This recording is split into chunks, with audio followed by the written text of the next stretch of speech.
pointed out here at Canterbury, you can use the text reporting system on 88440, sending a message to the word Canterbury or working space, the message is sent to 88440.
Matty has taken shots on the first over, I believe, from the Hampton Road at Shelby Stable.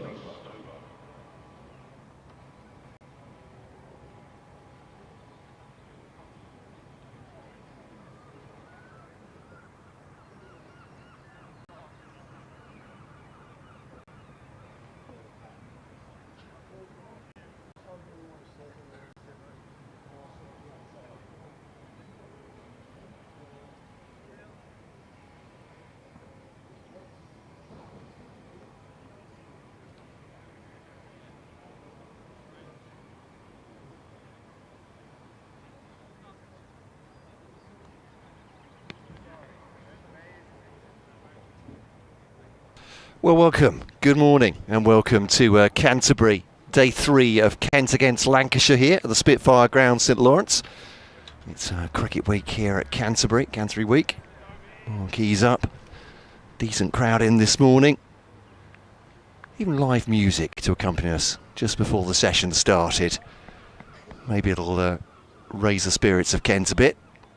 Lancashire probably don't need it, I would imagine, at this point. As I hear myself coming back at myself, that can never be good. 402 for 4, Lancashire resuming 158 ahead of Kent in the first innings. Marty Hurst facing Charlie Stober, the Australian, playing his first class match for Kent. This one a gentle start on from the right arm seamer.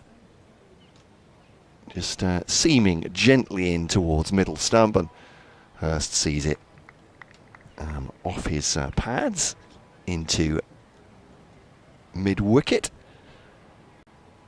Fielded there by Joey Everson. Kent have a slip in. And a gully. Messrs Mayeye and O'Riordan. A ball pushed again, once again, to Joey Everson. Very similar to the first delivery of the day. Good morning, I'm Matt Cole, anyway, I should say. And Scott Reed, your duo today, with special guests later on as well for the commentary of this third day of this county championship match. Lancashire very much bossing it at the moment in bright sunshine once again. If you haven't seen a weather forecast across, well, most of England, you'll know, you won't know perhaps rather, it's clear blue skies, very little breeze, beautiful day for cricket. Hurst gently plays this one to the offside this time, and captain Daniel Bell Drummond for Kent picks that one up. And there's no addition to the overnight score. So as I said, a slip in to Andamiye, sort of second slip position, alongside Harry Finch, the wicket keeper. Then Marcus O'Riordan at gully. There's a point mid-on, mid-off, short mid-wicket, orthodox mid-wicket, deep backwards square. And the orthodox mid-wicket takes that right now, throws it back in. Looks like George Garrett. It is indeed, 44 on his back, on his Kent shirt. Updates to come on this live feed as well for BBC Radio Kent listeners, and Scott will be updating Lancashire and Manchester listeners as well.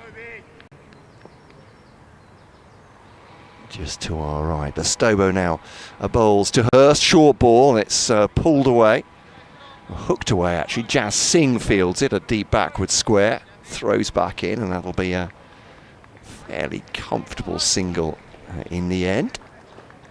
And that's a 50 partnership for these two, with the man at the other end, I should mention, Josh Bohannon, on 182 at the moment, resuming after a great day for him. So 403 for 4. One of those updates coming right now for BBC Radio Kent listeners.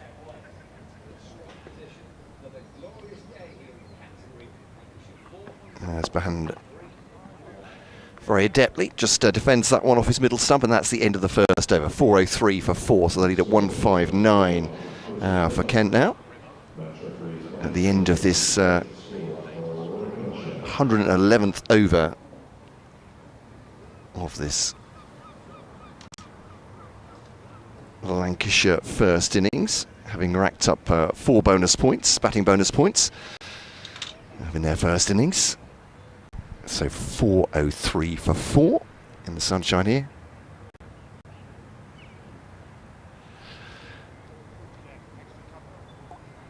Good morning. Probably enjoying myself more than Kent's fielders and bowlers are at the moment, with Lancashire 403 for 4. They're a mountain of runs ahead already in first innings. 159 they are, the visitors here ahead in the first innings. Bright sunny day here, but Kent toiling to take wickets, as they have done, to be fair, all season. This is a very familiar scene for Kent's bowlers, and more hard yards in the hot sunshine for them today, looking for those wickets to just try and reduce this Lancashire first innings lead, and then probably to bat out the rest of the game if they can for a draw. As I said, it's become all too familiar for Kent. It's the battle of the bottom two sides in Division 1, and Lancashire very much holding sway over the first 2 days. They've added 1 to their overnight total. Lancashire 403 for 4 here at Canterbury, and commentary resuming via the BBC Sport website and app.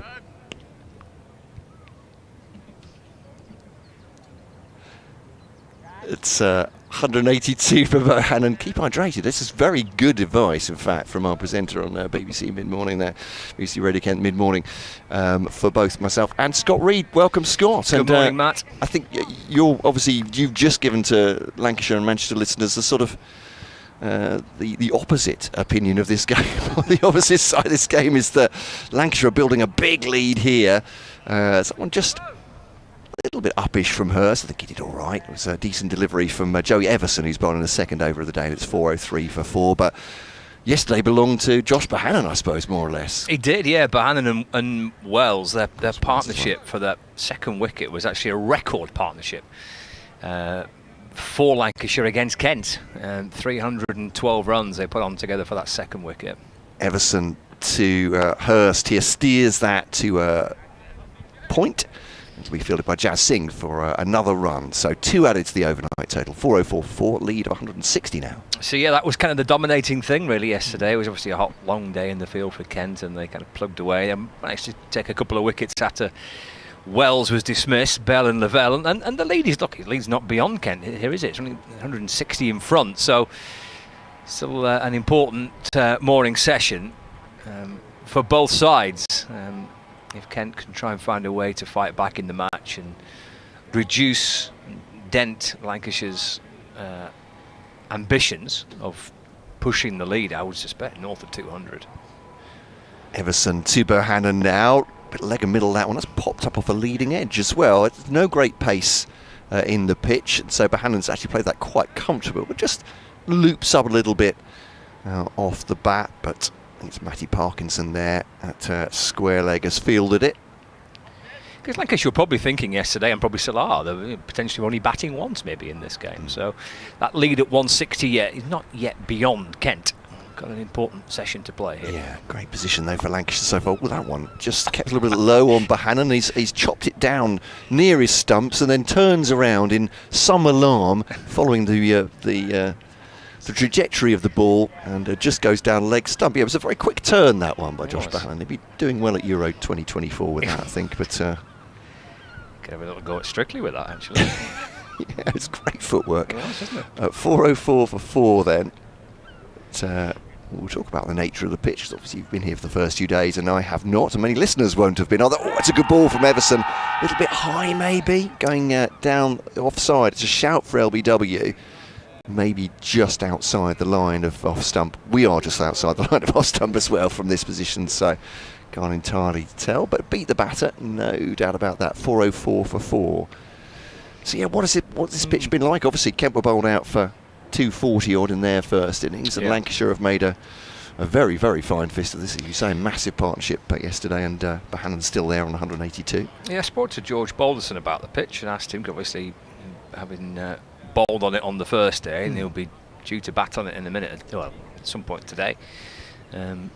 He's described it as being quite a slow pitch. That's probably what we've seen. There's not been too much pace in it for the seam bowlers. I mean, it's not turned a massive amount so far, but if Lancashire do build a substantial lead, as Stowe bows into Hurst, that's defended to mid-wicket, and there's no run, then there is the Nathan Lyon factor that comes into it. You know, Kent going to start potentially quite a long way behind with a lot of batting to do, and the pressure that has, and then you throw in one of the best spinners in world cricket, and maybe all of a sudden it becomes quite a difficult pitch to bat on. But certainly Bohannon and Wells enjoyed it through the course of yesterday. Stobo perhaps the pick of the bowlers, certainly in the morning session yesterday for Kent. He's in bowling to Hurst, who defends again into the offside, and there is no run. Joey Everson had quite a decent spell from the Nackington Road end yesterday. We saw O'Riordan and Parkinson bowl quite a lot through the back end of the afternoon.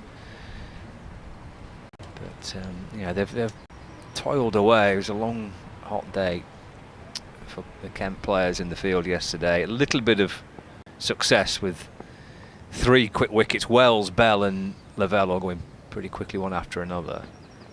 As Hurst plays forward in defence, and there's no run, but there won't be a huge rush here, I don't think, for Lancashire. It's only the start of the third day, plenty of time. We know the forecast is good for today and tomorrow, so there's no issues with that, and they will be, I'm sure, quite content if they can, if it works out that way, to be batting deep into the afternoon and potentially right up to and maybe beyond tea, if that works out to be the case for Lancashire. Stobo to Hurst, short ball. We're certainly occasional one of those through the course of the first couple of days, but not many. Hurst ducks underneath it, and he jumps up and mimics a little header. Just to suggest maybe even Peter Crouch couldn't head that one over the bar. 404 for 4. Hurst on 18. And Lancashire lead by 160. Stobo turns in again from the Nackington Road end. And comes over the wicket and bowls to Hurst, and that's just nudged away towards the leg side where Joey Everson fields. Well guarded leg side field. With short mid wicket, mid on, square leg, deep square leg, fine and long leg really. And then there's Tawanda Mieye. Bell Drummond's at kind of wide mid off. Reardon's at kind of a gully position. Mieye's a wide slip. There's a deep point.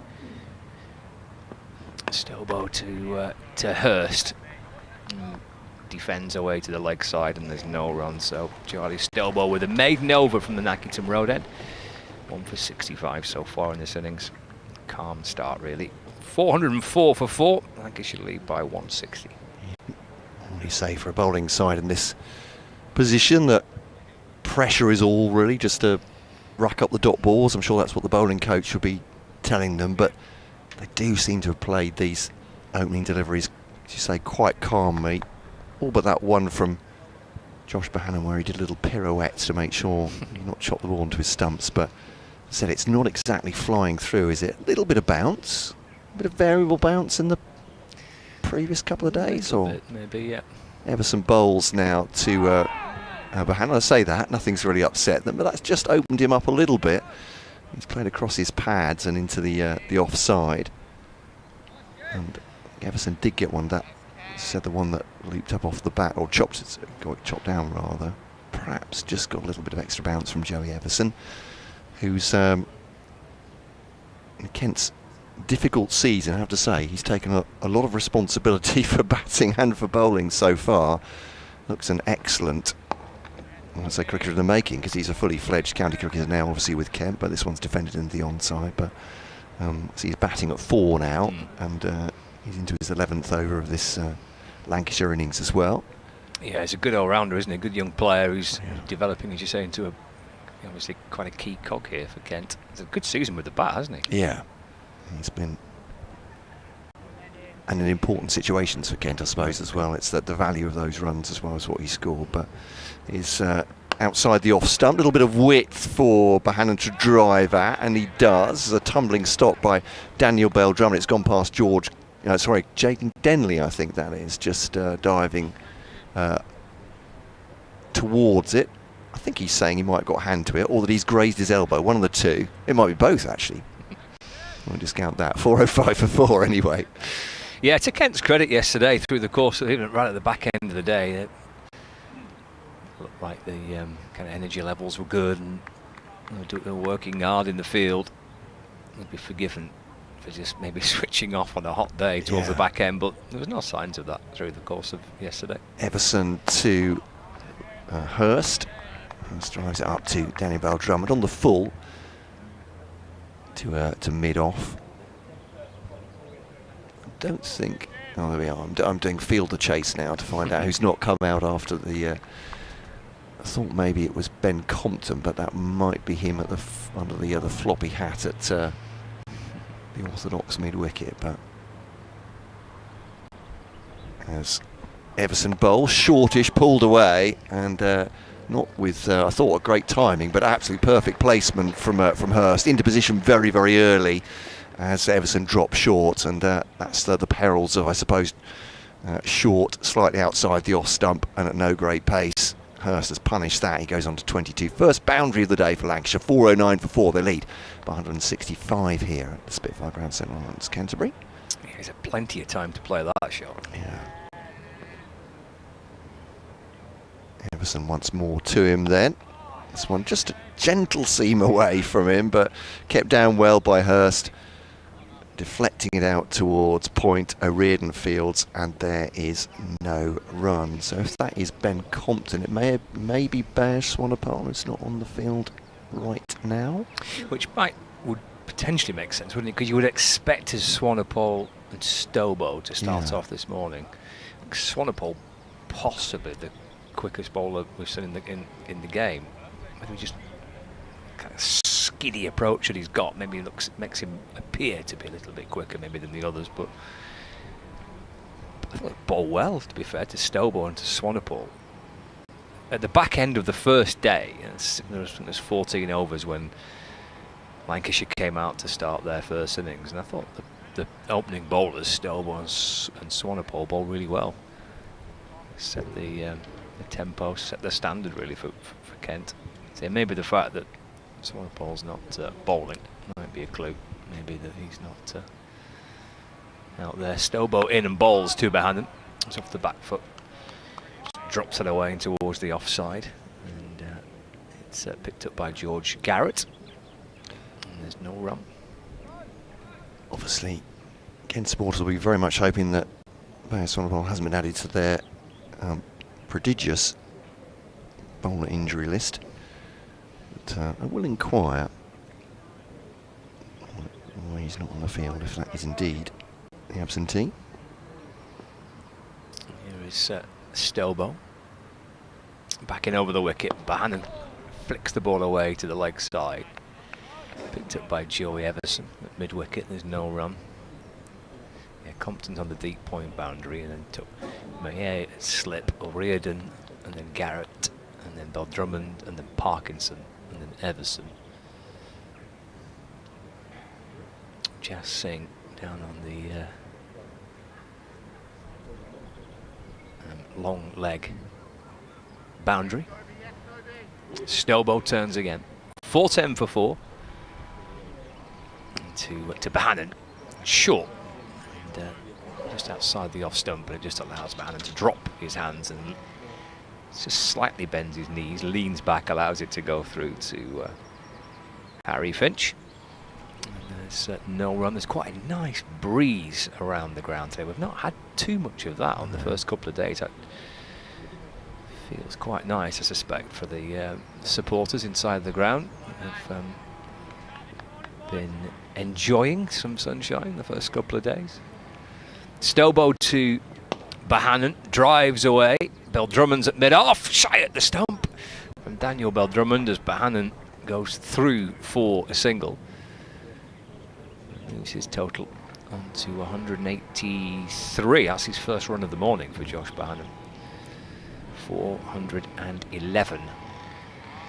You mentioned the conditions outside. I'll get this out of the way, that we'll shortly be frying eggs on the desktop here in the commentary box, but I know people weep salt tears when they hear about it being a little bit warm in a cricket commentary box. Yeah, we get lots of sympathy for that.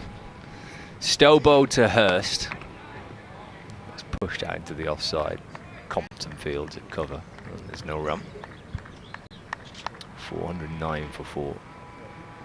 I did a couple of laps around the ground yesterday when I was off commentary, and there are little pockets of shade. Yeah.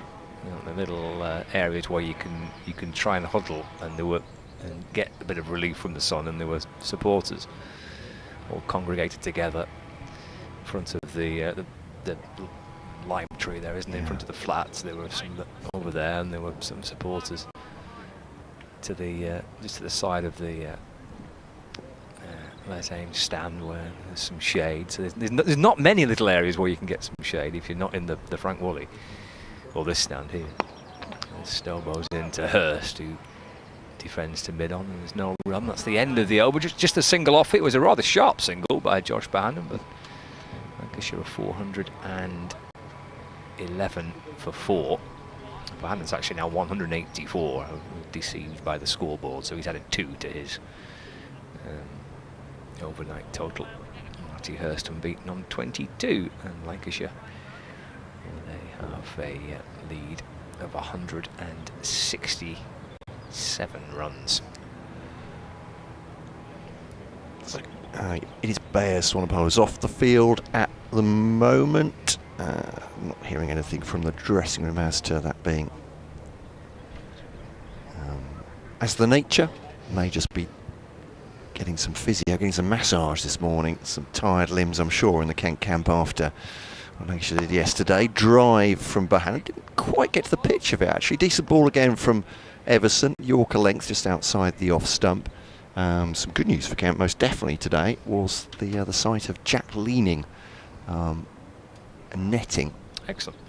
So batting, had a break in the left hand, sustained in the Worcestershire County Championship match here, when he scored big.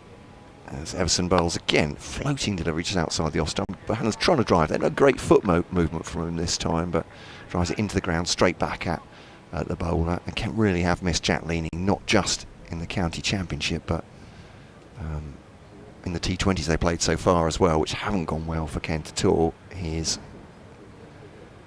as people who know the county team will know, I'll keep you informed anyway, is a great fielder, bowls very handy off spin, and a great batter as well in T20 cricket. That's a no ball from Joey Everson. That's a bit of a rarity. Cut away, and that'll be at least 2 when they come back for the 3rd. Crikey, Jazz Singh has taken a relaxed approach, I would say, to getting to that ball and throwing it back in. Perhaps he thought there was always going to be 3 there, but shouldn't criticise a big fast bowler. It'd take me about half an hour to get round and get down to that one. It's so 3 plus the 2 for the no ball. 4:15 for 4 now, 171 the lead. Yeah, it's a case of a little bit of the walking wound, isn't it, for Kent? And Ben was going through some of the injury problems on the first day. Wes Agar injuring the shoulder in County Championship as well, so didn't play any pass in the T20 and won't, which was a big blow for them as well, because he's proper pace, really thunders in, as this one's defended into the offside, against a point of difference in the Kent attack that perhaps they don't have otherwise. And Fred Klaassen, I mean, he would have been with the Dutch anyway in the World Cup, but would have been coming back. But he's got a stress fracture at the back, the left arm seamer, who's again really instrumental in what Kent do in T20 Blast cricket. Jack Leaning, Joe Denley's now got a knee injury. Matt Quinn, I've seen walking around the ground today and in the coffee shop, but was moving easily between the buns and the lattes there. But hasn't been fit to bowl all season, but good to see him on the ground, certainly. So yeah, it is a bit of a tale of woe for Kent in terms of selection, particularly for this match, as Everson bowls and Hurst defends into the offside, and there's no run. 4:15 for 4. So those tasty looking sausage rolls on the counter in the cafe this morning. It's the second morning where I've managed to resist temptation.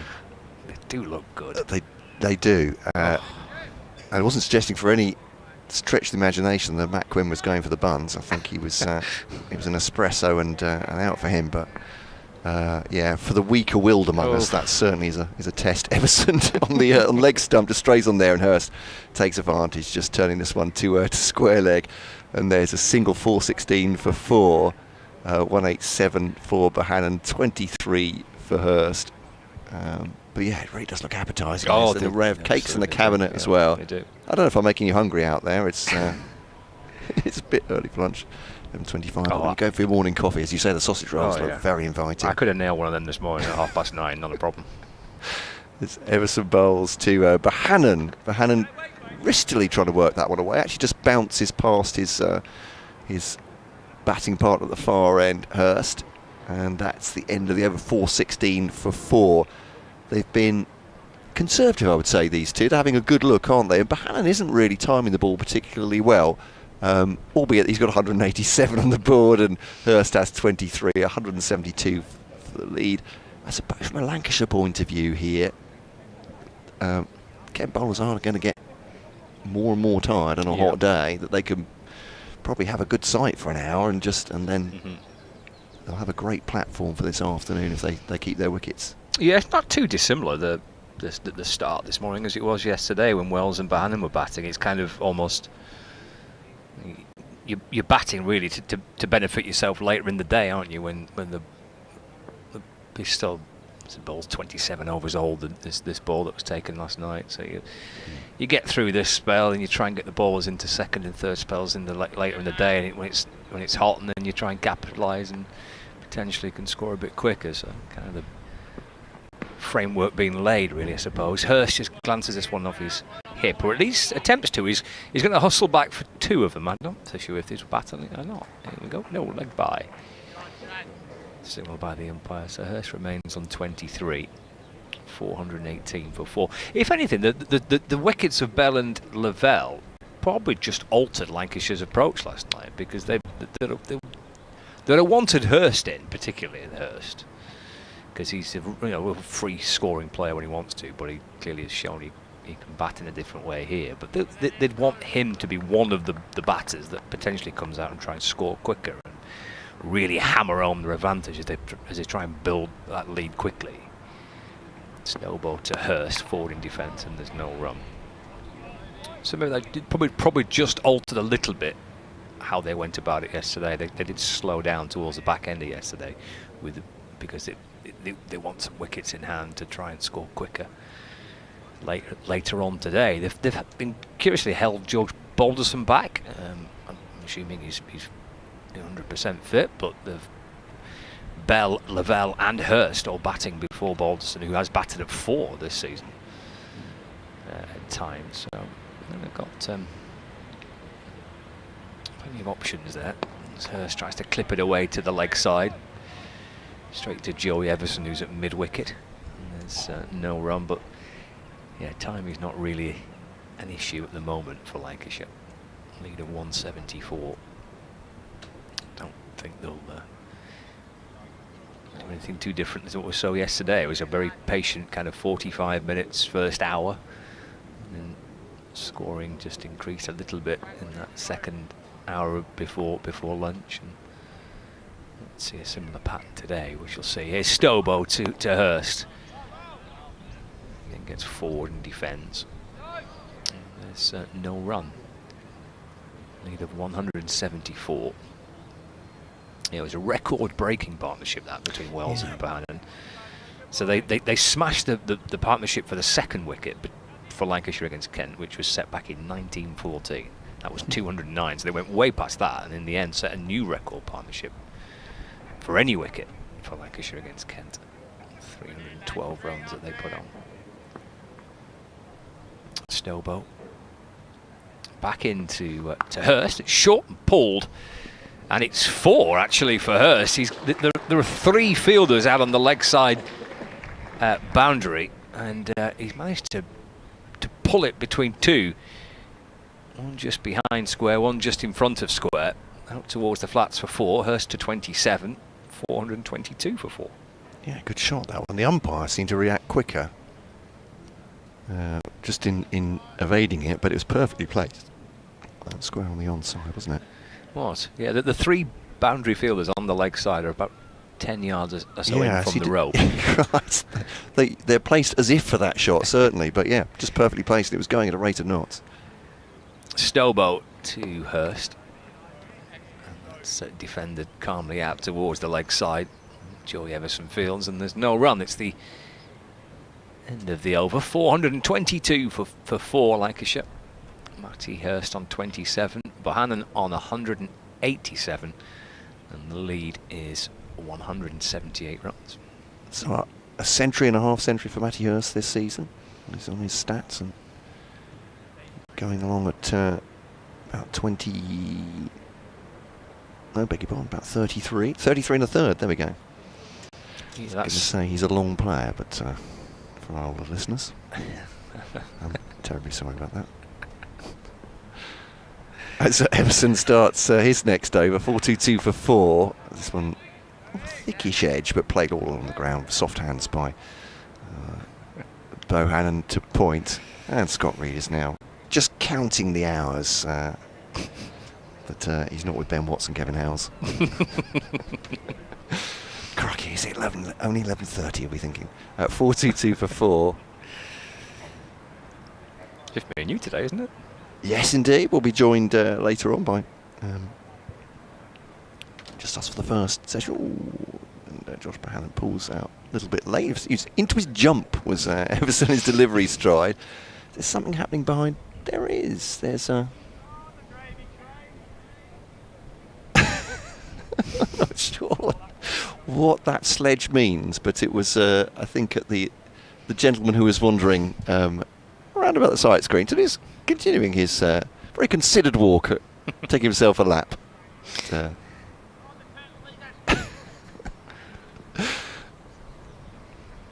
spicy comment from one of the Kent fielders there. His Everson just turned into a backward square by Bohannon, just on off stump. Just closes the face, and Garrett fields, and it's a rather sleepy feel about the first morning. It all feels very gentle. Great watching, particularly in the sunshine. I'm sure if you're a Lancashire fan at this point. The lead 179, and update coming now for BBC Radio listeners. As Everson bowls to Hurst now, drives that into the covers, fielded by Jaden Denley, and there's no run.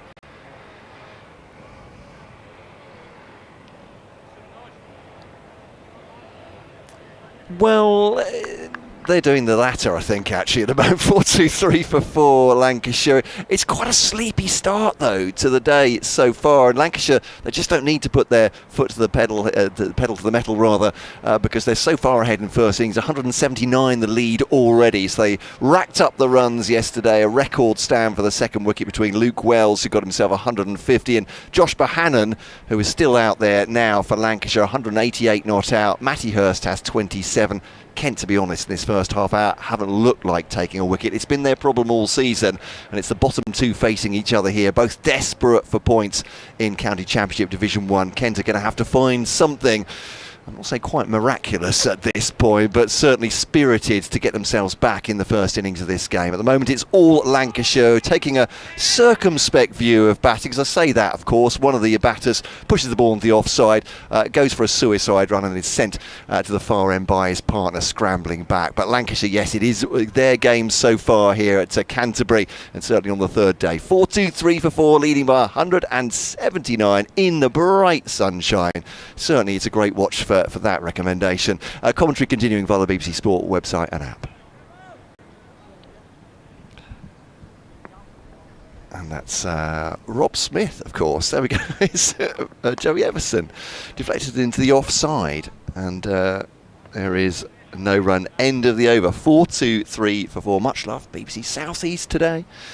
Presenter and mid-morning. This week, Rob Smith. And I say that because I'm badly informed, because, full disclosure, I've been sunning it away on holiday. Oh, very nice. Came back, not this morning, but last night. So apologies for being uninformed altogether. But I like to think I'm acting as someone who's just joining us on the commentary, Scott, with having seen the score and wondering what's going on. But it does feel, as I said, quite a slow start to the day, but that's really to Lancashire's favour. They don't need to be accelerating greatly at the moment. George Garrett's going to take over at the Nackington Road end, and fairly gentle, and the lead just gradually building. 179. Yeah, Garrett so far in this match has bowled 14 overs for 58 runs.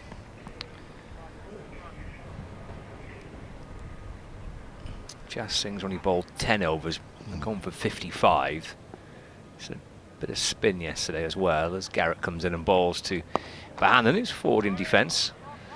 And there's no run, but a little concerning from a Kent point of view that Swanepoel, I don't think he's out there yet. No. I can't see him. And I'm just going to check if Jaden Denley's still out there.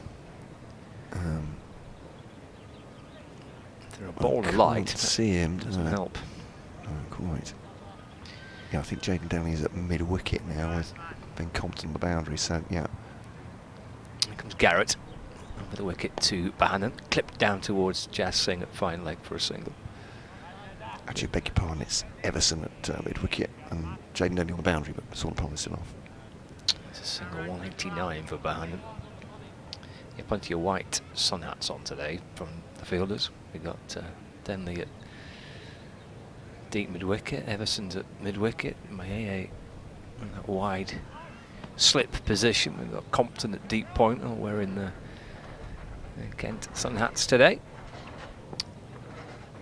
424 for 4, lead of 180. And it's George Garrett into Hurst. That's defended, there's no run. Yeah, the bowlers use Swanepoel 19 overs, 2 for 61. Stelbo 23 overs, 1 for 70. Garrett starting his 15th. He's gone for 58. Joey Everson 13 overs for 44. Jas Singh 10 overs for 55. Marcus O'Riordan 15 overs, 1 for 46. And Matt Parkinson going through 24 overs for 80.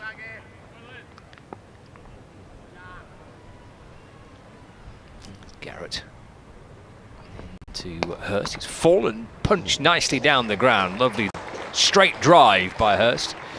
He's gone to the right of mid-off, all along the grass, up towards the boundary, in front of what has been the beer tent. The real ale tent. It's a camera that. Yeah. It is, yeah. And if that's another day of real ale being sold on the far side, they did some good business on the first 2 days. 4 more to Hurst. He moves to 31. 428 for 4. Garrett just lobs the ball up toward Daniel Bell-Drummond because the captain wants to hand it to the umpire, and the umpires are going to have a little look at the condition, potentially the shape of the ball. We'll see. Oh yeah, the old bracelets I think are coming out. Yeah. Have a look. Will it pass through the eye of the needle right now? It's what shape is it in? Pentagon? Is it? What sort of star? What do the umpires? Well, I think they are considering a ball change. Yeah. There we go. Kent needs something to happen here, and you would expect it, but there's very little noise coming from these fielders at all, is there? I was going to say you could probably hear it on our face microphone, but that's trying to prove a negative, isn't it? It is just very quiet out there as well, and they're not a very vocal side anyway, but it does feel. As I said, if you were a neutral here, it would be a beautiful morning, wouldn't it? Lovely sunshine, everything's calm out there, you just keep an eye on it, perhaps read the paper, off to the camera tent for a beer. Yeah, sounds lovely. Ice cream in the second session, whatever. But yes, they are going to have a change of ball. There we are, 428 for 4 here on BBC Radio Kent and BBC Lancashire, BBC Manchester. All around the world via the BBC Sport website and app. Once again, BBC Local Radio bringing you every ball of competitive county cricket. But this George Garrett over has been interrupted by a change of ball here. 29.4 overs old, that's what they're dialing in now. Yeah, to end up retrieving the box of balls from just beyond the boundary rope and carrying it out for the umpires to choose from. He said, "Ooh, this shiny one looks nice." Right, this one. You can see the gold lettering standing out very clearly, umpire. How about that one? I'm not sure he's quite the cricketer to be doing that. There are others more. Perhaps with a wry smile. I can imagine Jack Leaning picking a ball out for the umpires there and recommending its various merits to the bowling side, if not the batting side.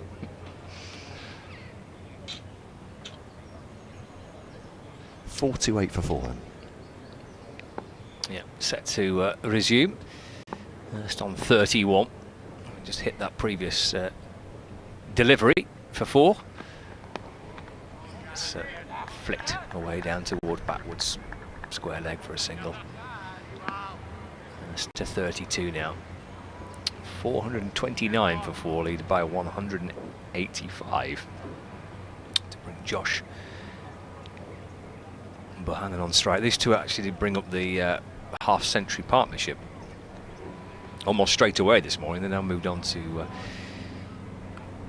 76 partnership between these two. Yeah, so it's brought that up towards the back end of last night. Faced 158 balls together, these two. Bohannon waits, defends again. Underneath the fingertips of Garrett. Completes his first over of the day, going for 5 runs. That's single, and the boundary for 29 for 4. to a lead of 185 runs. We've had 119 overs of Lancashire's first innings. We've had 40 minutes of play on the third day, and it's going to be time for some spin. We're going to see Matt Parkinson coming into the attack. It's against his old side. First time. Oh, it's the second time, of course. Sorry, I should say. Yeah, I think he played at OT, didn't he, back in April?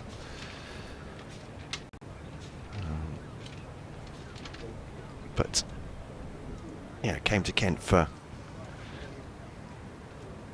more first team cricket effectively, I think, didn't he? Just get more overs, and saying it's not tongue in cheek, he's certainly got that for Kent this season. They have leaned on him heavily, and I think that was their plan as well, to have him as a mainstay of this attack, pretty much whatever the pitch is. 4-2-9 for 4. Leg spin then, slip in, gives that one plenty of air to Matty Hurst. He didn't have an age to have a look at that as it floated towards him, above the eye line. Yeah, picked up 3 wickets in that win for Kent at Old Trafford. In the second innings, 3 for 70. To Hurst outside the off stump. Oh, and that one has a bit of bounce outside the off stump. It's going away from the right-hander, as you'd expect the leg spinner as well. But a bit of an ugly mow by Hurst at that one. It's about as excited as these two batters have got, I think. He certainly eyes lit up, I think, as he saw the ball going wide and spinning away, but just took a bit of bounce and through to Harry Finch, the keeper. This one skews away off the thickish outside part of the bat, but all on the ground again, absolutely safe. It's fielded by Jaden Denley there at cover. Take a single, 430 for 4. So you could almost, we'd have to run a decibel meter on this to decide how much jeopardy there's been in this morning. I think you'd struggle to get it past a raised voice. Here's Parkinson, drive by Bohannon this time, and just thrown back in by Jaden Denley. A little bit of a gentleman, excuse me, between wicketkeeper and batter there, trying to get out of the way of the balls. It was fizzed in. A dot ball. Parkinson just spins himself a catch, right hand to left hand. Oh, that's very wide. Well, that pitch is on the cut strip, and Bohannon is not going after it. The umpire at this end says that's fine for a county championship matches. Parkinson once again to complete his over, and that one again outside part of the bat. It's kept low with soft hands though, and down towards gully, fielded by O'Riordan. Single taken, so 2 off the over in total. Bohannon goes on to 190 from 355 balls. That's a long stay at the crease as well. Hurst with 33. It was Bohannon and Wells who batted most of yesterday for Lancashire. I said it was Bohannon's day yesterday, but I suppose that partnership really has done so much work for Lancashire in building this lead and putting themselves in a great position. And not getting too far ahead of ourselves, but both sides would have seen this targeted, I'm sure, as a side that as a game that they need to win to keep themselves in Championship Division 1. Yeah, I think so. Bottom 2 coming into this fixture. Not much between the two sides point wise. Similar seasons so far. As Garrett sets off and bowls to Bohannon. So dropped into the offside for a single. Runs out to Compton on the point boundary. 191 not out, Josh Bohannon. 4-3-2 for 4. Kent travelling to Hampshire next week. Yeah. Lancashire at home to Nottinghamshire. So yeah, these two kind of fixtures in the middle of the blast. Important games for these sides. Yeah. Period adjustment. Just checking Josh Bohannon's career figures. High score of 231. I was going to say he's got 2 double centuries to his credit already, but one of them was for Lancashire under 17s when he was 2014. He would have been under 17. That's the great logic. There we go, no extra charge. Here's Garrett to Hurst. He loops away towards the onside. There's no bat on that. Just rolls up off his front leg somewhere, and the bouncer safely away to the leg side. Hurst remains on 33, 433 for 4. Lead of 189. Yeah, that double century came last season, I think, for Josh Bohannon. It was his best season to date in terms of volume of runs. He breached the 1,000-run mark for the first time in his career. In fact, he was the top run scorer in Division 1 last year. He defends his next ball from Garrett, just eases it away into the offside for no run. 4-3-3 for 4. I mentioned that match at Old Trafford between these two sides earlier when Parkinson got 3 for 70 in the win for Kent, winning by 7 wickets. The first innings damage with Lancashire all out for 92 was done by Wes Agar and Nathan Gilchrist. They got the 10 wickets between them, and looking down the names that are in that Kent side, I can only pick out 5 that are playing today or in this match that played a couple of months ago at Old Trafford. Garrett to Bohannon. It's nudged up towards mid-on. Again, Gilchrist is out of the side. I think that's more to do with wear and tear than it is an injury, but he has again had a difficult season with injuries. But you're right, it's Christ, yeah, no Crawley, no Leaning, No Denley, no Joe Denley, no Grant Stewart, no Wes Agar, no Nathan Gilchrist. Yeah, crikey, that is it's changed a bit, hasn't it? Kent don't really have the depth of squad that, as I think perhaps this lineup is showing as well, to Garrett to Bohannon, clipped down towards fine leg. Jazz Singh will do well to get across and cut that off, but he can't. He kind of gathers a bit of pace, doesn't it, going down the slope and over the firm, dry, quick outfield. 4 more to Bohannon, and he is eyeing up a second double century in Lancashire's first team. He's 195 not out, 437 for 4, lead of 193.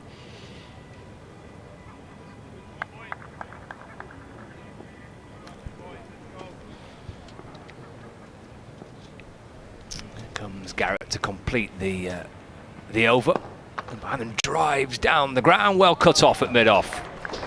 Good fielding to deny Bohannon more runs. End of the over. 437 for 4, lead of 193. He's a stylish batsman, isn't he, Josh Bohannon, particularly when he's attacking, I suppose. Though he does more than just that, as we've seen today. He can eke out the runs when needed. Parkinson will continue. So I'll go around that. Is everyone all right? No. A few anxious looks from the members. I think everyone's fine. I think someone may have dropped the picnic basket there. It's nightmare. outside the off stump. That's very much a play and a miss by Matty Hurst. He tried one of those in the last over, didn't he? That was not quite as wide. He's got a little bit of bounce from Parkinson. He's thrown the kitchen sink a bit and at it, and not connected. So dot ball to start. Parkinson definitely tempting him. I just won't mind that if he's managed to smash this one away for 4 or 6. This one's straight back at him with no run. This might go down the county scoreboard in a second. As Parkinson bowls to Hurst then on 33. Little jab at that one, all the way along the ground, fielded by O'Riordan, who's come out from gully now and is at wide-ish mid-off. Doing on the drive right about there. Parkinson again, and nicely fielded by Marcus Surian again. Gets some murmurs of approval from the fielding side. So yeah, Essex batting on against Durham. 284 for 5. Still 303 behind the visitors to Chelmsford there, the first innings. This is just a nudge into the onside on his next delivery. And the dot ball. Decent over this one from Matt Parkinson. Yep. Everyone's hoping that's not their car. That's alarms going off. You get the call on the PA. It's gone off now, we're all fine. It's Parkinson to Hurst once again. Quick hands on that one, driving it out into the offside, and there'll be a single taken. Jas Singh with the fielding. 4, 3, 8 for 4 then. 194 ahead. Lancashire elsewhere. Just gave you Essex and Durham. Somerset closing in on an innings lead, perhaps against Nottinghamshire. 3:15 for 5. Somerset are just 45 behind against Nottinghamshire. Hampshire batting a second time around, 160 ahead now, 116 for 2 against Warwickshire. And Worcestershire 178 for 8 now, still 312 runs behind Surrey with 2 wickets remaining into Division 2. Glamorgan leading Northamptonshire by 158 runs on 437 for 9. Derbyshire 333 for 8 in reply to Middlesex's 433 or out. Sussex going well, 128 for 3. They're 295 ahead of Leicestershire now. Garrett to Hurst. Clipped away to mid-wicket. Joey Everson fields, no run.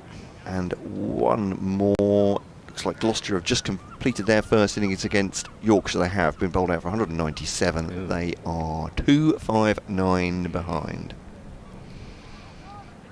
Yeah, it was a big first innings partnership in that Yorkshire match. I think Lythe and Bean put on 300 for the first wicket. Oh yes, indeed, yeah. 129 Lythe, 164 for Bean, yeah. 38 for 4 here in Canterbury. George Garrett for the home side into Hurst. Looks to try and cut the ball, but a play and a miss. Snaffled by the keeper, Harry Finch, who's standing up right behind the stumps.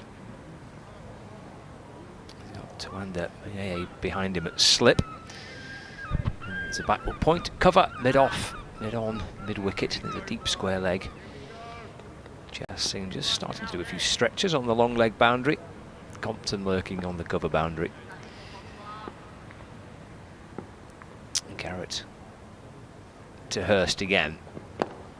Hurst does find the gap through the leg side to the left of Everson at mid-wicket, to the right of Bell Drummond at mid-on.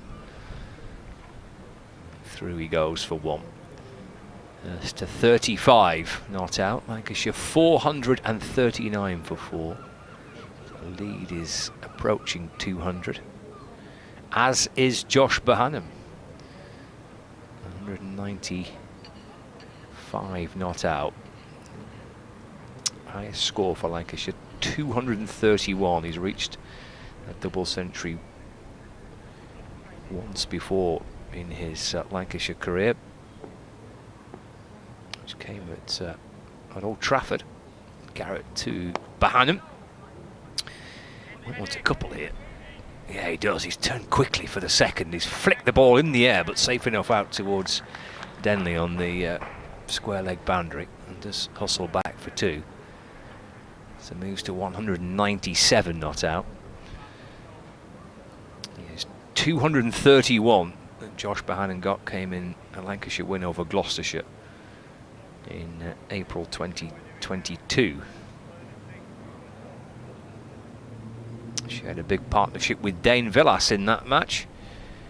Lancashire captain then. She had a big partnership with Luke Wells in this one. Garrett to Bohannon. It's defended away to mid-off. And there is no run. 441 for 4. Need of 197. Battered all day yesterday, Josh Bohannon. So far, he's barely been off the pitch, because Jennings was out pretty early on at the back end of the first day. He spent most of the match out in the middle. Garrett to Bohannon, just drops it away into the offside. Takes him to 198 not out.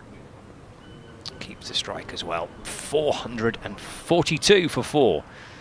Need of 198, so almost an hour gone on this third day. Lancashire was starting the day about 160 in front. On the brink of moving to 200 in front. Hurst and Bohannon's partnership continues to bounce along. They've added 89 runs together so far.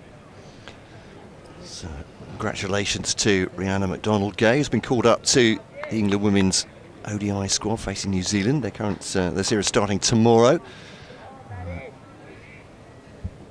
Kent Seamer. First call up, Matt Parkinson, 4-4-2 for 4.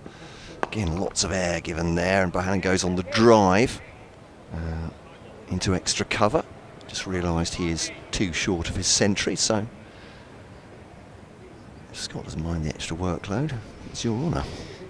Parkinson to Bohannon, off the back foot. Play back to Matt Parkinson, fields off his own bowling. And there's no run. Slip in place. Short cover, short mid-wicket as well, creeping a little bit nearer towards Bohannon. It's Parkinson's bowling. Driven down the ground just for the single. 199 for Josh Bohannon. 443 for 4. Brings Hurst back on strike. Parkinson twirling in for Kent. And Hurst reaching for it and working it towards mid-on. Jabs it down the ground. Daniel Bell-Drummond comes up to field. There's no runs, so just a single off the over so far. 4 balls sent down by Parkinson. Early into what could be quite a lengthy bowl again today. In Ben Compton from a deep mid-wicket to from deep extra cover to cover, and 2 in on the drive on the onside as well. They've got a sort of fly slip to Anda Mieye, and keeper up to the stumps. Garrett bowls to Hurst, who defends that one. Scott's off to do an update for BBC Lancashire and BBC Manchester listeners, and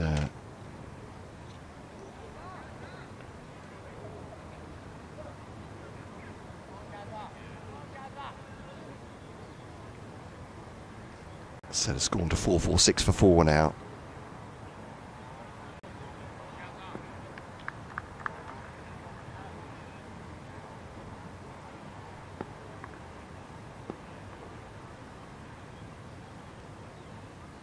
Here's Garrett now to bowl to Hurst, right on off stump.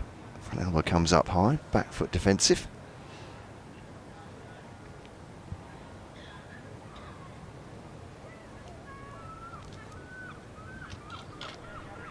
Hurst, 36, Bohannon, 201 at the other end. These two come together when George Lavelle went last night at 3-5-3 for 4.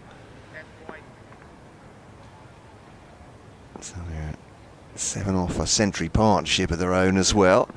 The drive by Hurst up towards mid-on, fielded by Daniel Bell-Drummond.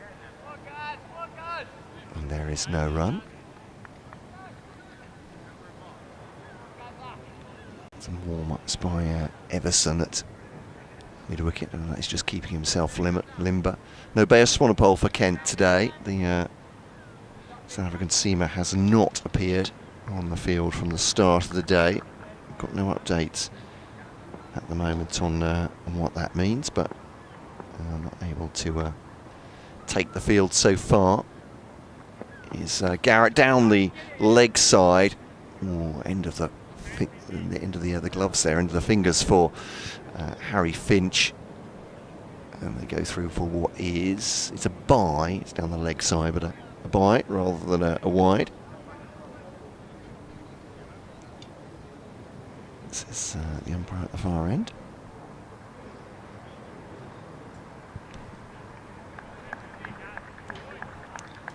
Look around the ground from Josh Bohannon on 201 here at the Spitfire Ground, St Lawrence for Lancashire. Garrett bowls to him now. Bohannon clips is just behind squares. A lovely shot, though, really deft. Marcus O'Riordan is flying away from Gully to try and pick that one up. He does, just inside the rope. Good effort from O'Riordan, and they do come back for a third though. In the end, it's a 450 up for Lancashire, racking up the runs here at Canterbury, and a big lead as well. The two batters out there in the middle. The lead at 206 now as well, with Bohannon on 204, Hurst on 36. Garrett Nunn for 77 so far, relatively expensive, going at 4 1/3 and over so far. But Scott Reed is just telling listeners on Lancashire stations this has belonged to Josh Bohannon. This morning, he's taken his score on from overnight 182 to this 204 so far. The lead to 206. Parkinson bowls to Bohannon, driving up to Wandamiyeye. Long off, and take an easy single off the spinner.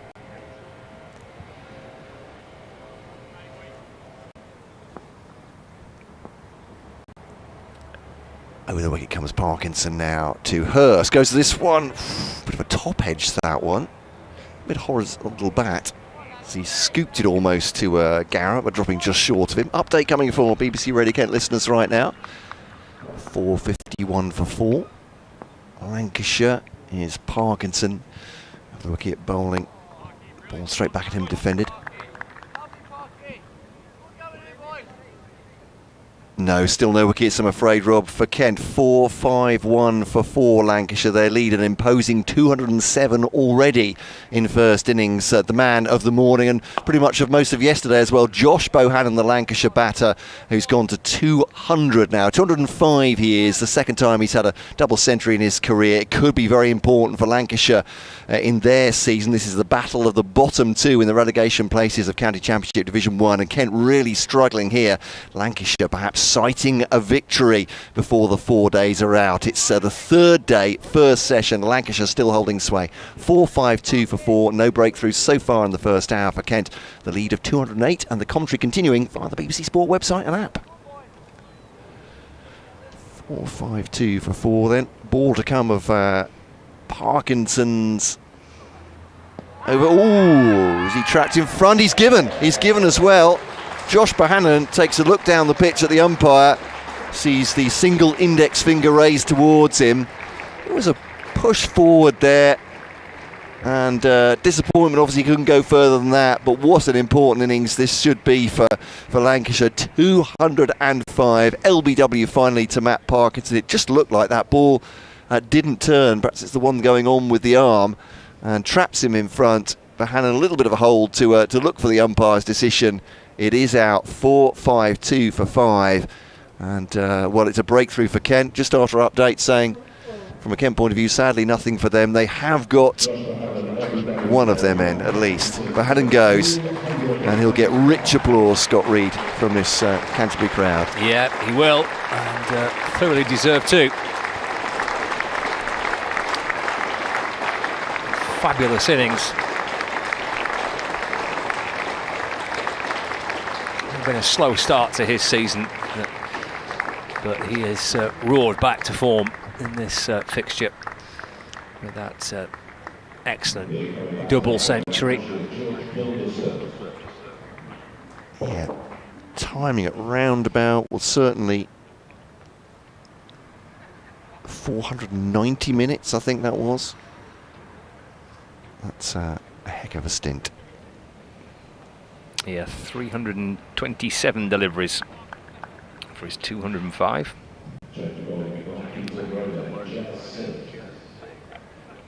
So Jazz Singh brought into the attack at the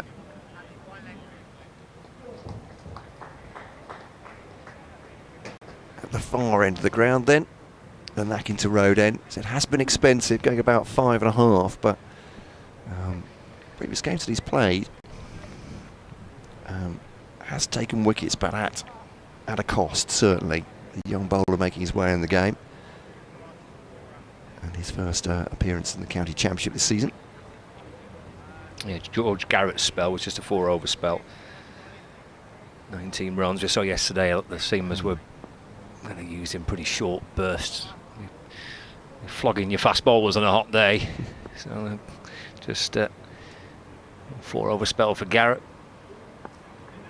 Jas Singh for the first time today. Matty Hurst is on strike. 37 not out. Singh in and bowls to Hurst, who defends. The ball bounces away into the offside. Matt Parkinson catches up with the ball. And there's no run. 4-5-2 for 5. So a lead of 208. George Balderson, the new batter. Up and down the order a little bit for Lancashire this season. In comes Singh, bowls to Hurst. Just dropped away into the leg side. Joey Everson's at mid-wicket to field. There is no run. It won't be a new career best score for George Balderson. That 231 he got a couple of years ago. Still his top score.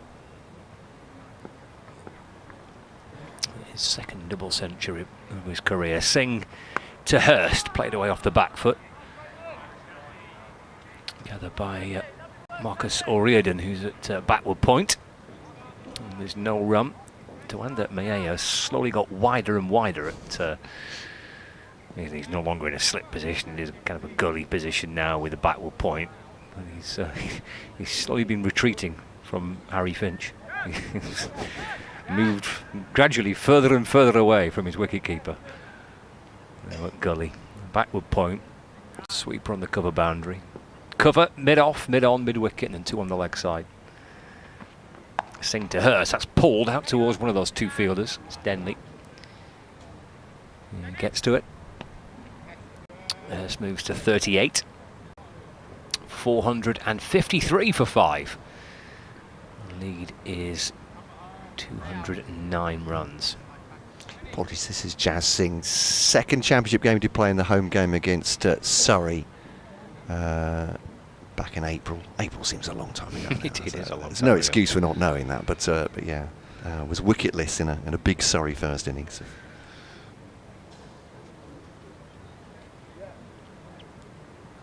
Seems like a different season since these two sides played each other at Old Trafford. Yeah, absolutely. The cricket's been played since over the halfway point of the county season now, won't we? Singh bowls to Balderson. It's wide to the left-hander. Plays and misses. The horizontal bat cut the ball, but plays underneath that little extra bounce that Singh, as we've seen so far in this match, can get. Yeah, he's tall. He's good 6'5", 6'6", isn't he? And sets off again. Final ball of his first over of the day. And doesn't get up as he's pushed it wide of off stump, and it's left by Balderson. And that is the end of the over. 209 in front, Lancashire. 4-5-3 for 5. George Balderson's faced just a couple of deliveries since replacing Josh behind, and Matty Hurst is unbeaten on 38. We've had an hour and 10 minutes play. That's another warm St Lawrence Ground in Canterbury. It's the 3rd day of this Canterbury Cricket Festival today. yeah. We've got some more live music, I think, haven't we, today? Indeed, yes. Do you want to have a go at saying who it is? I think I'll say it very slowly, and I don't want to disrespect the band themselves, but you have to be, and I think almost deliberately so, you have to be quite slowly in saying the name. But I gave it a go yesterday, and did you? I'm still employed, so it must have been okay. I hope no one at BBC headquarters is scouring the tapes. I think there's a fans forum today, wasn't there? Or a members forum. There is indeed, yes. yes. Yeah, you're absolutely right. So members I'm forum. going to go through the order of the day. I was sent it very obligingly by the Kent office when I asked. Lovely. I mean, it's not the first time I've said to them, "What on earth's going on? Please tell me." Probably won't be the last, but You can almost hear the sigh as they sent a reply. Down the leg side of that one, Hurst has come dancing down. We talked about Josh Mahannan's footwork earlier in the piece, and that one really was a dance as he came down the pitch outside leg stump and then had to readdress the feet and ended up just defending it back at Matt Parkinson, his former teammate. This one given a lot of air outside the off stump and sort of bluted out towards wide, long on. So here we are. We have the useless pluckers, their words, not mine, their name rather, on the decking at lunch. Members forum at lunch as well. Nice. There'll also be a wreath laying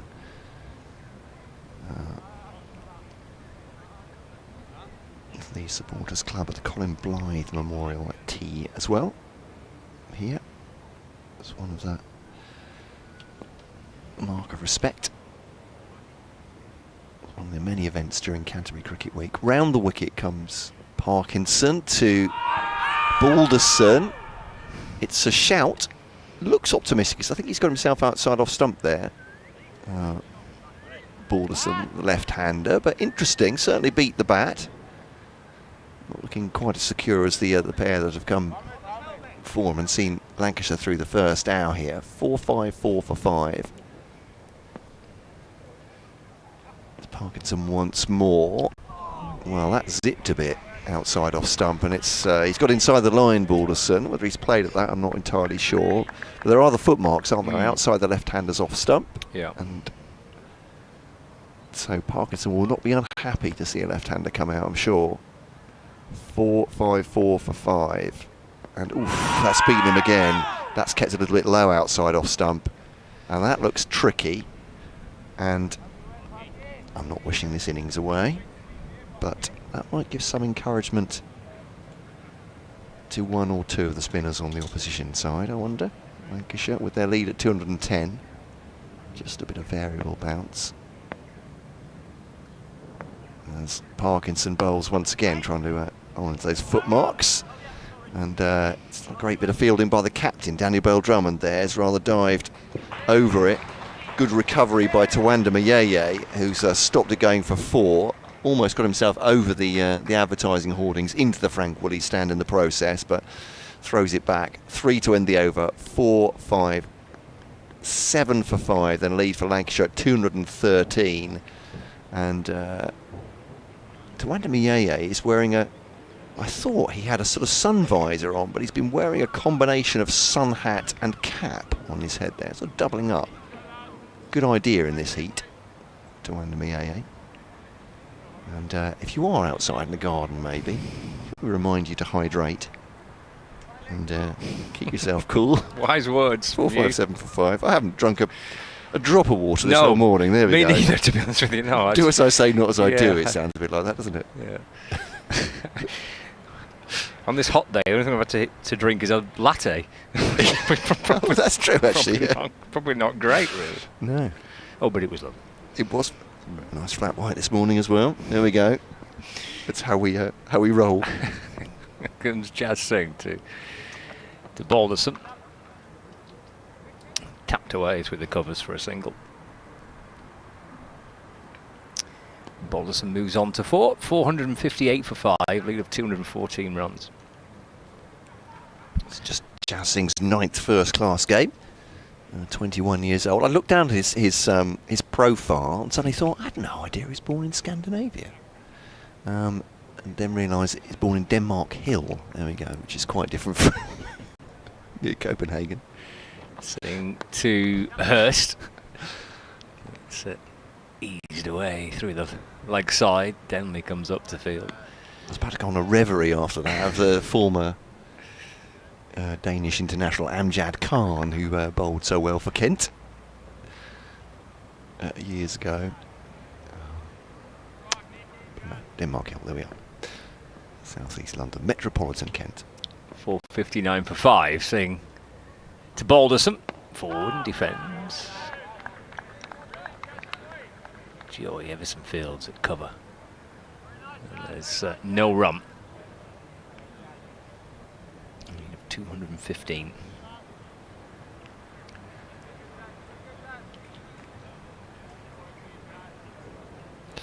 looking at the text page today, the excellent BBC Cricket text page, keeping you up to date with the wickets as they fall and all the important news of the morning.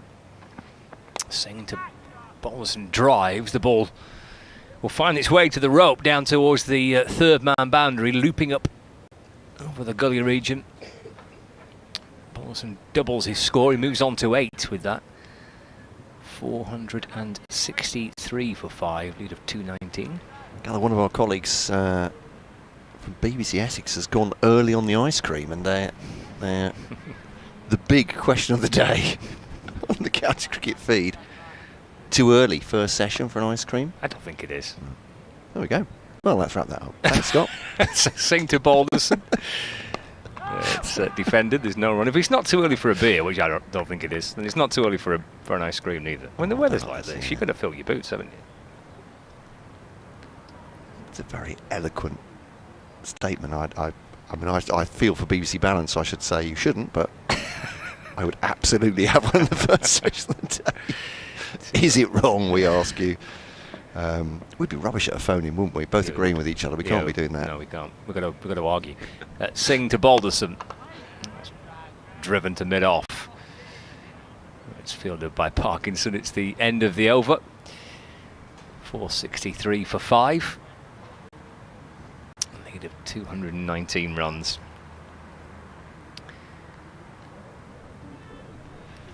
So yeah, the ice cream van is doing well. There we are. Doing some business. A gentleman obligingly, to prove our point, goes up to the ice cream van and is he's getting a round in right now. Scott was saying a couple of beer tents as well. The camera, the Real Ale Society, got their tent, hospitality tent for Kent, and there's the normal drinks tent on the right hand side for us as well. It's Parkinson over the wicket to Hurst then. 463 for 5 then, Lancashire. Lead of 219, driven up to mid-off. You can see Tawanamiya, I'm not sure if his cap is on top of his white floppy sun hat here, because I thought it might be a visor around the cap, but he's got both. I think the cap is on top. Yeah, I think it could be Parkinson's cap. Oh, that I think he was doing this yesterday, but I thought at first it looked like a visor. Yeah. What a great idea. Yeah. Get your cap on, just put a visor around. But I think it might be Parkinson's cap. Sure, he's a fashionable young man to Andamiya. He's setting new trends. Yeah, absolutely. 2 hats. He's not following anybody in the fashion stakes. He's absolutely carve his own route. Setting the agenda, yeah. Fashion forward, is that right? Sounds like it could be right. Oh, I might have just made that up. It's Parkinson bowls to Balderson. Just bounces up towards his chest, actually, that one, as he's well outside the off stump, so there's just a sort of yelp from the wicket-keeper, excited about the delivery, perhaps beating the bat, but it's Parkinson, third ball of this over.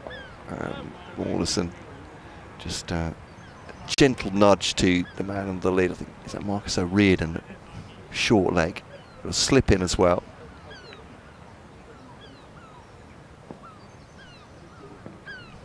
Parkinson then round the wicket, plenty of air. Balderson goes this one on the fill, drives it up to Tawanda Miyeye, who stops it. There's a cascade of items coming off the clothing of Tawanda Miyeye. That cap does come off the floppy hat. His sunglasses go the other way. He's got absolute concentration on the ball though. Stops it, but a single can't prevent that. 41 for Hurst now, 9 for Balderson, 465 for 5.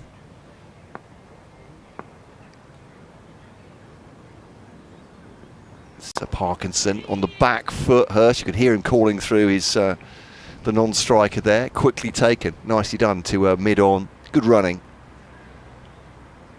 So rotating the strike here as well. The field changes round. It's Ben Thompson, I beg your pardon, under the helmet. I was going to say he does like to field at short leg. It maybe through a short straw at some point in his Kent career. Who knows? But great close fielder. That is the end of the over. 466 for 5. 2-2-2. Double Nelson the lead now for Lancashire. Hurst has 42. Balderson has 9. The one man to go today was Josh Bohannon, who went for 205. LBW to Matt Parkinson. But Lancashire building this lead. We've been talking about all sorts this morning. Whether it's too early to go for an ice cream in the first session, all the important stuff. Do get in touch. We'd love to hear from you at BBC Kent Sport on Twitter, as was X now, at BBC Lancs Cricket. It's Singh to Hurst. It's deflected away towards the leg side, just off his thigh pad. Out to square leg for a leg by. Hurst remains on 42. The score moves on to 467 for 5. The lead to 223. And kentcricket@gmail.com if you fancy giving us more words on the etiquette of first session ice creams or whatever in the cricketing world takes your fancy. Perhaps the Afghanistan win against Bangladesh, which put Australia out of the World T20. It's flicked away to the leg side by Balderson. Be a quick single. Bell Drummond's at mid-wicket. He throws in and has somehow managed to get through a couple of fielders backing up, and they've actually scrambled a second. Was that a shout of house out, wasn't there? Was there a bail off at the there was, wicketkeeper's end? But yeah. I think it looks like there was. Just clipped the stumps from Bell Drummond's throw, and then the deflection got past a couple of players. The score moves on to 469 for 5. The lead is 225 runs. Balderson's on to 11. Singh into Balderson. Again, that's another sharp single. Throw towards the keeper's end. And through they go for 1. 470 for 5. Yeah, taking a few of these now, haven't they? You are pushing on, just trying to push the run rate up.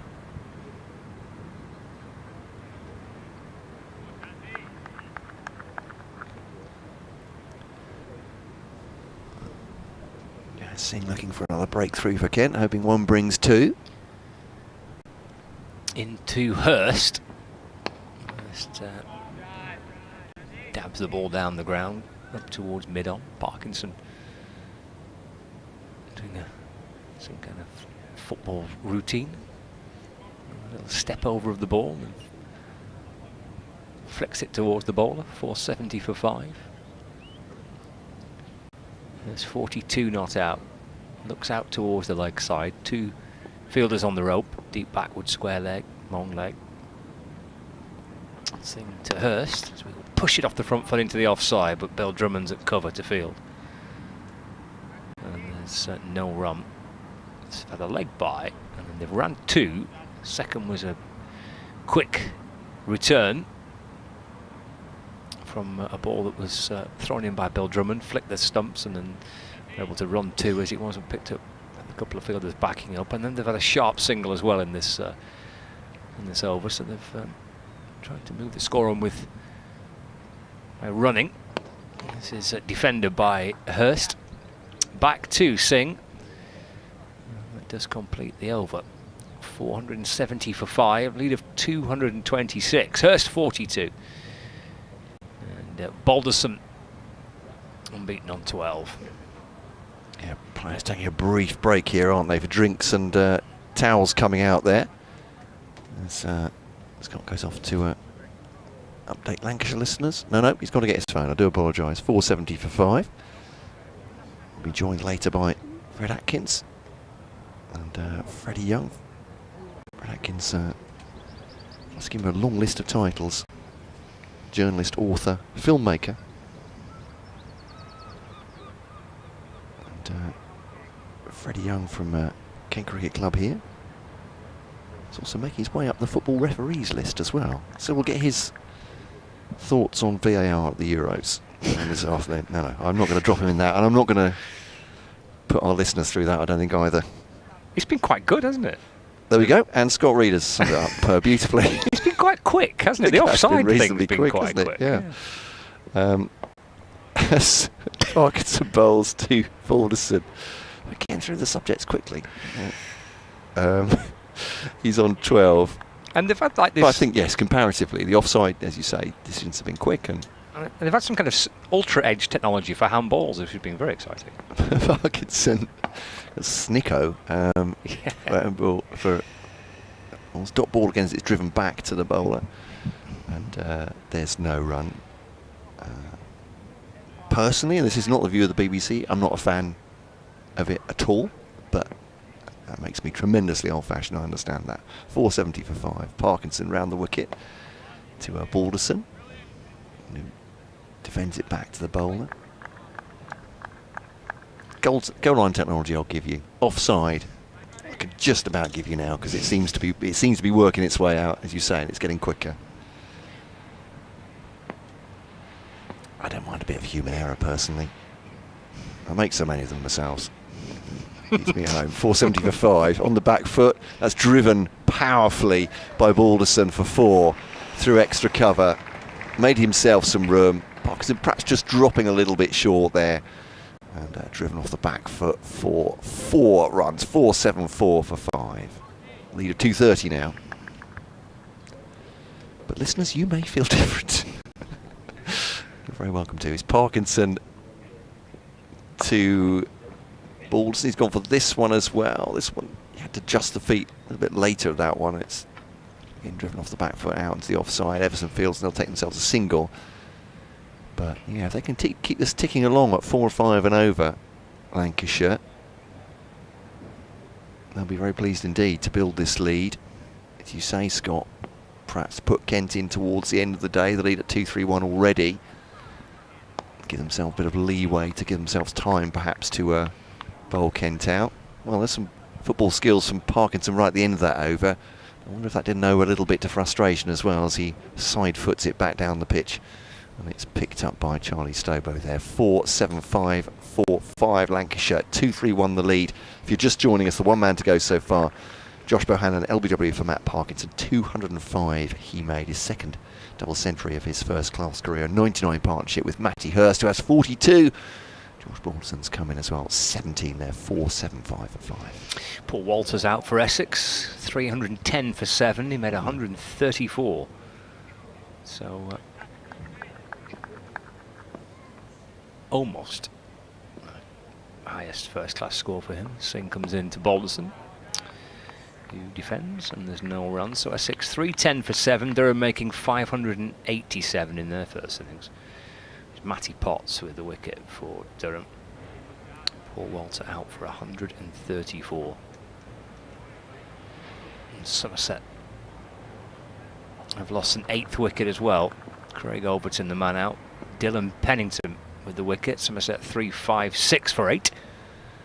Singh to Balderson. Just takes a quick single out towards the leg side. Moves on to 18, 476 for 5. So Somerset 3-5-6 for 8 in reply to Nottinghamshire's 360 all out.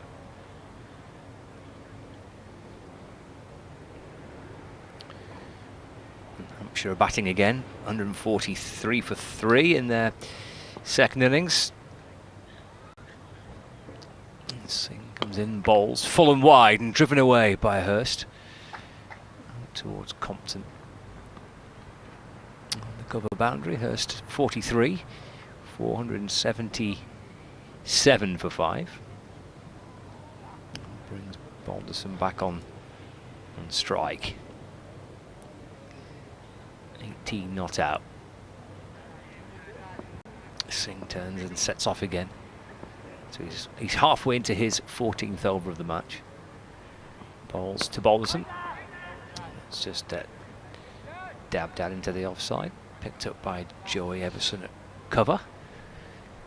And there's no run. Comes walking down the pitch, Balderson.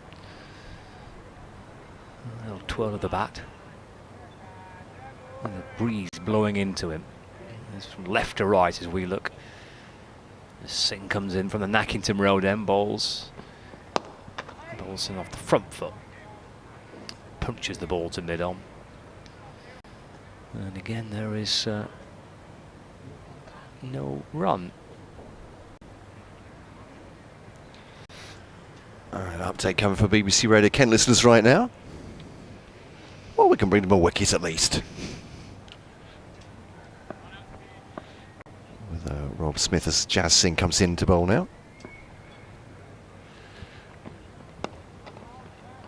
Well, they have taken a wicket, Kent. They finally got rid of Josh Bohannon, the Lancashire batter, but for 205, a more than 8-hour innings at the crease over yesterday and today, with Lancashire 477 for 5, still in a really strong position here. They lead on the first innings, 233 now. Matty Hurst has 43. George Balderson has 18. The 1 wicket for going to former Lancashire spinner Matt Parkinson, trapping Josh Bohannon for 205. He went out to warm applause from all around this ground, Kent and Lancashire supporters alike. So that's the 1 breakthrough for Kent so far. It looks very much like they're just going to be batting to try and save the game. Maybe later on today, maybe tomorrow as well. That'll be their task. It has been so many times this season. The battle of the bottom 2. Kent would have earmarked this one certainly to try and get a win to push themselves up the table. At the moment, it's looking far more likely that Lancashire will. This is cricket, though. You never know. Lancashire 477 for 5, leading by 233 at a sun-drenched Canterbury. Commentary continuing via the BBC Sport website and app. That's Parkinson to Hurst, who dances down the pitch and slams that into the onside. Unfortunately for him, straight at George Garrett, who fields out mid-wicket, and there is no run. So Scott was saying there's not much breeze now, actually. There was earlier, wasn't there? Thinking, but the flag's now just falling limply next to the flagpoles, and it's all shirt sleeve order and sun hats out there on the bleachers, and even in the members' pavilion here, where they're maybe rejoicing in some shade. Actually, there's on the front seats you can get a bit of sunshine. Parkinson, 2 balls to come off his 32nd over, 1 for 100 so far. It's looking useful, particularly to George Balderson, I suppose, outside his off stump, the left-hander. Occasional bits of variable bounce. No second breakthrough. And Lancashire will be very pleased the way they've steadied the ship, these two, and actually run really well as well, taking quick runs. That one's a swing and miss by Hurst outside the off stump, as Parkinson again gets a bit of bounce, and sort of frustrated stare down the pitch by Hurst for missing that one, as he's done on a couple of occasions, but he still keeps his wicket. 43 he has, 18 for Balderson at the other end. A maiden from Matt Parkinson. They put another 25 now, these two, for the 6th wicket, and you can ask much more from a Lancashire point of view here. It's a really good platform if they want to throw the bat in the second session. They already have a lead of 233. Might be a question for them of how many overs they might think they need to bowl Kent out, but at the moment certainly in the box seat. Yeah, I think Balderson's shown some really positive kind of intent, hasn't he? He tries to find another single to mid-wicket, in which he's done so quite a few times. It'll flick away off his pads and just working the ball left or to the right of Bell Drummond and able to get through for a single. He's run well, Balderson, so he's shown some nice positive kind of intent. Matty Hurst is going along nicely at the other end, so these two have actually been quite busy together since the dismissal of Bohannon. It's wide, that'll be driven away through the offside by Balderson, and the score ticks along to 478 for 5. Brings Hurst back on strike. Got just less than half an hour until the lunch break now. So they look busy at the crease, haven't they, I suppose, in terms of running as well. Singh to Hurst. Cut away. Pass backward point. 4 to Hurst. He's eyeing up a 50. 47 not out. Lancashire 482 for 5. Yeah, a little bit wide and short, but absolutely punished by Hurst. Lovely shot. One of those that disappears off the bat so quickly there's barely a sound. Timing's perfect. 47 not out. Singh strides in, balls to Hurst. There'll be a single again played out towards the leg side. Hurst moves on to 48, 483 for 5. The lead is 239. Yeah, 31 run partnership from just 50 balls, so they have been quite busy, these two. Quickly put on 30.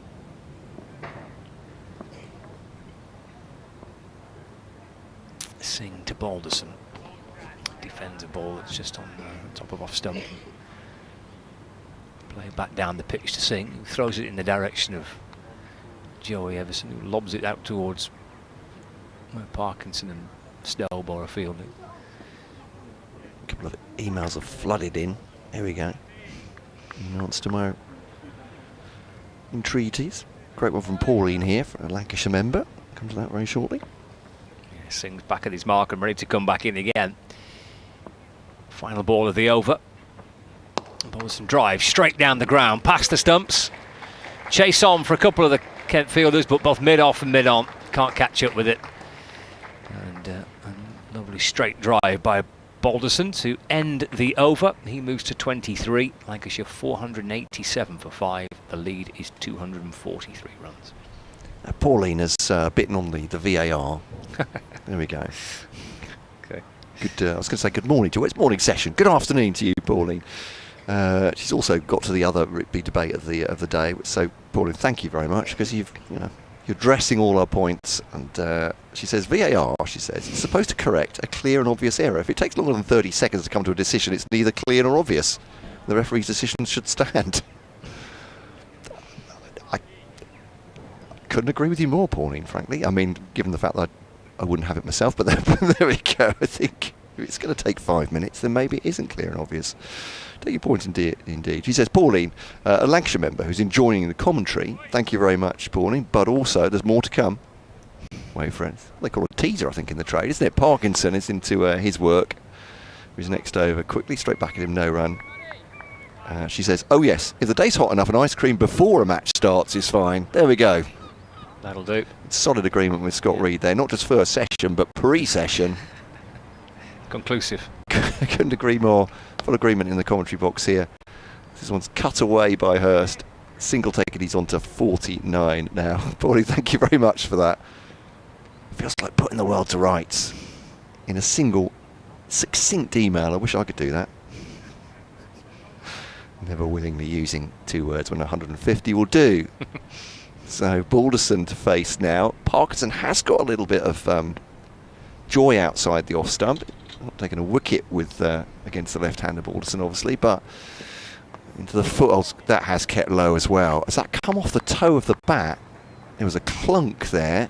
It's gone low. It's not missed, I don't think, the off stump by very much. And actually, I think Finch, rather like a goalkeeper, has fielded that with his left foot. Yeah, this is interesting. And Balderson will not like facing Matt Parkinson, I don't think, on this at the moment. I wonder if he'll attack him here. Short leg, slip, shortish mid-wicket as well.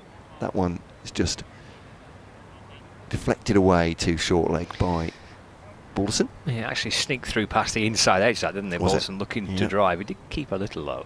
Maybe the clunk, was it hitting the wicketkeeper's boot? Maybe, I'm not sure, but yeah. Parkinson once more. That turns prodigiously. It was also a no ball, a foot fault no ball. Overstepping. But that one did turn, but actually harmlessly, wasn't it, in the end? Because it's turned from wide outside off stump and gone down the leg side, and Balderson's effectively followed it. But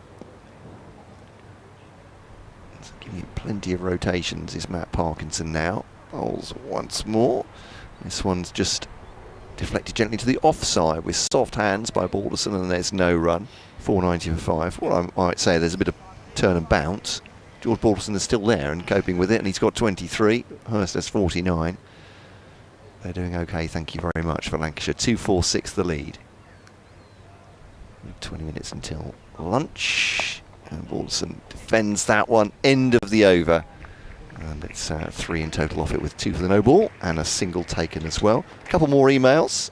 Mike, great to hear from you on kentcricket@gmail.com. There's a bit of gallows humour here. Maybe now we can manage to get Lancashire out for under 500. This was after Josh Bohannon had gone, which means Kent should just have time to be all out and lose by an innings today and save everybody's time. But yes, bemoaning the lack of first innings runs for Kent, as you point out eloquently, Mike, has been an absolute tale this season. And given our admitted injury woes on top of everything else, I simply can't see how we're going to escape relegation this year. He says, unless the eternal Stevens is available. There we go. The first mention of Darren Stevens, perhaps in this match, I don't know, of the day. He finishes it with a wink, Mike.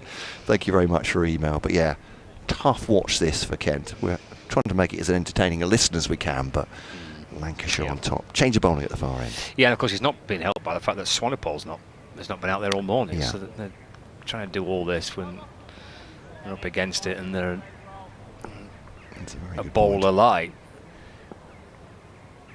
Here comes Joey Everson, so he's replaced Jazz Singh on the Nackington Road end. Hurst gets to 50 with this. It'll clip away off his hip for one. Very nicely battered, Matty Hurst. Real sensible batting yesterday at the back end of the day, after Lancashire lost a couple of wickets when he came out to join Josh Bohannon. And he's bounced along very nicely on this third day. 50, including 4 fours, coming off 129 balls. A really impressive start to his first-class career with Lancashire. 4-9-1 for 5, lead of 247. Brings Balderson back on strike. Everson from around the wicket bowls. And Balderson tells Hurst to stay where he is. That's steered away off a thickish edge down towards Backwell Point, where Jazz Singh fields. And there is no run. Yeah, 15 minutes remaining of the morning session. Lancashire just that one wicket, and they've added almost 100 runs as well this morning. So that's defended up towards mid-on. There's no run. The lead was at 158, I think, yeah, overnight. Right. It's now at 247, so... Yeah, 402 for 4 they were at the start of play. Now 4-9-1 for 5. Everson to Balderson. Again, just batted away into the offside. Does it with a lot of elegance, doesn't he, Balderson, the left-hander, with that high elbow, standing as tall as he can in the crease and just punching away to cover. Hurst at the non-striker's end, rehearsing a couple of shots as well. Joey Everson comes around the wicket to Balderson. It's up off his toes and chipped away towards the leg side for a single. Slightly horizontal bat, just scooping it away towards Ben Compton on the leg side boundary for 1. He moves on to 24 now, so 492 for 5. So that is 90 runs added so far in the session with 15 minutes to go. It's back on strike. Solid front foot defensive shot by Hurst to end the over. Just the 2 runs coming off it. 492 for 5, lead of 248. Marcus, great to hear from you. KentCricket@gmail.com says, my mother used to be taken to Liverpool Cricket Club when she was a child by her father on a Sunday afternoon. She has clear memories of ice cream served between 2 wafers. There we go. Oh, an ice cream sandwich. Yeah. Lovely. Then wondering, is it too soon to ask for another one? Never mind what time of day it was. Well, clearly after her own hearts there, your mother said she didn't realise one of her future roles would be to bowl to me a number of years later. Okay. Oh, Marcus is working from home, and I'm assuming from the Liverpool Cricket Club reference, a Lancashire supporter, but pleased with the way things are going here as Parkinson bowls to Balderson. Drive, you can hear the weight there. That's hit Matt Parkinson on the right forearm. He's rather cradling that as well. A big bruise there. James has been in touch bemoaning Kent's performance in this one. I think it's fair to say, I think as Scott's just pointed out as well, they're once again a bowler down. I haven't counted how many sessions that is for Kent this season, but injuries have not been their friend. Perhaps squad depth hasn't either. Not playing a shot there outside the off stump. Matt Parkinson asking umpire Milnes, who gives a solid Leicestershire no. That will be another dot ball. But yeah, clearly this year has been a struggle so far for Kent in the T20 as well. Was that straight back at Parkinson? Was that a chance? I'm not sure if that was a bump ball or not. He was falling backwards, trying to take the ball. I think it may have taken a bit of a horrible bounce in front Did of it? him. Yeah. And that's why he was on the back foot rather than the front foot. Yeah, back on the replay. Yeah, it did. Yeah, there we go. 493 for 5. So, just frustration of not having been able to stop the run there. As Hurst now faces, he has 50 exactly, comes down the pitch. This one, oh, he's going to be stumped. He's a mile out of his ground, and almost ruefully, Matt Parkinson celebrates that wicket in a very conservative fashion, and Hurst had given it the charge, and when he missed it, was beaten by the spin of Parkinson. He was always going to go. Stump Finch, bowled Parkinson. The former Lancashire man has taken both wickets to fall so far today for Kent, but it's 493 for 6. It's still a mighty lead for the visitors here. They lead by 249 runs now, as Matty Hurst goes, perhaps sacrificing his wicket a little bit on the charge to attack. He goes 50 exactly, 493 for 9, and they put on together 41 together, this pair.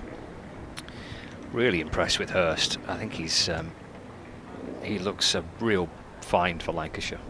Really impressive young player, keeps wicket, and it's the way he's scored his runs this season. The very different approaches he's got. I mean, he's got all the shots. He's in Lancashire's T20 team. I think he's batting at 3 at the minute, or 4 in Lancashire's T20 side. So he's got, you know, the bundles of the shots that young modern day players have got. So he can clear the ropes, without doubt, improvise and create ways to score runs. But then equally that innings there, and the way he's batted a couple of times this season when he's shown a different side to his game. It's a really good 50, that. You know, you might look at that maybe on the scorecard and see two big players getting a century and a double century and a bit of a flat pitch, and bowling's not this or whatever you might look if you're looking from the outside in. But actually, I think that's last night and this morning. I think he's batted really well there, and he's continues to impress. Hurst, he's a real find for Lancashire, and a good little knock last night, where he managed it with Bohannon, and again in the first kind of half an hour, 45 minutes this morning. As you say, he's looking to try a little bit, to attack a little bit there, isn't he? Try and push the game on a little bit now. Lancashire's lead is 250. So no criticisms of the way he's got out. I'm sure he feels a bit frustrated by that, but no, impressive young player for Lancashire. Jeff Blatherwick, the new batter. Yeah, Parkinson to him, floats the ball in. Blatherwick has a good look at that. Just defends it up more or less to mid-off rather. It's taken by Twanami, right-handed batter. Slip and a silly mid-off for Comfrey. That one's come off the outside part of the bat and skewed down to backward point. End of the over, and it's a wicket-bearing one for Matt Parkinson, and applause from this Canterbury crowd there, Kent members of which have had little to applaud so far today, but they do give him around 493 for 6, the lead 249. Yeah, with about 10 minutes left before the lunch interval. Parkinson has done a manful job here, hasn't he? He's got through 34 overs. He's gone at about 3 and over. Picked up a couple of wickets, but was saying to Ben, I remember a game here a couple of years ago where Parkinson basically bowled through 2 sessions for Lancashire. As Everson's into Balderson, defended into the offside and over. I think he got 7 wickets in that match for Lancashire a couple of years ago and bowled through half a day. He's an unfamiliar territory for Matt Parkinson. 493 for 6. Lancashire to 249 in front. Joey Everson. And the Nackington Road ended. Ball around the wicket to the left-hander, Balderson. And he sends Blatherwick back. As that ball ricochets away into the offside. Picked up by George Garrett at cover. And there's no run. A couple of dot balls to start Joey Everson's 15th over. So plenty of fielders close in at a wide sliver backward point, cover mid-off, mid-on, mid-wicket, and a couple out towards the rope. Bounce off the front foot, tries to steer it down in the gap between slip and backward point. Picked up by Jas Singh. And there is no run. 493 for 6. Everson turns again. Shadow follows him as he comes in and bowls to Balderson, who works the ball defensively back down the pitch and gathered by Joey Everson, who's leaning forward to scoop it up and briskly walks past the umpire back to his mark. 25 to Balderson.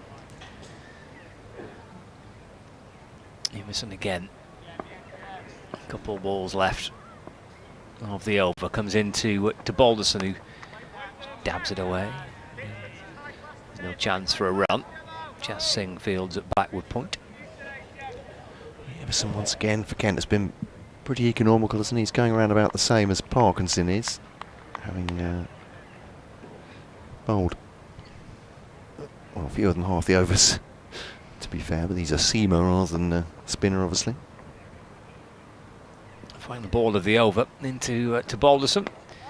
That'll be a maiden for Joey Everson, as Balderson just leans onto the front foot and guides the ball calmly away to the cover, and there's no run. So second maiden over for Joey Everson. 15 of them he sent down. He's gone for 46 runs. Lancashire 493 for 6, and they lead still by 249 runs. Email from Will here on kentcricket@gmail.com. Well, thank you very much for this. This is looking at the live table, which includes points for the first innings performance, 110 overs, of course, in the current matches. Worcestershire are 8th. They will lose their current match against Surrey. He says, call me Nostradamus. There we go. I think Worcestershire have just been bowled out as well, as if to emphasise that. So, yeah, they're 212 all out. Surrey made 490 in their first innings, so that really will be difficult to defend for Worcestershire. Oh, that's a good ball, and Blatherwick just reaching down the pitch has missed that one, just spinning away from the right-hander. He says, thus the winning team in the Canterbury match will get out of the bottom 2. In the event of the match being drawn, Lancashire will be out of the bottom 2. So incentives very clear. Should Worcestershire lose rather. Well, I'm not going to say anything definite about that. But we'll doff our cap to your predictive powers. This one goes down the leg side. A scruffy one comes off the pad to the wicket-keeper. 2 slips in for Jack Blatherwick. Coming in at 8 to replace Matty Hurst. Stumped for exactly 50. Parkinson then bowls to Blatherwick on the back foot, defended into the onside. And there's no run. Looking at his stats, looks like just his 3rd game of the season, or championship game. A score of 18 so far. Parkinson again, studious forward defensive by Blatherwick. Be very happy, I'm sure, to see off as many deliveries as he can towards the end of the session. They'll have a chat at lunch, see where they are. 249 ahead at the moment, so no runs added since the wicket went down until that one slapped by Blatherwick wide of mid-off, and that runs quickly to the boundary for 4. It was a brutal shot in the end off the spinner. 4 runs, 497 for 6, and now the lead is beyond 250, 253 in fact. It's Parkinson to Blatherwick. Much slower delivery, waits for this one, pats it into the onside, along the ground, and that will be the end of the over. 497 for 6, the lead 253 for Lancashire so far. Yeah, it'll be time for another one before we get to the break. It's been a pretty tidy pre-lunch spell this from Joey Everson, hasn't he? He's gone for a couple of runs since replacing Jas Singh from the Nackington Road end. Yeah, Worcestershire off following on as well in that match against Surrey. Should been bowled out for 212 in reply to Surrey's 490 all out, so they're 278 behind, and Surrey have put them back into bat.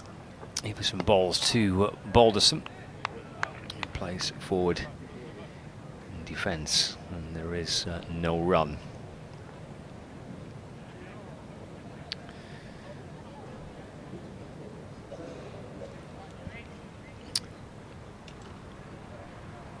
Has 2 wickets, by the way, 18 overs apart between Josh Bohannon going. 205, Hurst for 50, both for Parkinson. Emerson to Balderson. Takes a single, just flicked out towards square leg. It's quite a brisk little partnership, wasn't it, between Hurst and Balderson.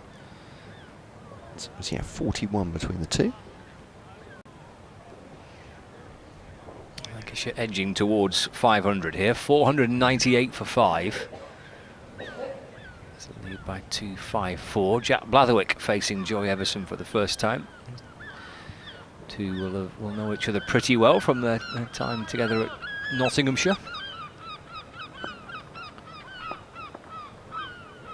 Some noisy goals. Everson's in to Blatherwick, who's off the front foot and he defends, and there's no run. I think they're suggesting maybe it's never too early for somebody else's ice cream. Is the girls here? Yeah. To made themselves heard, didn't they? regular visitors, yeah. Kevin Howells reckons there's a different class of gull in this part of Canterbury. Than Oh, right. Yeah, that was his I think they're a bit posher. He reckons they're a posher gull, yeah. Well, just anecdotally, there's not a lot of swooping on people's lunches here. I think they settle late in the day and graze, maybe. Everson to Blatherwick. He defends into the onside, there's no run. Because the ones in the city centre, in my experience, are quite ferocious. Oh, and these look ferocious. They look a bit ferocious. They kind of operate in gangs a little bit in the city centre. They strut about the high street on the prowl.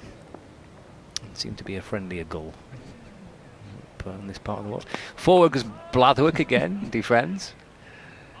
And there's no run. I'm sure you've been to football grounds where almost as the final whistle goes, the goals declare, this is ours now. It's our time. Go home. Yes. There's, yeah,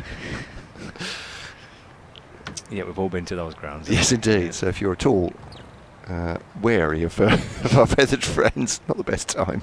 Final ball of the morning, and it's worth a run for Blatherwick as he tries to push into the offside. The ball squirts down to fine leg for a single. 499 for 6. That will be lunch, and Lancashire lead by 255. Scott, thank you very much. You'll update at Lancashire listeners with very good news indeed for them, having made 97 for 2 effectively in that session.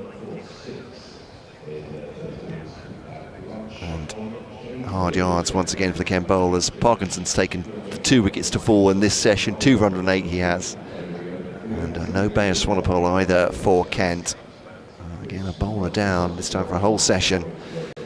Made it even more difficult for this Kent attack to take those wickets. And Lancashire a commanding lead of 255. We'll be updating listeners on BBC Radio Kent very shortly, and then Scott and I will be back for the second session of the day here at Canterbury after lunch.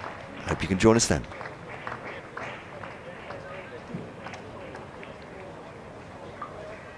We'd like to see 4 of your moving on to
with cricket being the leading sport in Afghanistan, the first change program brings asylum seekers and unaccompanied people together through cricket.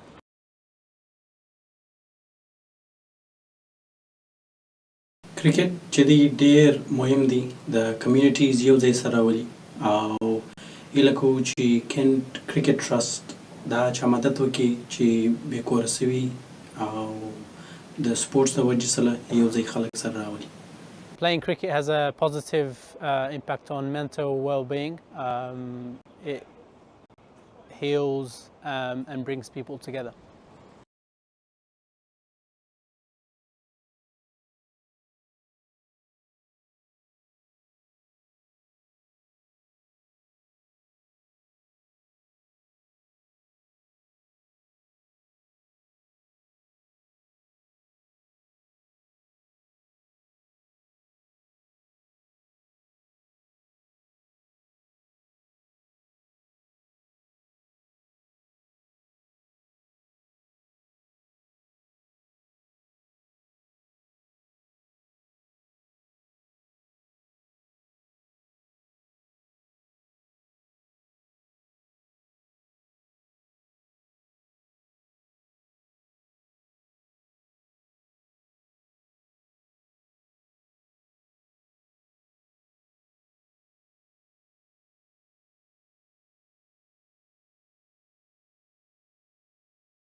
We're first in the UK for graduates in employment, and your university experience will be full of firsts too.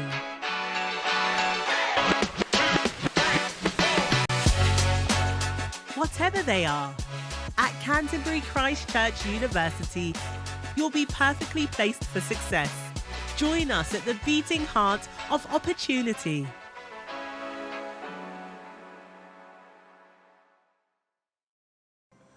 The 50 Overs Project runs some events that allow people to get active, get out of their homes and to meet new people and come down and watch the cricket. Kent Cricket Community Trust captains Phil Gallagher and Ben Roddy joined the walking cricket session to learn more about walking cricket. It's cricket at a slow pace and it's fun, and it's for people who are looking to get active and to enjoy some time and to make some new friends and to get out the house.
We all want to leave a lasting impression, so we pile on the pressure. Our primary mission is for you to fulfill your ambition, work towards your true purpose. See, a lasting impression can be easy to achieve. All it takes is to reimagine what it means to succeed. And with a little support and the guidance you need, we can work towards a brighter future together.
Lancashire's first innings, George Dawson shot Blatherwick.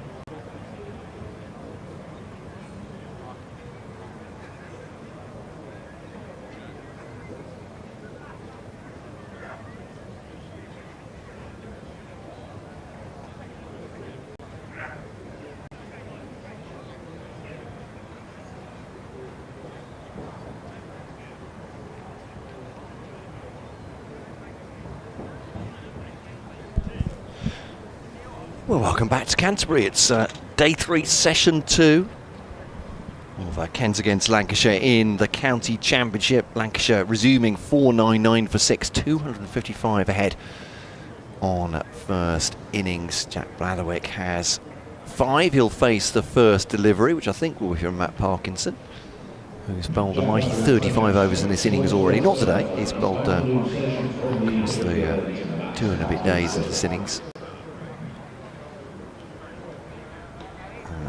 George Balderson has 26. 2 wickets fell in the first session. If you're just joining us, Josh Bohannon, LBW to Matt Parkinson for 205. Just a second double century of his career.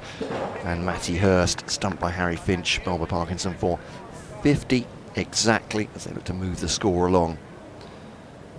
That was at 493 for 6. I've added 6 since then. Coming out after the session, no Bayer Swanepoel in the first session for Kent off the field. We're not entirely sure why, but just going to check around the field.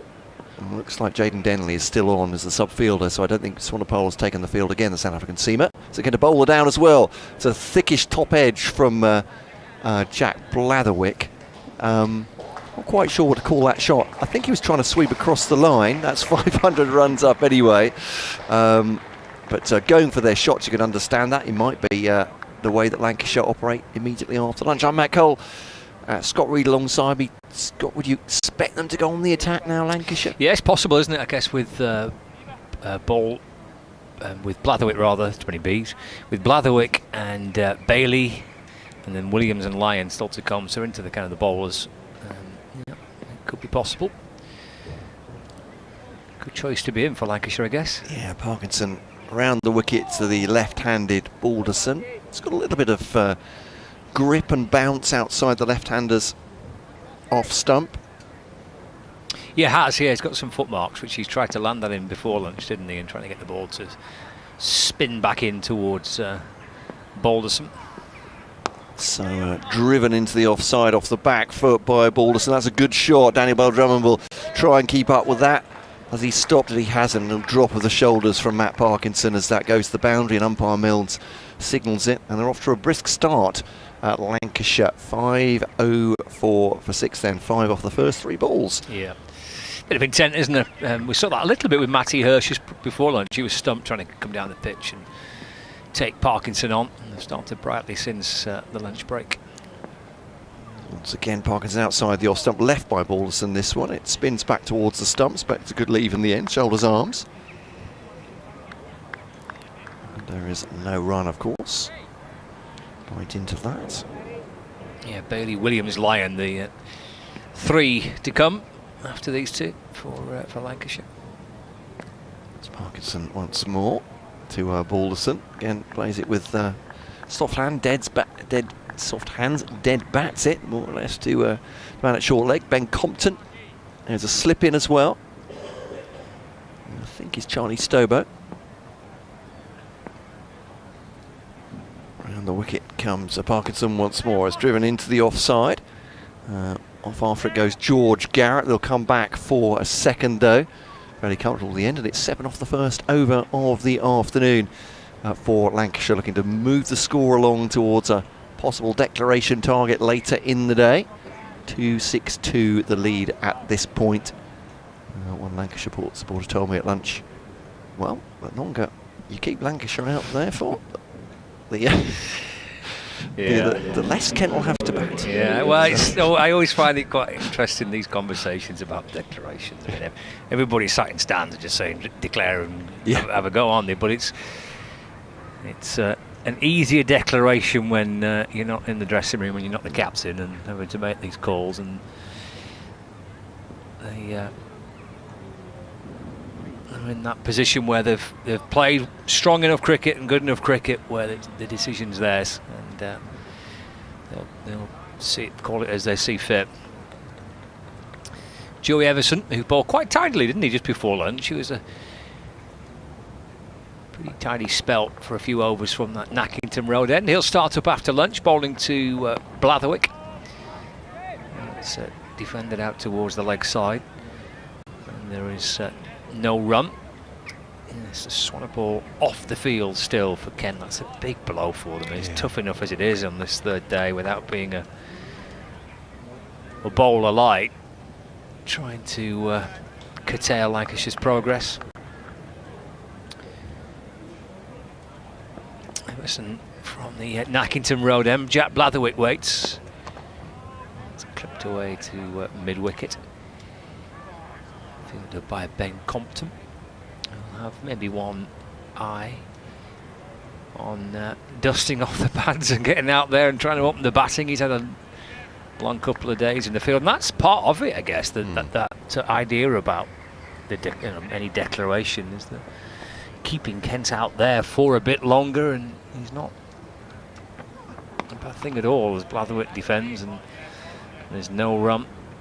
Dragging them back out for a start of another session, another hot afternoon, keeping them in the field for a bit longer.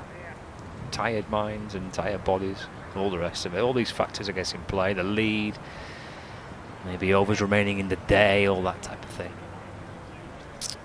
Keaton Jennings and his side have earned that luxury of being able to make that call if and when they see fit. They're not bowled out. Blatherwick pushed away into the offside for a single. He moves on to 7, 507 for 6. Brings George Balderson on strike, facing Joey Everson for the first time since lunch. The left-hander, Lancashire's classy-looking left-hander. So he takes guard from the umpire. He's got 32 to his name. Everson, as he did before lunch, will bowl round the wicket to Balderson. And just pushed up towards mid-on for no run. Remains on 32. With a little bit of musical entertainment during the lunch break. Hang on, let's get this right. Let me prepare myself for the useless pluckers. Ooh. Yep. To give it a bit of a run up, that one, to make sure the clear mind before I attempted that. As Everson's in to Balderson, hammered down the ground. That'll be 4. It's hit firmly through straight mid-on by Balderson. He moves to a 36, not out. Lovely looking on drive. 511 for 6. A lead of 267. Boundary just taking the edge off what had previously been a pretty tidy over by Joey Everson. 36 to Balderson and 7 to Jack Blatherwick. Emphatic end to the over. It was, yeah. So Lancashire carrying on. 267. I suppose we can all guess, as you say, we can sit in our comfort armchairs and decide when Lancashire should declare, but we'll see what that occurs. That's a mighty hit from Blatherwick, and that's gone up and away and over cow corner for 6. That's a big old hit. Just see the boundary fielder there is staring George Garrett vaguely in the direction of the indoor school. I'm not sure it quite reached out, but it wasn't far off. That's cleared the 6-7 rows of seats on the hospital side of the ground and gone onto the turf beyond, opening onto the roadway. That was absolutely muscled by Jack Blatherwick. Yeah. He'd gone to T20 mode there, hadn't he, really? Yes. Yeah.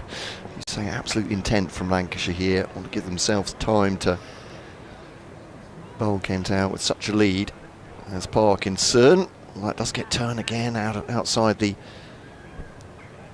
leg stump this time of Blatherwick, but he can pad up pretty much outside the leg stump.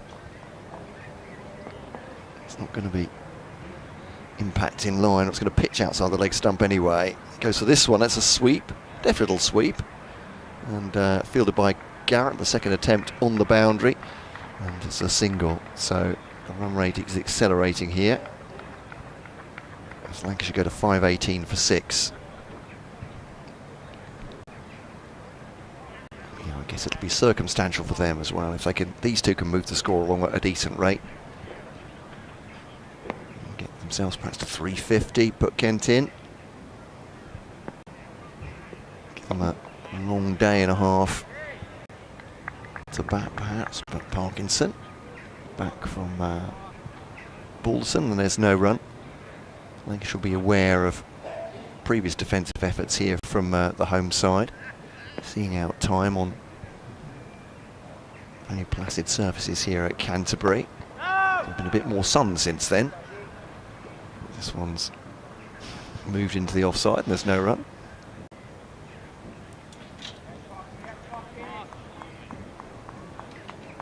So Parkinson, last ball of his 37th over, and Alderson turns it in the onside, and there's no run. The short leg picks it up. 518 for 6. The lead at 274.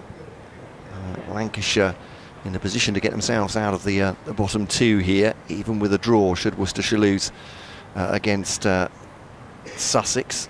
And the reigning county championship champions have Worcester following on there. 11 for no wicket, I think, just after lunch. But here it's 518 for 6 in the sunshine at Canterbury, and another seemingly long day and a bit for Kent in the field. Yeah, it was a powerful looking blow in that over, wasn't it? It really was, yeah. Jack Blatherwick. There's Joey Everson. Blatherwick drives away through the covers. That'll be 4 again. George Garrett's on the boundary on the offside. He's at a deep point. Hammered away for 4.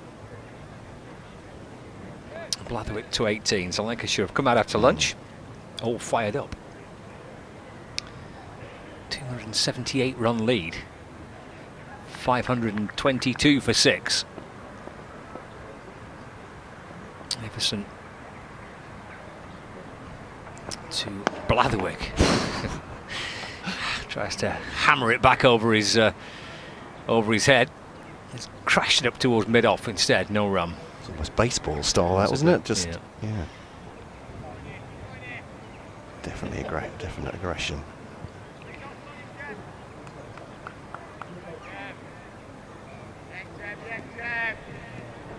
18 not out, Jack Blatherwick. Joey Everson to Blatherwick. To deflects off the pad by the sounds of it. Let's have a look. Yeah, there'll be a leg bite down towards Jazz Singh. So Blatherwick remains on 18. He's had some fun in the Blast, Jack Blatherwick, this season. He's played every Blast game for Lancashire. He's chipped in with some important runs at the back end of a couple of innings for Lancashire this season. Balderson carves this one away. That's a good stop. Yeah, Jazz Singh just backward of point, went low down to his left. And there is no run. Balderson himself has played T20 cricket in the last 4 matches. He made his T20 debut for Lancashire a few weeks ago.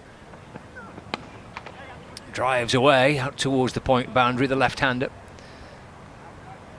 Denley comes up to field. Fizzes one in towards the gloves of Finch. Lovely looking throw actually out from the boundary there. Balderson on to 37. 524 for 6. The lead now 280 runs. Brings Blatherwick back on strike. Everson in, balls to Blatherwick, who plays forward and defends. And there is no run. And that is the end of the over. 5:24 for 6. Lead 280. Email from David, a Lancashire member, on kentcricket@gmail.com. We welcome all comers at BBC Kent Sport or at BBC Lancs Cricket on X, Twitter as was. But David on the email says, memories of coffee on the boundary rope in May last year when there was no game on, he says. VAR, the concept, he says, of umpires call for tight offside will seem to be a great addition to football. So thank you very much for addressing our earlier thoughts on VAR. Yeah. The second innings for Kent, he says, who's most likely to provide dogged batting resistance? On evidence so far, Ben Compton, always stubborn. Ben as an opener. Daniel Bell-Drummond is their top run scorer. He's been in good form in just about both forms this season as well. This one's driven by Balderson into the onside. Everson Fields, it's Parkinson bowling, by the way. Based on pitch performance, bowling threat from line and any others a standout.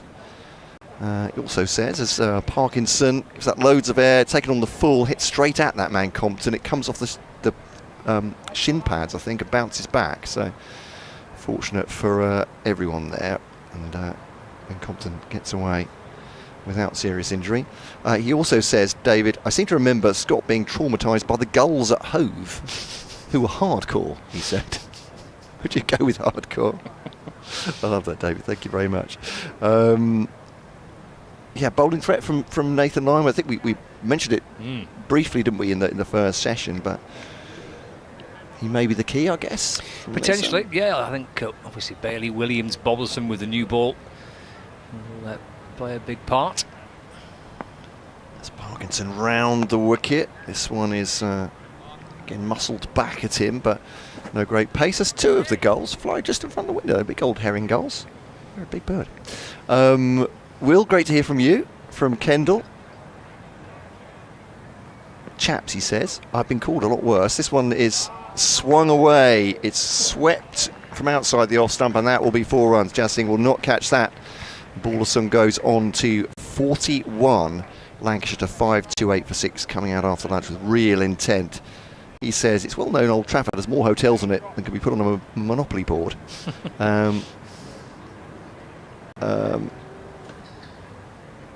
Talking about the building of a ground at Farringdon, is that right? Is it Farringdon? Parkinson back from Balderson, fielding of his own bowling. Farrington, which is near Preston. Gotcha. Just wondering, it's not going to be started to be built until next year. He's saying. I think it started already. Oh, has it? Yeah, I think so. Okay, there we go. And so Will, I hope he has some sort of answer for you. But he was saying, obviously, in terms of Lancashire's financial power, is there any reason why they would be? I feel like it's a hospital pass, that one. I don't know what the. Well, it's almost time for a 2 o'clock update, so I'll leave you. There we go. Let's call me back in half an hour, Will. He's going to cogitate on that one. And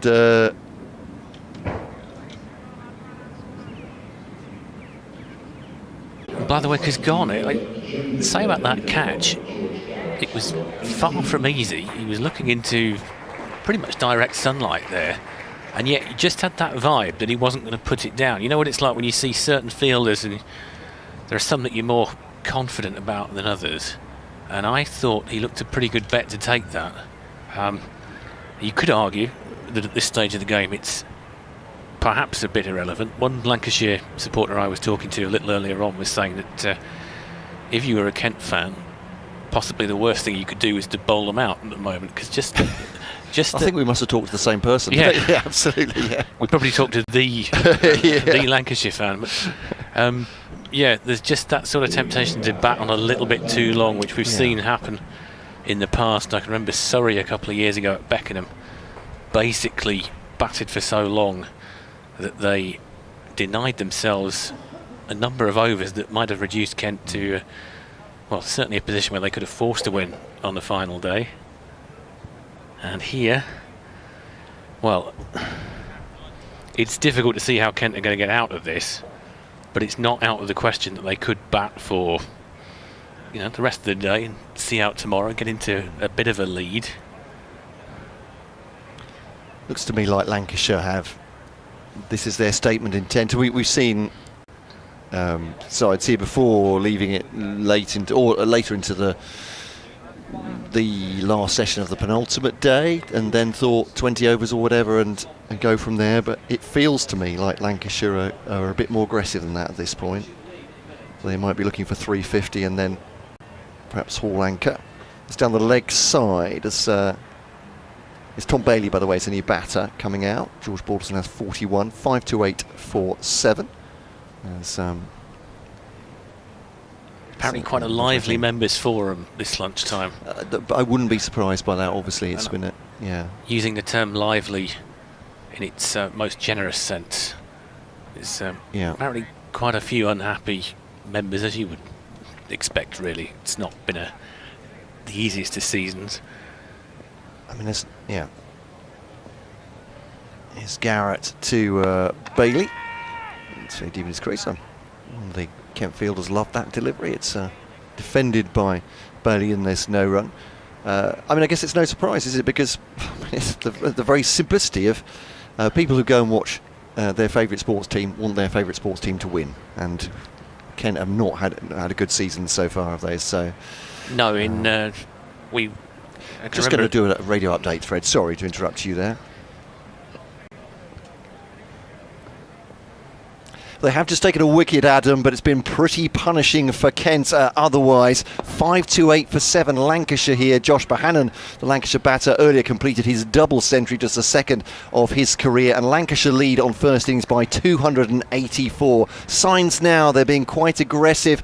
They may well declare to get Kent in for their second innings today, hoping to bowl them out, perhaps even for an innings victory. Kent's task then will be to bat some more and hope to save a draw here. It's been a bit of a pattern for Kent throughout this county championship season, and these are the bottom two teams in county championship at Division 1. Kent hoping then perhaps to save a draw later in this game. They need to take wickets and bat really, really well to do that though. Lancashire 528 for 7, leading by 284 here at Canterbury. Elsewhere, better news for Sussex. 209 for 4 at Hove against Leicestershire. They lead by 376 runs there. Sussex into their second innings. Commentary of those games via the BBC Sport website and app. And you have missed no runs. As it seems a bit of an outlier, certainly for the way this game has gone so far. But it looks like George Garrett is he's a ball away from a wicket maiden here, and he bowls to Bailey, who then goes and spoils it, of course, by engineering into the to the offside. Takes a single. Who cares about stats? That's the end of the over. 529 for 7, then 285 the lead for Lancashire. But yes, just going back to that, obviously people as even-handed as you can be. You want your team to win. You do, and I think I mentioned this to you during the lunch interval. If you have been at certainly we've been at every home game this year, and it's followed a similar pattern. Day one, you have a bit of hope when you start, and that's sort of mainly knocked out of you by the end of play. Day two, it's pretty much straightforward despair. Day three, characteristically, there's been a kind of plucky fight back. Somebody down the order will do something, or Zach Crawley produces heroic 200 at Somerset. That was day three, and then day four you lose. And that has happened more than once this season. There have been a couple of exceptions though. The Worcestershire game here, decent draw on the final day. As Parkinson bowls over the wicket to Bailey, no run as he defends that. And the Somerset as well, the opening game, that was ended in a draw. To say that Kent probably had the rough end of both of those draws, but happy to escape on day four. As Parkinson over the wicket then, and just opens the face there. Bailey runs that out to cover, fielded by Singh as a single. 530 for 7. One thing I was going to say about Parkinson as well is that there's some conjecture as to why he wasn't bowled earlier on day two. Yeah, interesting one though. I thought he would be. I mean, I'm looking at a scorecard from afar, but but certainly in terms of it being the heat that's involved, and perhaps rotating the seamers even to. But yes, he's the one international class bowler that Kent currently have certainly fit, There's a whole sort of almost half a dozen bowlers out injured at the moment. That's Parkinson bowls now to Bailey, straight back at the bowler there, Rod. The way they've done it this season is Parkinson has not been the first spinner to come on, has it? I mean, they've obviously got some strategy involved, but it's been Leaning or O'Riordan or even Denley at times. Parkinson over the wicket once more. And on the leg side, a half shout for a caught behind from Charlie Stobo at slip. And they said they must have a strategy. And there's obviously a reason why they're doing this, but it's not really working. It's Parkinson over the wicket once more outside the off stump. It's a play and a miss by Bailey, and that will conclude the over. 2 off it.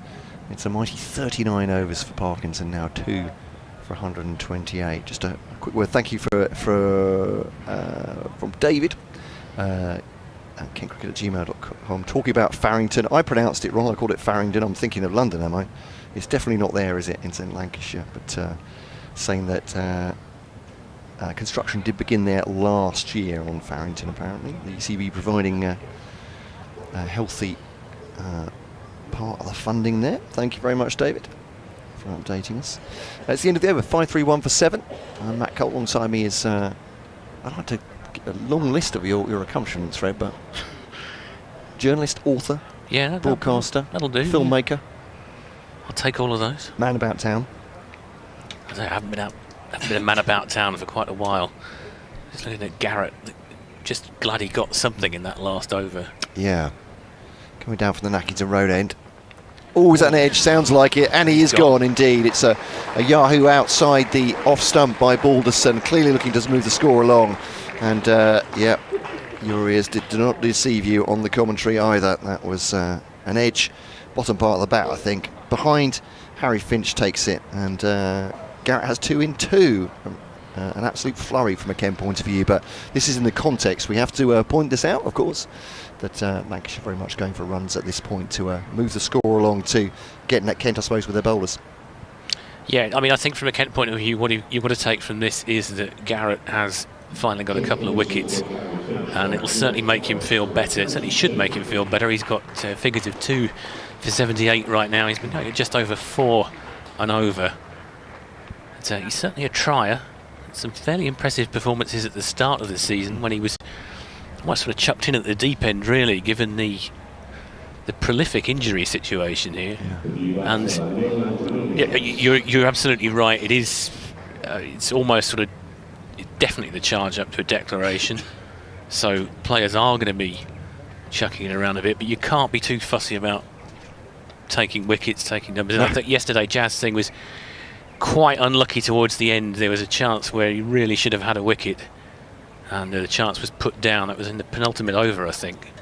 And I think off the top of my head it may well have been Bohannon. Catch just fell short of the fielder, who may have been Matt Parkinson. Could be wrong about that. But you're just thinking, for somebody like Jazz Singh, just doing the world of good to get something, because he's not. I don't think he's taken a wicket in the Championship this season. So even though you are in this situation where the batsmen are going to be playing a few shots now and taking a few risks, it's just what can you get from this situation? You know, you've been under the pump all game, so if you can take a small lift here and there, as Garrett is right now, then it's all positive, I think. Yeah, as bowlers will not tire of telling you, there will be all sorts of edges, just missing the stumps, dropped by slips, as you say, dropped by outfielders sometimes. This one's driven back towards Barrett Bytes. Will Williams, by the way, is the next batter. 5-3-1 for 8. Bailey has 2, Williams none. That's his first ball faced. So I think you just have to take them when you get them. I think I've seen bowlers rather ruefully have taken hat-tricks in T20 Blast cricket, for instance, or T20 cricket around the world with 3 boundary catches, but well, Adam Milne a couple of years back, he took a hat-trick off the last 3 balls of an innings, and he said probably the one I'm thinking of. Said it was horrendous, for his own words. Horrendous hat-tricks I have known. Here's Garrett to Williams. Grant Stewart is in the onside. They'll take a single. 5-3-2 for 8. Grant Stewart did last year as well in the Blast, and I seem to remember came up to do his interview afterwards, and he did seem almost embarrassed that he'd taken a hat-trick in that format. He is self-deprecating, I think, to almost to a fault. Is Grant, isn't it? Grant Stewart, though. Yeah, it's one of very modest man. One of many bowlers Kent are without. Yes, absolutely. It's a very inexperienced attack today. Garrett, I think, is only about 24. Yeah, and Swanepoel's not.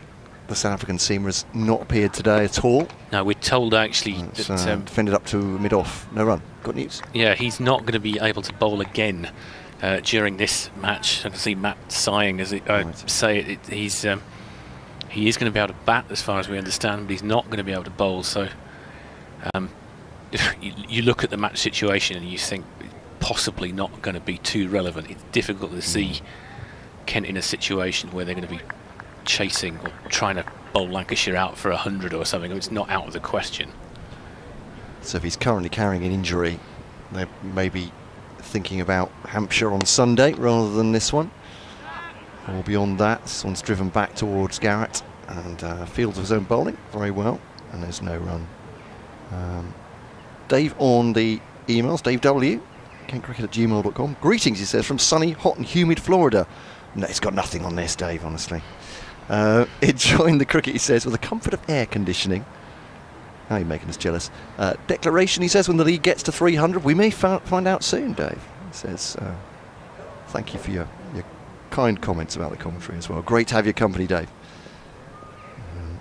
One from Harry as well. This one, it's a big blow from Tom Bailey, and that will clear the rope at the far end. And that is an uncomplicated slog from Bailey off the bowling of Garrett, who has taken 2 wickets in consecutive overs, but that one got the treatment. Bailey goes on to 8 from 13. Lancashire 538 for 8. It's now 294.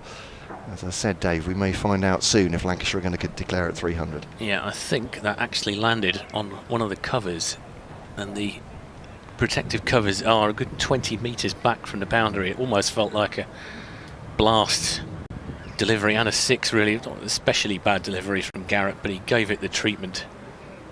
And it's been fished back by a gentleman wearing a pink shirt, standing by the covers. Everyone's safe. We hope the covers are unsmashed as well. They don't look damaged from this distance. Parkinson. We've not seen Charlie Stobo for a long period of time either. I mean, he's standing at slip, but he's not been bowling either. And I wonder, as you were saying, Fred, with Kent's seam attack seemingly injury ravaged at the moment, perhaps they are keeping him out deliberately. Everson and Garrett doing more work. Oh, that's deceived Williams, I think it's fair to say. He tried to lay bat on that, and it's skewed off towards Stobo at slip, off the pads of the big seam bowler. He looks okay. He looks like he's moving all right. It's obviously his shoulder will be the relevant thing, you would think. Yeah. Again, I'm not sure they'd have him on the field if he was. That's had to work that away on the onside there. Williams, the right-hander, Will Williams, but can't get that off his pads. Sorry, it's an email from Gordon about Harry Makepeace. Gordon, thank you for your email. We'll get to that probably at the end of this Parkinson over. Bowls now, it's driven straight back at him by Williams, and there's no run. 538 for 8. And the scoreboard's doing some catching up here. I'm sure that wasn't the first ball that's over, unless I've inadvertently fallen asleep and woken up during the next one. As Parkinson bowls outside the leg stump, it's more than possible, and that's swept away with some venom by Williams, and he makes contact this time. And no, that was the second ball. There's four runs there. 5-4-2 for 8. Yeah, not the greatest of Parkinson's deliveries, that one. Just well wide of leg stump, and it was just easily swept away. Parkinson bowls once again, and just tucked into the onside for a single by Williams. 5-4-3 for 8. I was right after all. There we go. I must be losing my mind here. Trying to make apologies for myself. 3 dot balls, a 4 and a 1. That's better. Crikey. Last ball of the over by Matt Parkinson. to Tom Bailey. Goes to the reverse sweep there. Big cloud of dust. So what, Ball bounces off the wicket keeper to was wide. given wide. I thought they probably didn't miss leg stump by that he much. Not backed outside leg stump a little bit? Or ended up backed out? I'm sure there's a reason why that was given as wide, but he looked like he was shaping to reverse. Yeah.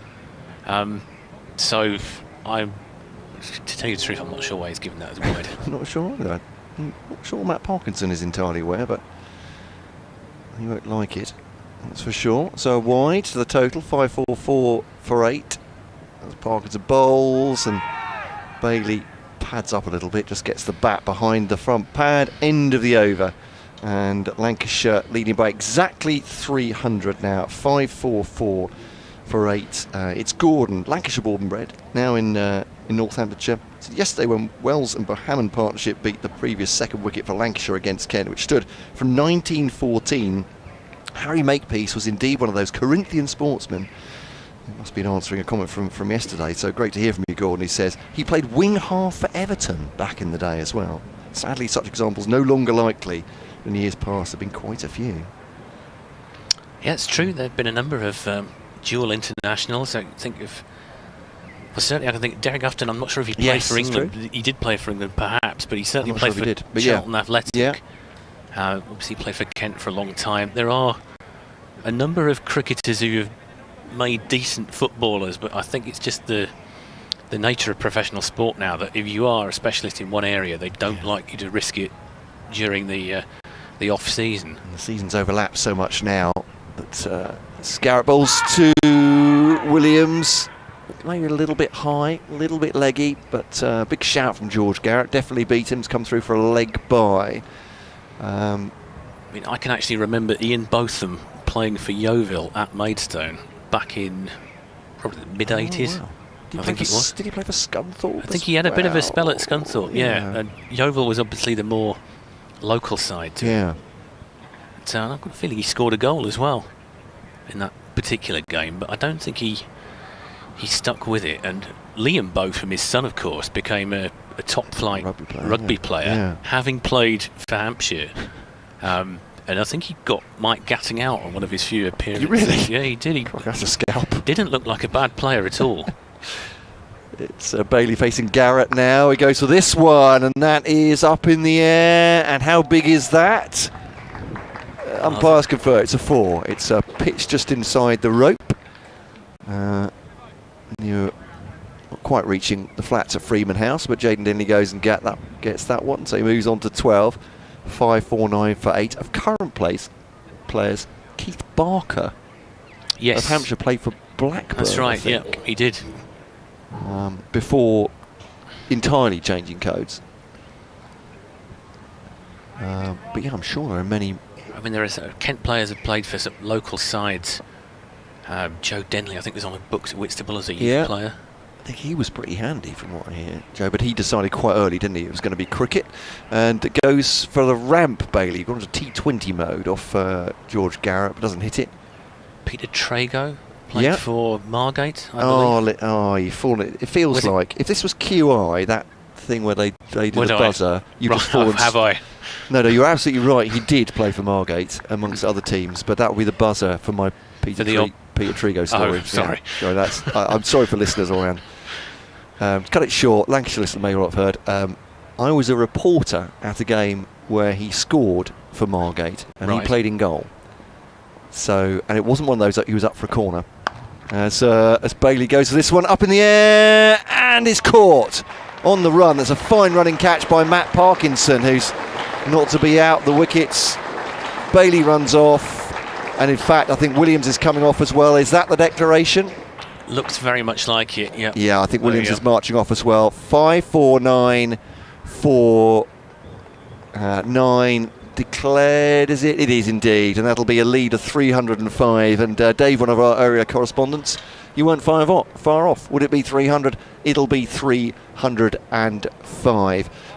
So, Fred, it's a big total. And Lancashire, as you say, maybe hoping they won't make the mistake of other teams of having batted too long here and allowing Kent too much time to dig in.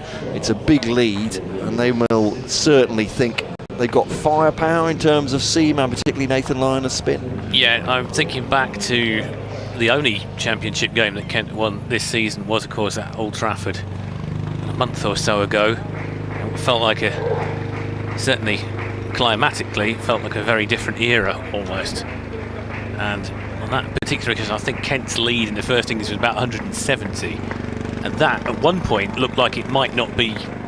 You know, there was a time during that game where I think Lancashire might have fancied their chances.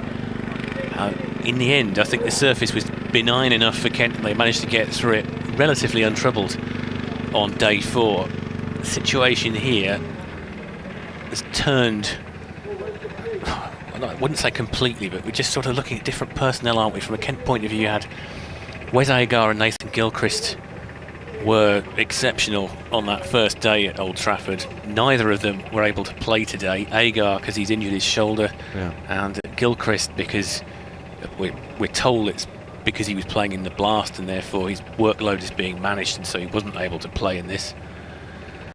And you do notice that difference, don't you? You've got the inexperienced attack. We were talking about Matt Parkinson's role. Like Parkinson, we're obviously going to have a lot of Lancashire listeners in.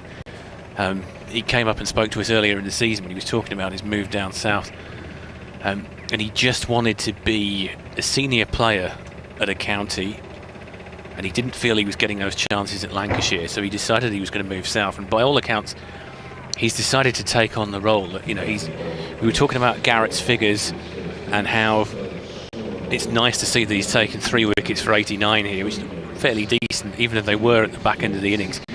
Parkinson's sort of attitude is he's at the stage of his career where he's an experienced enough bowler that he doesn't need to feel his ego is bruised if he goes for, as he has today, 134. He's taken a couple of wickets into the bargain, but he's taking on the senior role of protecting the younger bowlers, because there are a lot of bowlers out there for Kent that have been used this season. I'm thinking about Jazz Singh, Arafat Bhuyan as well, Garrett as well. You know, they're very young still, they're inexperienced, and when you're coming up against an attack full of people like, you know, for example, Dom Sibley at Surrey, and all the people that they've got at their disposal, it can be quite a bruising experience for a young bowler if he goes for a lot of runs and doesn't get any reward. And so Parkinson decided that, as part of the leadership group, that he was going to shoulder that responsibility, and if it meant that he had to go for a few runs, then so be it. And the separate discussion we were sort of alluding to earlier was whether he was being used too late in the innings. And I think possibly in this game, I think it's fair to say that he possibly was. I'm sure there are people in the coaches' room with laptops and programs and stats that can point out the strategy and, you know, why he was used when he was used. Marcus O'Riordan was the spinner that went on first yesterday. I mean, you just feel sometimes that you need your senior player out there to, you know, to just throw the ball to him and see if he can make something happen, because nothing was happening at that point. When they did come on to bowl yesterday, the game had already drifted away from Kent by that point. Well, they're going to need some senior players, Kent, to stand up and be counted when they come out to bat. Lancashire in a fantastic position, declaring at 5-4-9 for 9, a first inning lead of 305. George Garrett finished with 3 for 89. I'm Matt Cole alongside me, Fred Atkins. We'll take a short break now. We'll be back with Kent's second innings. Lancashire hoping to wrap up 10 wickets quickly for an innings win, and a big win it'd be for them. The battle the bottom 2 in the county championship as well. I think they are just ringing the bell. We'll be back very shortly.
So the players are heading back out. Kent's opening batters to start their second innings after Lancashire's declaration of 549 for 9.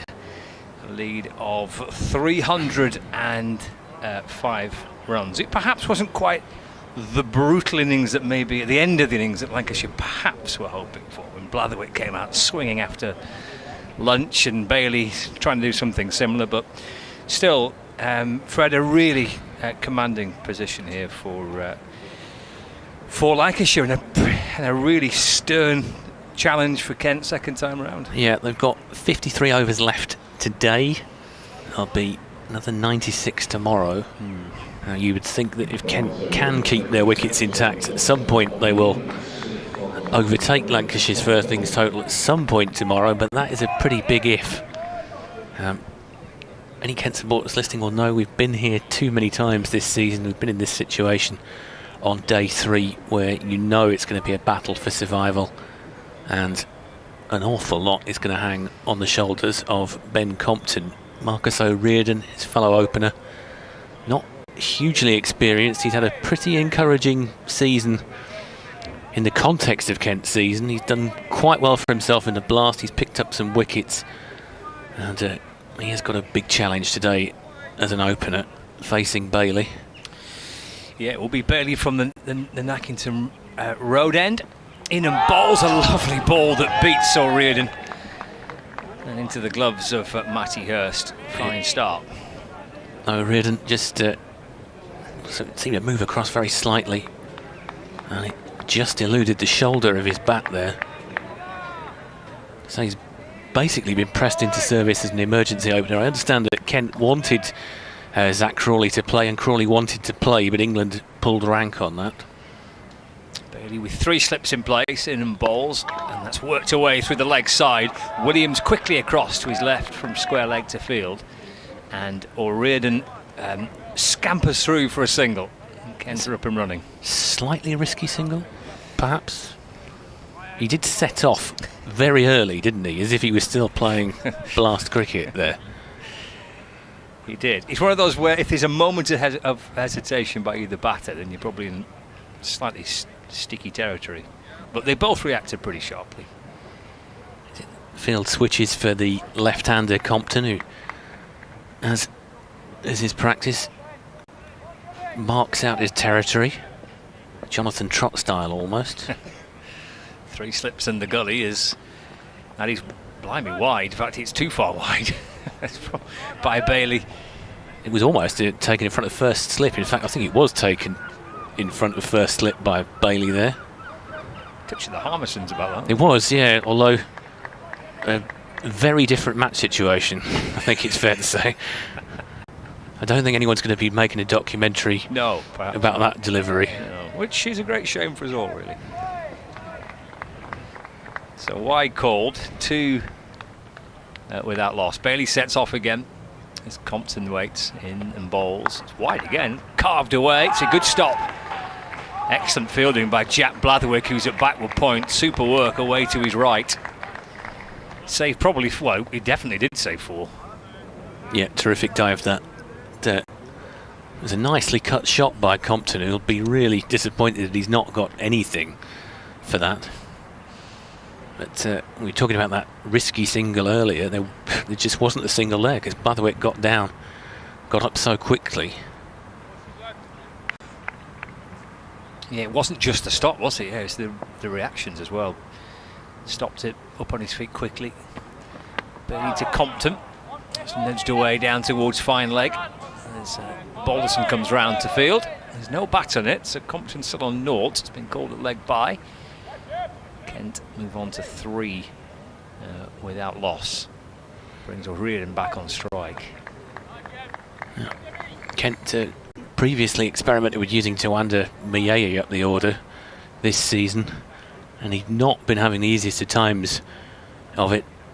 He was dropped from the side. He's back in it for this match because Crawley is unavailable, but he's batted down the order. Of course, he made Kent's highest score in that first innings. Yeah, 59. First time round. Bailey to O'Riordan. Shoulders, arms.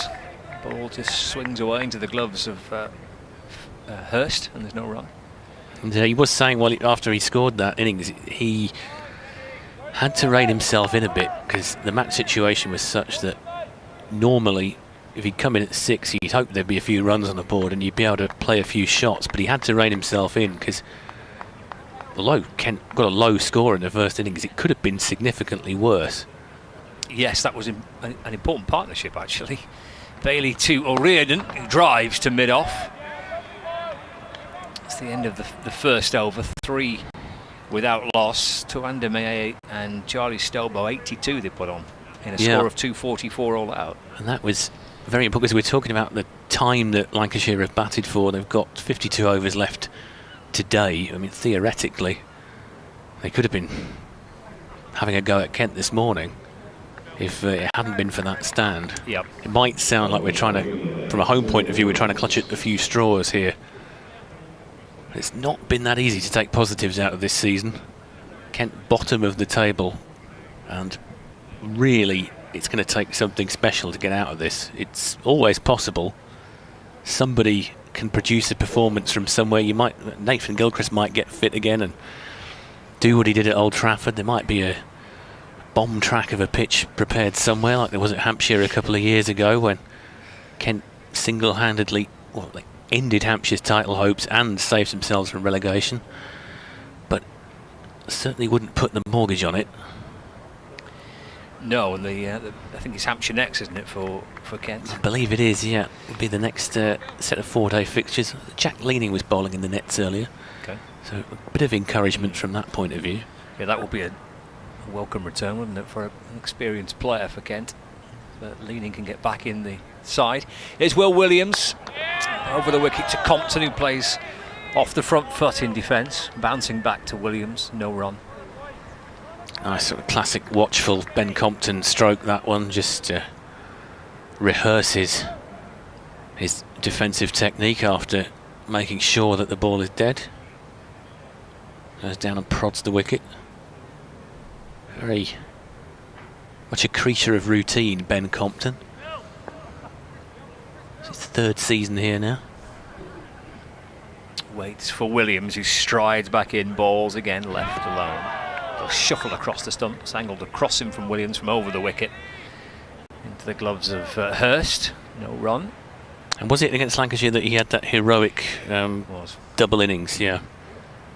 Yep, century in both innings, and he almost carried his bat in both innings. He did, yeah. I think he was last man out in the 2nd innings. I've got a feeling he was quite unlucky as well. It was one of those decisions where you'd think more often than not you'd get away with it.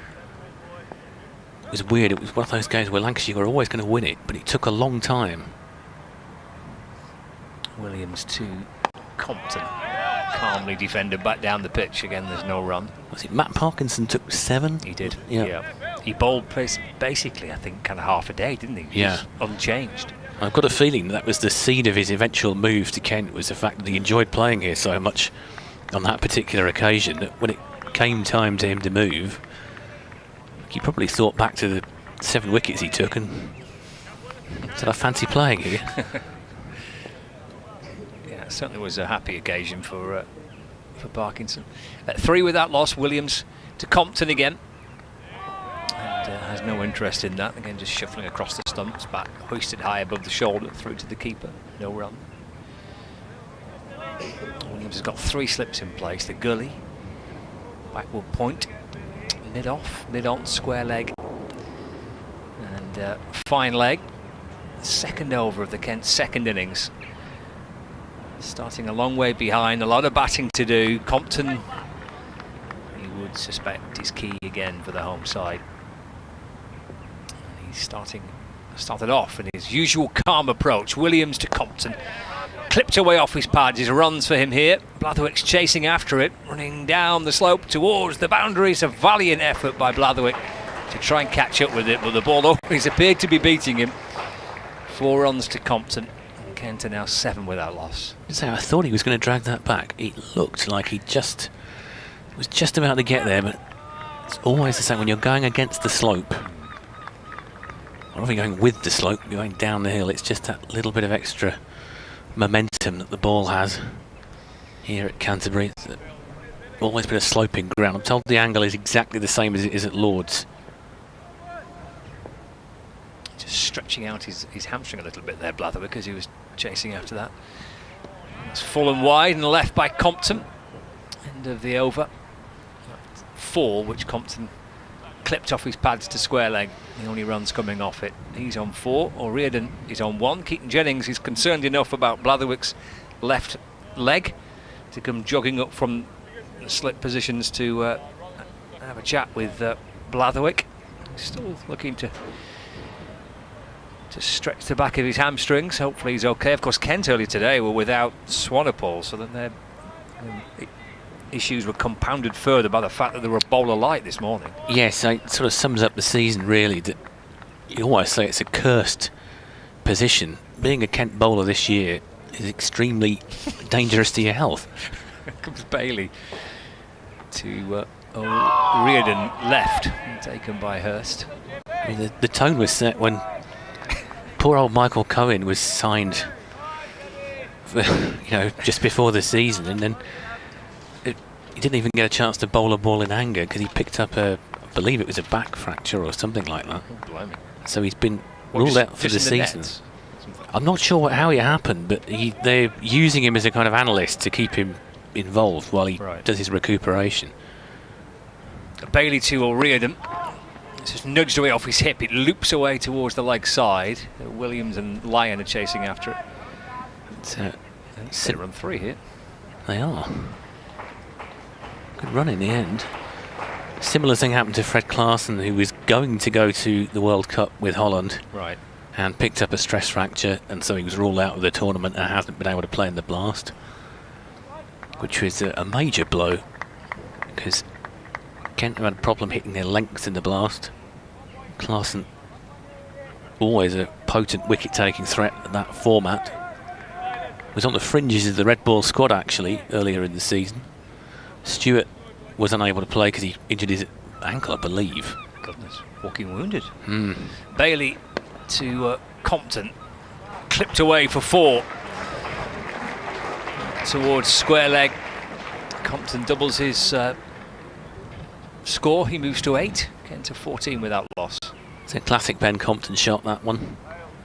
Just easing it through the leg side. Yeah, I was chatting to Matt this morning about the team that played at Old Trafford earlier this season and beat Lancashire by 7 wickets. I think that was Kent's first win at Old Trafford since 1997. It was.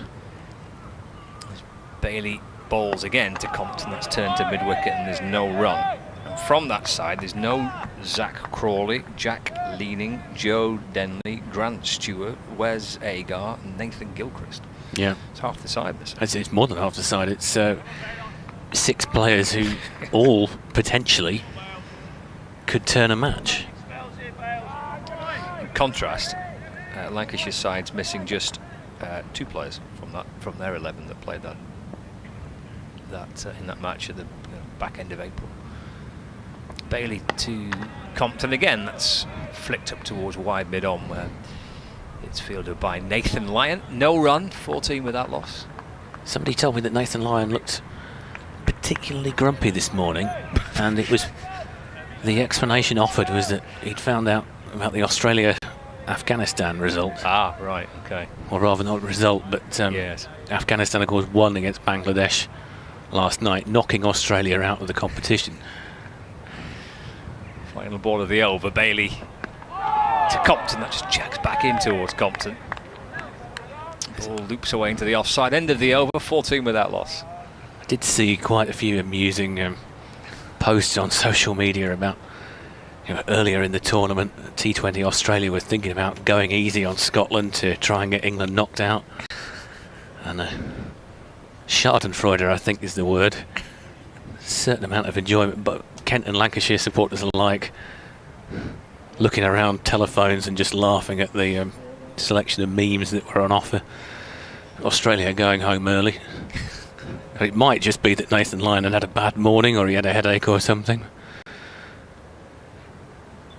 But certainly from a Kent point of view, it was good to see some Yeah, 'cause some good news, some good cricketing news, because there hadn't been a huge amount.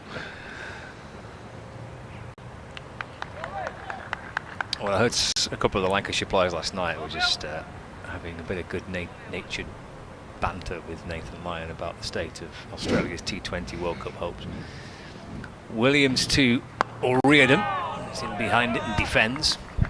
It's funny how that happens in every dressing room and workplace, doesn't it? We're talking to Matt Summerford of the ECB yesterday. He's an Australian working for English cricket, and I asked him a question he must get asked a lot, which is, if you're an Australian and you work for the ECB, who do you support during the Ashes? And he said he'd mellowed a bit over the years, but he still wanted Australia to win. Well, yeah, I'm not surprised. I mean, I suppose if it comes to that particular fixture, even your employers come second. 14 with that loss. Here's Williams over the wicket balls. Edged, gone. O'Riordan departs. Bell clings onto it at first slip. And Kent lose their first wicket. Marcus O'Riordan for 4, cut by Bell off Williams. And it's 14 for 1. Yep, O'Riordan there didn't ever particularly look comfortable. Out for 4. As we say, he's an experimental opener. He's played quite a lot of time in the seconds. He's made his way into the first team squad this year. The injuries that we were talking about just a few moments ago. He's done well in the blast. He's looked useful as a spinner. Been preferred to Hamid Kadri, which I was slightly surprised about, but I think because Kent thought that his batting would offer something. But, he takes his helmet off and looks a little bit dejected, as well you would. Just made 4 in this innings. And Daniel Bell-Drummond will come out for Kent. The Kent skipper, as of this season in red ball format. Chosen over Jack Leaning, who's the deputy captain in this form of the game, after Leaning had filled in for most of last season. So Sam Billings started last year as Kent's red ball captain, but he basically took himself out of the equation after struggling for his form.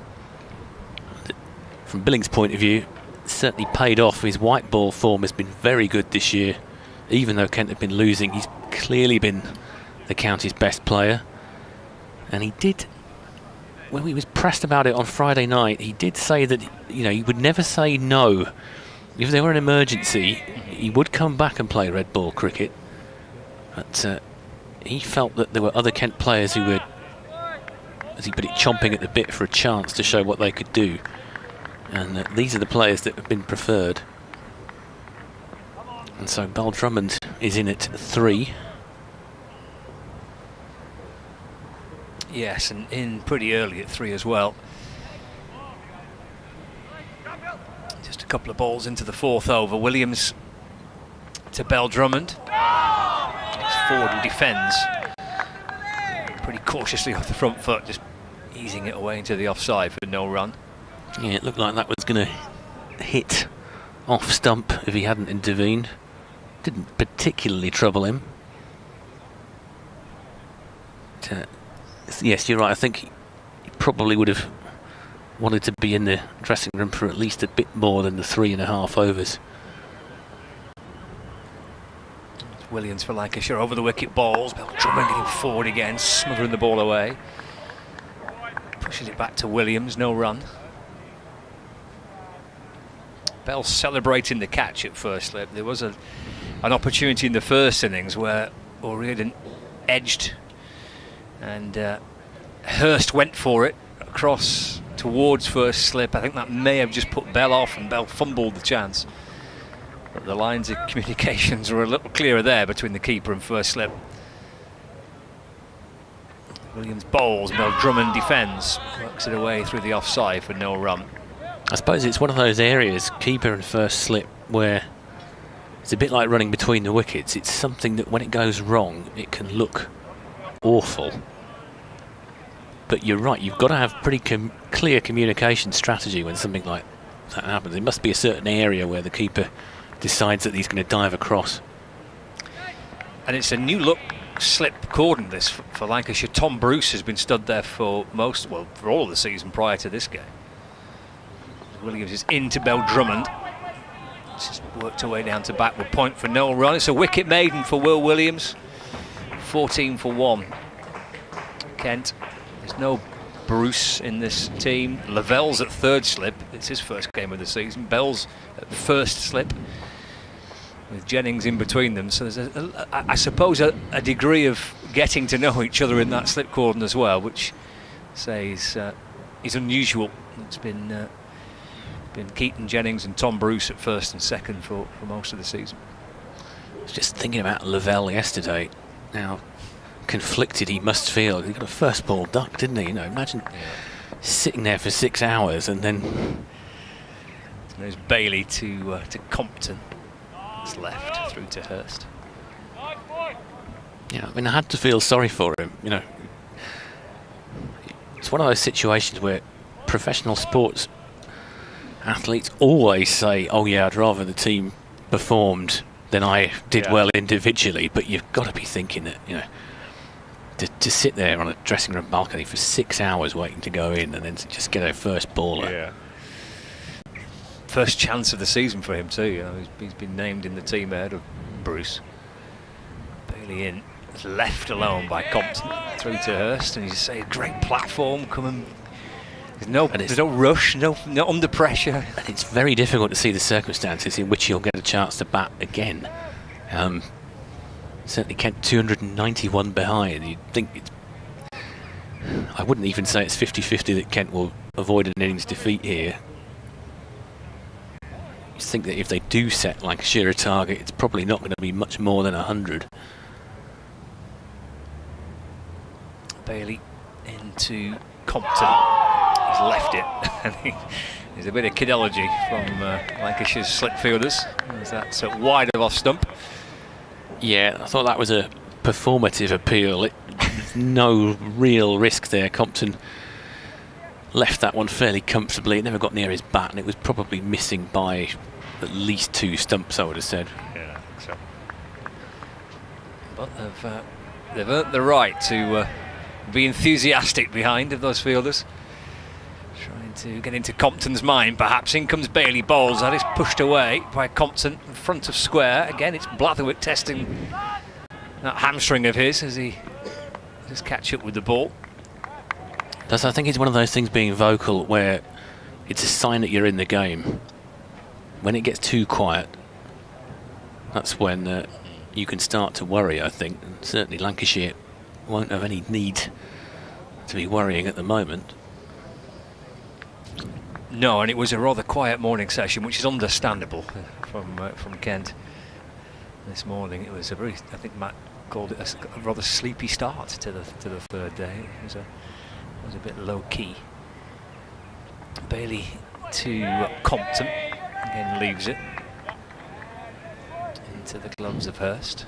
Yeah, that sort of delivery isn't going to worry somebody like Ben Compton. He's not going to let that play on his mind. Might be, of course, he's setting him up for something, but he's not one of the more, how can I put it, he's not somebody that's easy to ruffle, Ben Compton. It's like he has a little own private world that he bats in. As Bailey comes in and balls to Compton, shapes a little back in as it's left by Compton. Just nagging though, isn't it? Nagging sort of area that they're bowling at him. Pretty accurate so far. It's 16 for 1. Compton on 10. Bell Drummond yet to get off the mark. Marcus O'Riordan, the Kent batter, to go for 4 runs, caught by Bell off the bowling of Williams. And it's Williams who's going to be bowling to Bell Drummond here. Yeah, Williams and Bailey with the new ball. Balderson potentially first change. As Williams comes in and bowls to Bell Drummond, who's off the front foot and defending, no run. Wouldn't be hugely surprised if they go pretty early to Nathan Lyon. Yeah, I wouldn't be that surprised either when you've got a bowler of that calibre against a team that clearly lacking in confidence. I mean, Lancashire, I would think, probably fancy their chances of getting an early exit here tonight. Wouldn't say it's out of the question. 47 overs remaining. No. Williams to Bell Drummond, jab down the ground. Lyon dives after it. Good effort from mid-on. Bell Drummond gets through for a single. Gets his first run, actually, with that. 17 for 1. Theoretically, they could go for the extra half hour if the match situation dictates. Whether or not they would do that, it's always kind of up in the balance, isn't it? It kind of depends on how tired you are. Yeah. I feel that Lancashire will have bowled by that point probably around about 50 overs. So not the most demanding of days, perhaps. They might be tempted to do it. Yeah, better work before then. Compton's on strike, Williams in. Again, just calmly defends. Ben Compton. Compton and Bell Drummond. Absolutely vital partnership here for the home side to take away any fears of maybe Lancashire even thinking about going on for an extended third day. Yeah, I mean, you can see both of these two digging in. Williams to Compton. Just pushed across him. Through to Hurst. Does have the skill, Williams, and we've seen it quite a few times. When he sets the batter up across and across, then can get one just to nip back in. We've seen him quite a few times bowl batters who don't offer a shot, expecting it to go across them, and it jags back in. So it's very interesting watching it from here, because I spent most of my time at Canterbury in the press box, which is about 7 o'clock to the wicket. There's Williams in again. It's worked away through the leg side. Nice shot by Compton, just tucked away off his pads. Running down the slope. Won't reach the rope. It's Lyon that jogs after it, collects it. It's amazing how much better the view is. We're not exactly behind him, but you can see the deviations, how much the ball is moving from up here. It's difficult to think of a better place to watch cricket, certainly at this ground. The Nackington Road end always offers a very decent view for people who know the ground. It's one of the better places to commentate from, because you're perched right, almost regardless of what pitch they use, you're right above the side screen. You're at a good height as well. You're not kind of 4 or 5 levels up in a big pavilion.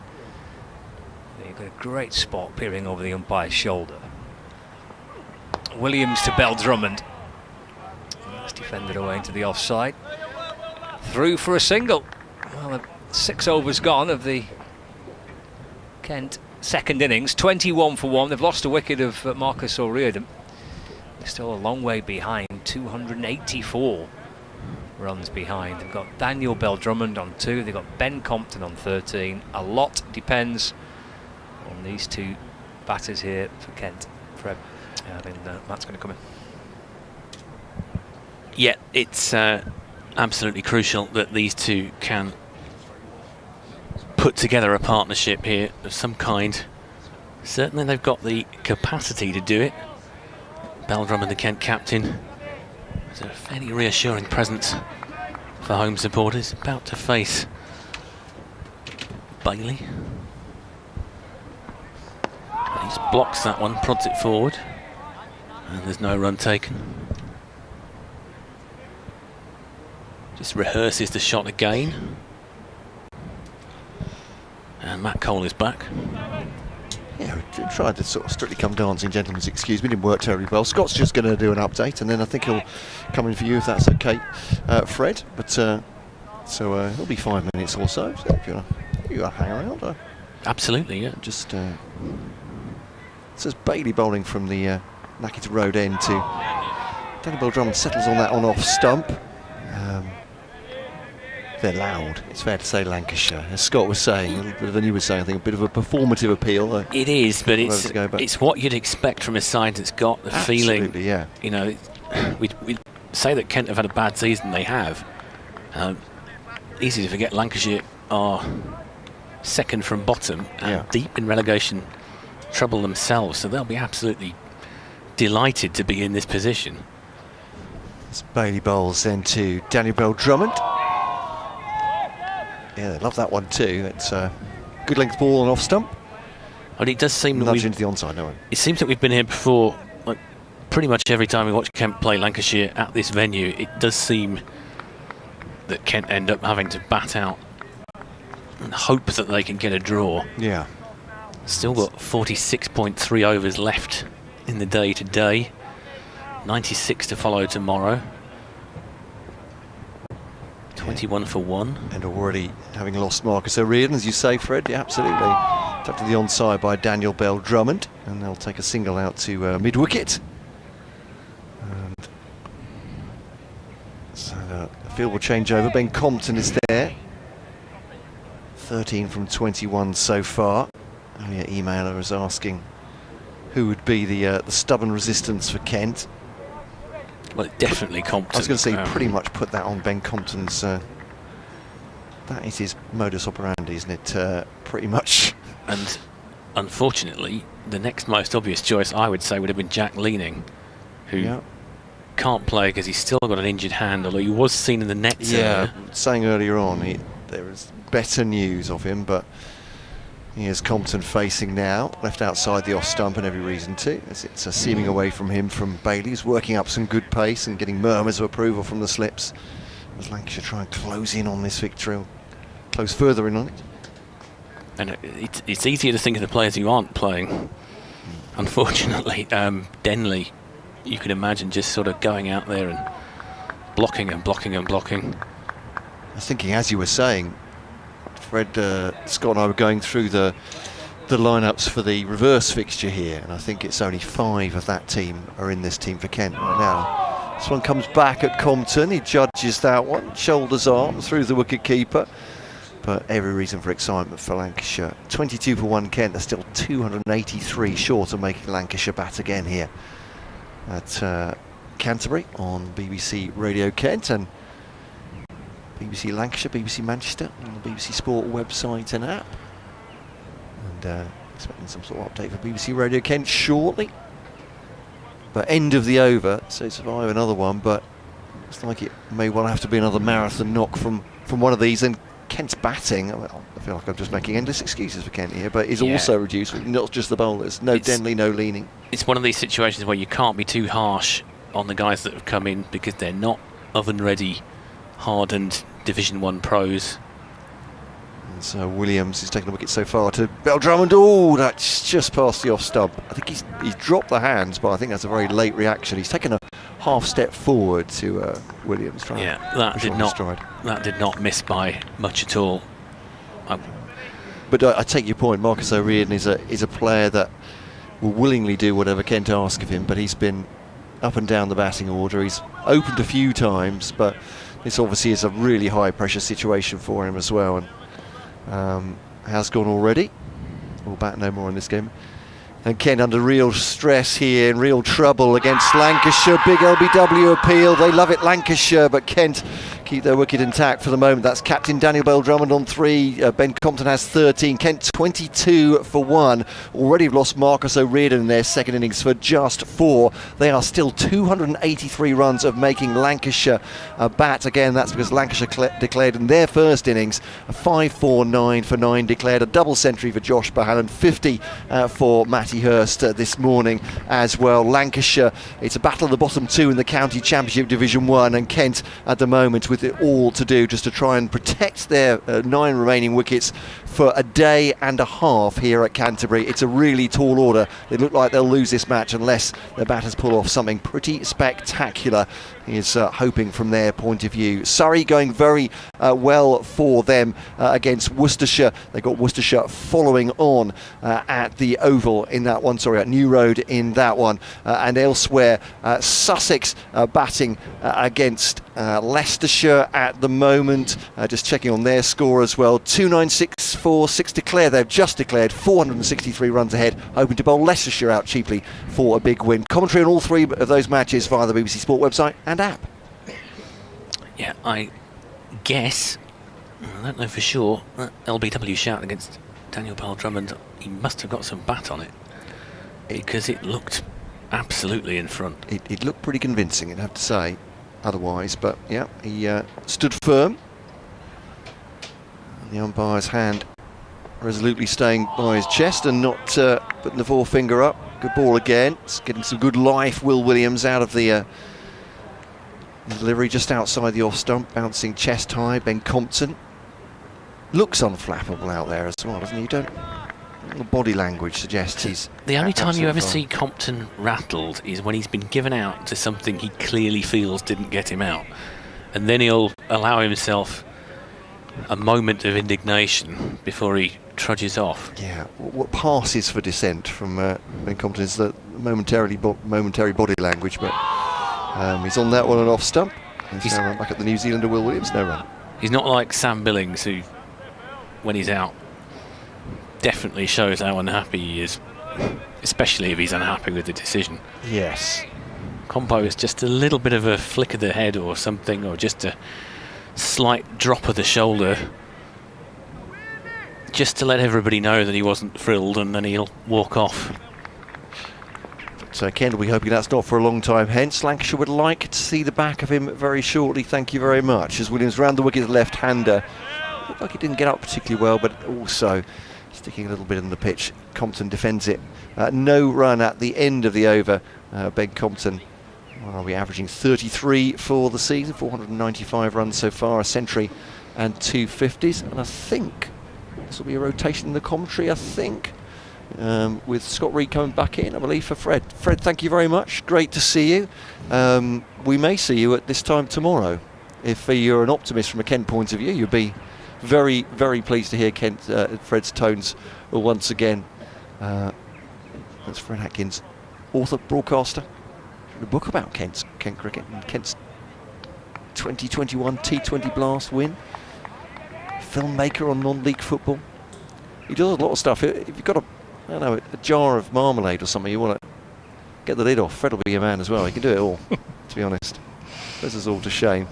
It's Tom Bailey from the Nackington Road end, looking for wickets to get Daniel Bell-Drummond. Deflects it into the offside, and there's no run. Scott is back, Scott Reed, and early wicket for Lancashire as well. And there's a lot of chirp out there, as Fred said. And why wouldn't you? You're scenting what could be a very important victory. Yeah, absolutely. Yeah, they've earned the right to be in this position. Yeah. They're well on top. They've played some good cricket across the 2.5 days so far. Yep. At the minute they sense a real chance with this new ball. As Bailey starts his run, abort, starts again, 3 slips in alongside keeper Hurst. It's played nicely off his pads by Daniel Bell-Drummond. There's a shout of excitement from the slips because Bell-Drummond does play very late on occasion, both on leg and offside. Plays around his front pad, and that'll be a single. 24 for 1.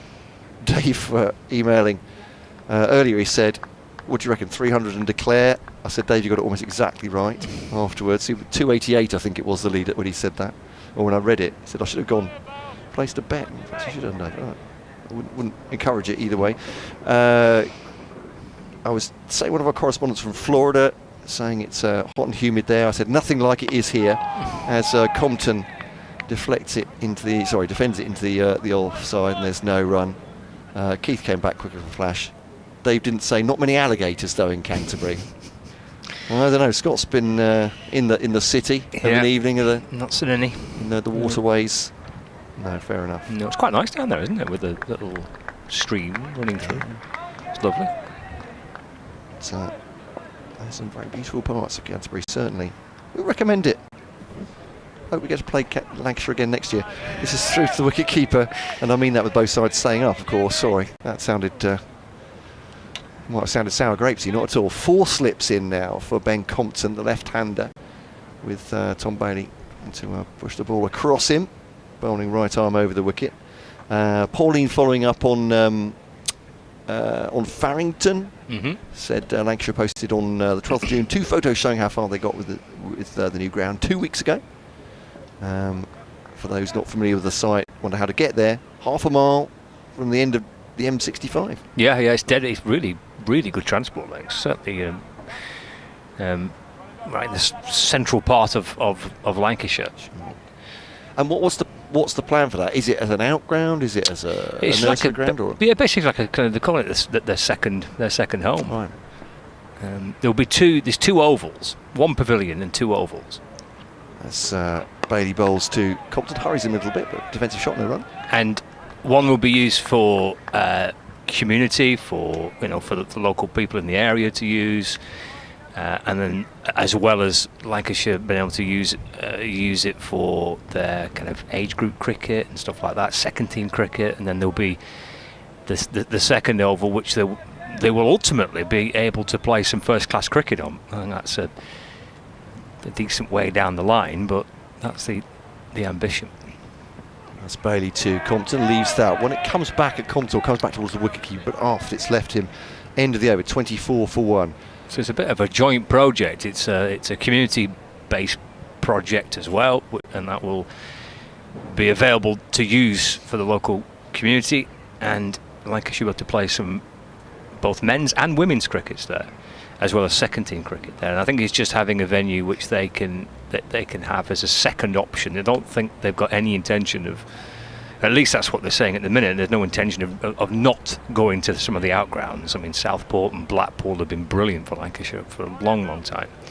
So they intend to still try and take cricket to those club grounds, but I think it's just having another base in which they've got the ability to use. Sure. Old Trafford is quite a busy place, not just for cricket. There's Williams comes in to Bell Drummond, that's defended off his front pad up towards mid-on, no run. Obviously they can't use it for the whole of August. There's concerts, at least a couple of concerts a year, there's international cricket there, and the square just take a bit of a battering. So I think it's the idea of having a second base for all different aspects of cricket: first team cricket, academy cricket, women's cricket and community cricket. Pauline saying good for transport links as well. Yeah. Stations within easy reach, and as well as the road links. Williams to Bell Drummond. It's forward and defends. Slowly runs up to Nathan Lyon, who's at mid-on. Score remains 24 for 1.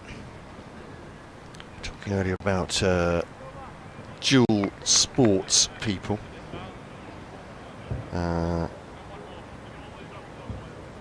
Max Woosnam, I've not heard of him. Historic. Okay. Cricket, century at Lords, captain of Manchester City, Wimbledon doubles winner, snooker 147 Olympic gold. Crikey, that'll probably do it. Williams to Bell Drummond. There's a tumbling keeper, Hurst. He's gone away to his left-hand side. As the ball deflects off Bell Drummond's pad. It's good effort by Hurst. He's got something on it. Got a glove on that. Because that went deflected pretty quickly off Bell Drummond's pad. Potentially had the outcome of 4 leg buys. Just a 1 leg buy in the end. To 25 for 1. 280 behind. Brings Compton back on strike. She's got a couple of slips in place. Bell at first, Jennings at second, Lavelle at gully, Blatherwick backward of point, Bohannon's at kind of wide mid-off, Lyons at mid-on, Wells at short mid-wicket. Compton off the front foot defends away into the offside. And there's no run. There's a deep square leg and there's a fine leg as well. 2 on the boundary on the leg side. And catches closer in. 3 behind the batter. Catching mid-wicket in place as well. 25 for 1. Will Williams turns and comes stomping his way back in from around the wicket. Bowls to Compton. Plays forward and defends. Gathered by Williams off his own bowling, and there's no run. This is a concerted attack, isn't it? You understand it from both sides. Kent just trying to keep wickets intact at this point. Just occupation of the crease is important as runs scored. I think you're absolutely on their toes. force things here. Final ball of the over. We've had Bailey and Williams so far. It will be for 10 overs on the spin. Down the leg side, good take tumbling away to his right by Matty Hurst. It's a maiden over that for Will Williams. 5 overs, 2 maidens, 1 for 10.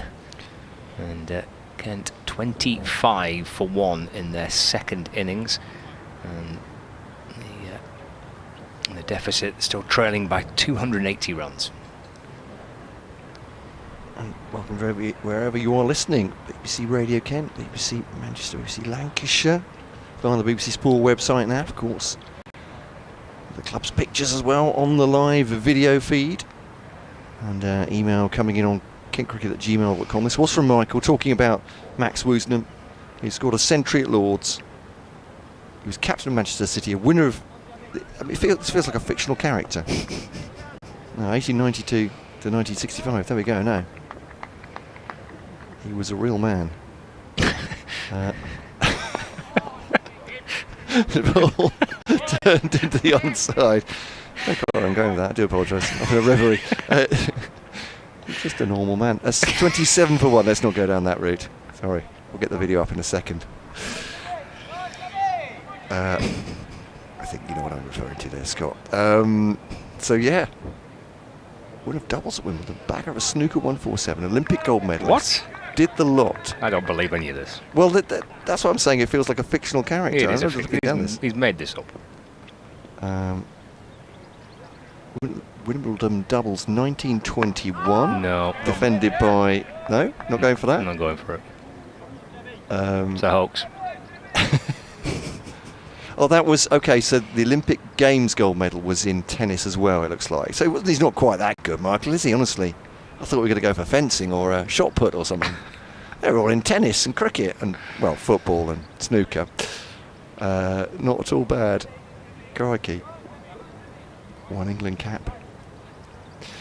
There was a point beyond this that Michael was trying to make before I fluffed it up. His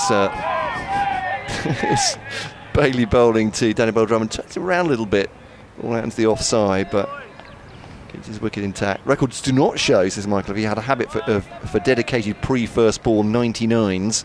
But if he did, I bet if it had raspberry sauce and sprinkles, no surprise there. Though I suspect he'd give the carvery a miss in the Corden Wallace week as he loses the afternoon in slumber. Thank you very much, Michael, for your... if you see Daniel Bell-Drummond in the ice cream queue, can you ask him to vary the field every now and then? This ball is flicked down the leg side by the Kent captain. Again, he's gone round his front power, but that is very much Daniel Bell-Drummond's style. He can and will play the ball very late. He takes himself a single, so the score's under 28 for 1. Kent still 277 in arrears. So he says perhaps some of the Kent players distracted by the temptation of entering Wimbledon or perhaps even the Crucible next year in Woosnam style, quite possible.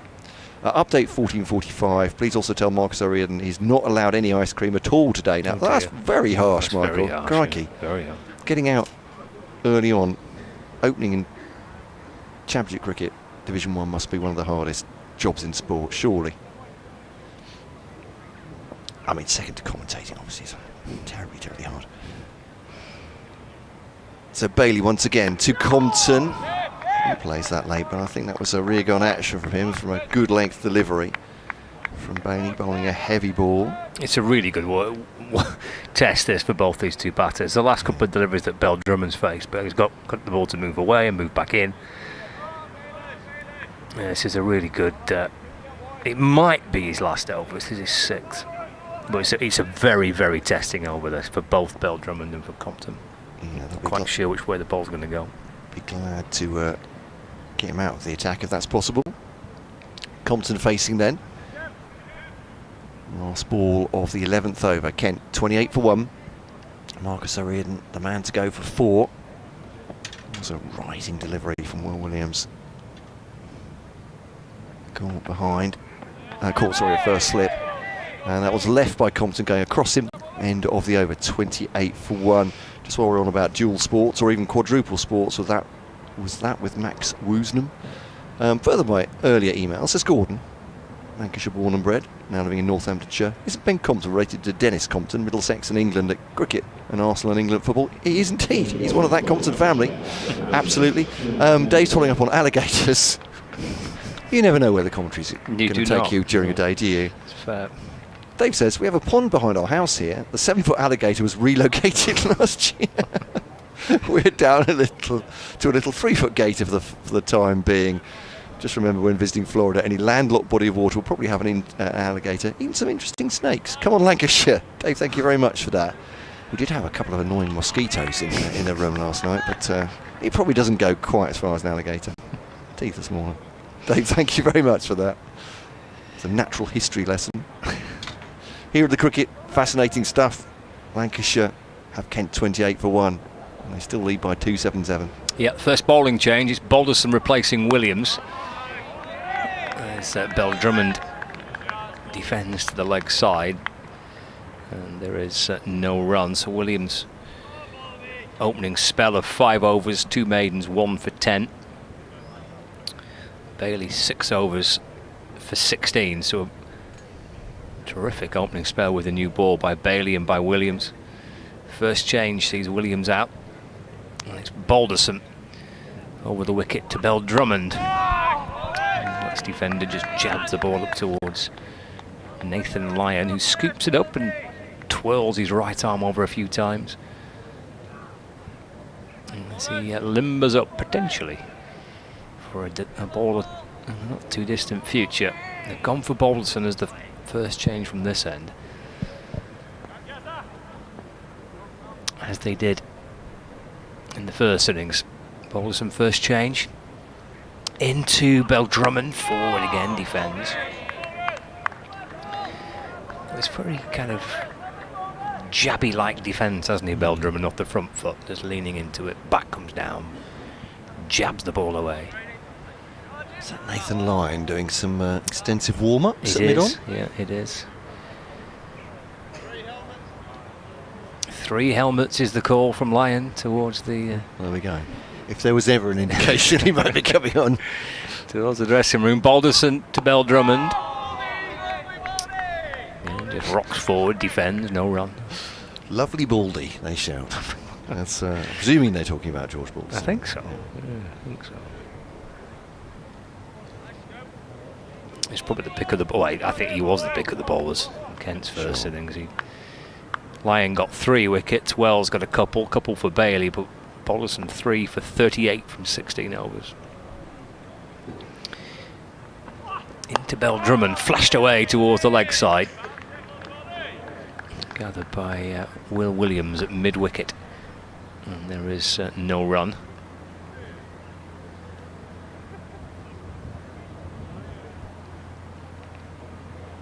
This is the 12th over of the Kent second innings. 1 ball left. Balderson turns and sets off again. Left alone by Bell Drummond as that ball just snakes away past the edge of the bat into the gloves of the keeper. Balderson starts with a maiden, and Nathan Lyon grabs the ball, and he's already pointing here, there and everywhere as to where he wants his fielders. The 12th coming on with a whole sports equipment shop worth of so laden down, hardly made it over the rope. There are the 3 helmets, plethora of pads and goodness knows what, protectors for close fielders, but yeah, it will be Nathan Lyon. And why wouldn't you at this stage? 28 for 1. Yep. Nathan Lyon, of course. Seen it, done it, got several t-shirts at this point.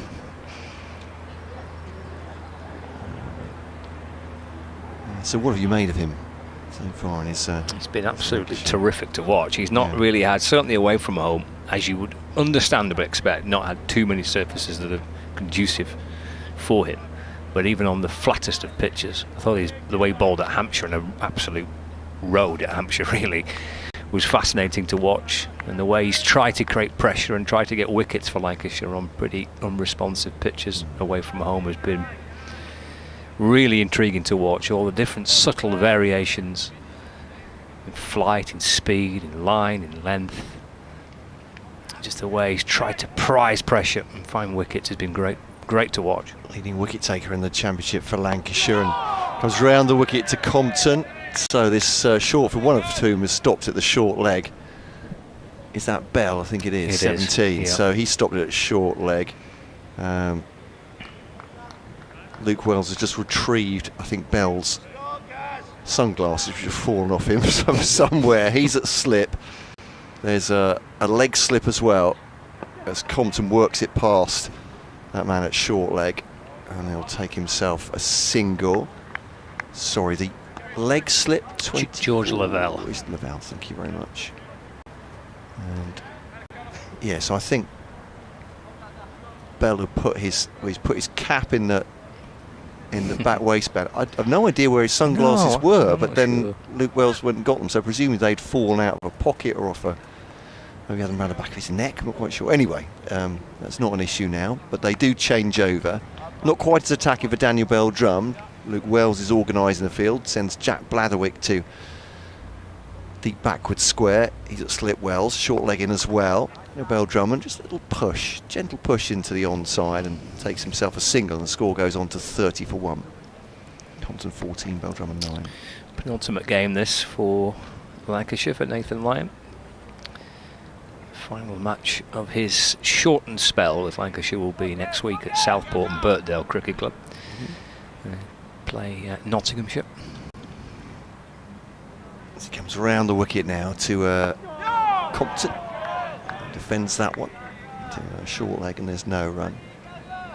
Be great for supporters at Southport, won't it? Fans be able to get up close to him as well. It's a wonders of outgrounds, isn't it? It is. Can. Yeah. He was great at Blackpool. They played a 4-day match against Durham at Blackpool. Round the wicket he comes to Compton. Back, cuts it away with some force. That is a lovely shot, as Scott says. Really well timed. That races away between the men at point and backward point. Perfect placement. Lovely touch. 4 runs. During that game at Stanley Park, Matt, he was fielding down at kind of fine leg. He was going fine leg to fine leg, and he between every delivery, really, he was stepping over the boundary rope, signing autographs, having selfies, just chatting away to people. He was just spent most of one afternoon just nattering away to some of the cricket fans who were pulled up at the deck chair just by the edge of the boundary, and had a chance to speak to one of the game's great spinners. Nathan Lyon then comes round the wicket to Compton, defends it back at the bowler, and there's no run. That's the end of his first over. 6 off it. 34 for 1 Kent, still 271 short of making Lancashire bat again. Then after Lancashire declared 5 for 9 for 9 declared in the second session of the third day. Today, Kent 2 for 4 in their first innings. We've seen Josh Bohannon complete a double century. Matty Hurst got a very attractive 50 as well today. Kent toiled in the field. They'd lost Marcus for O'Riordan, as Will Williams struck with O'Riordan on 4, and Lancashire heavy favourites here. They'll be hoping too, Lancashire, that Jimmy Anderson might play next week. It's the last chance he's got if he wants to play before the test match. As Bell-Drummond maybe just flirts for a moment with the ball. He's not played a shot, but he kind of left it in a manner that would suggest for a split second he thought about playing. And maybe that got Lancashire interested, and the ball wasn't far away from the off stump neither, to further heighten the sense of drama as Bell-Drummond just left that delivery from Balderson. 34 for 1. Balderson to Bell-Drummond. And balls to Bell-Drummond. That's pins him on the front. Yeah, looks out, and he's been given out. That just looked like a very fair call by the umpire watching it live. Probably Bell-Drummond in truth knew it himself. LBW to George Balderson, and Kent lose their second wicket. I'll see it back on the replay to see if watching it live looked as out. But either way, it's been given. Didn't really get up neither. Can hit him below the knee roll. And Kent lose their second. 34 for 2. Daniel Bell-Drummond. LBW to George Balderson Trail still by 271. Yeah, in some trouble here, Kent. Well, when they started this innings, but absolutely really tricky for them now. There's, I suppose, an element that maybe could just be angling a little bit down the leg side, but I think it's a fair enough call that by the umpire.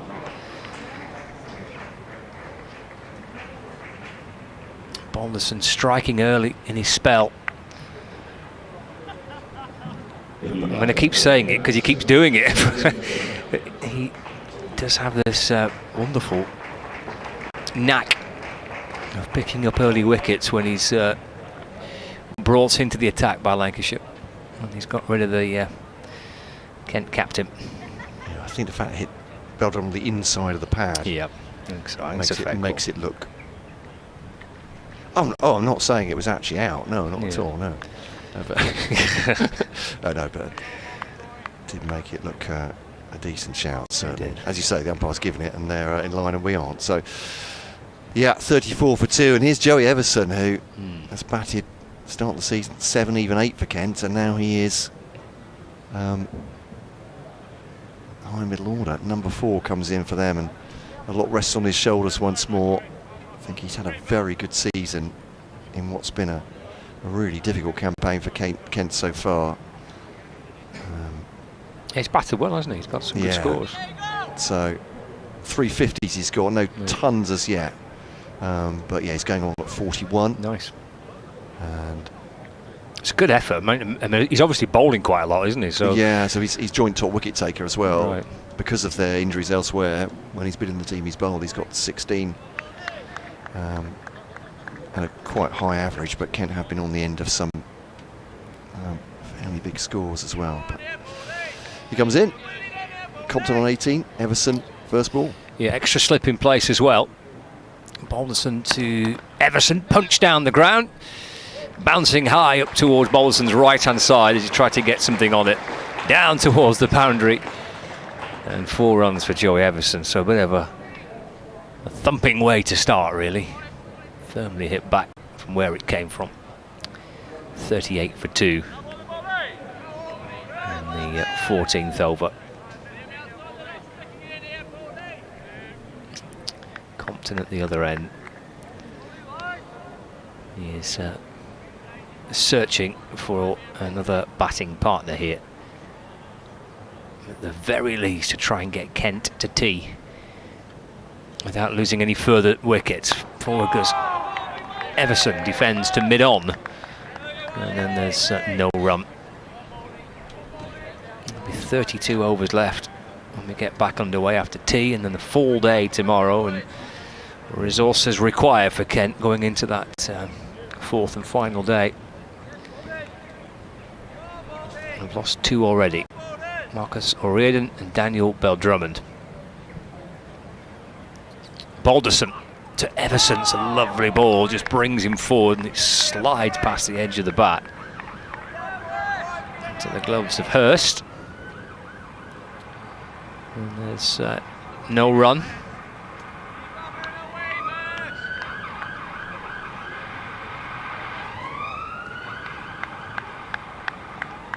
It's the final ball of the over. Lancashire's some members of Lancashire's backroom staff are watching on from behind the keeper on the boundary edge. Clipped away towards the leg side by Everson. Fielded by Bailey at mid-wicket. That's the end of a wicket taking over for George Balderson. About 4, which was hit down the ground by Everson. Yeah, the runs to come from it. 38 for 2. 39 overs remaining in the day.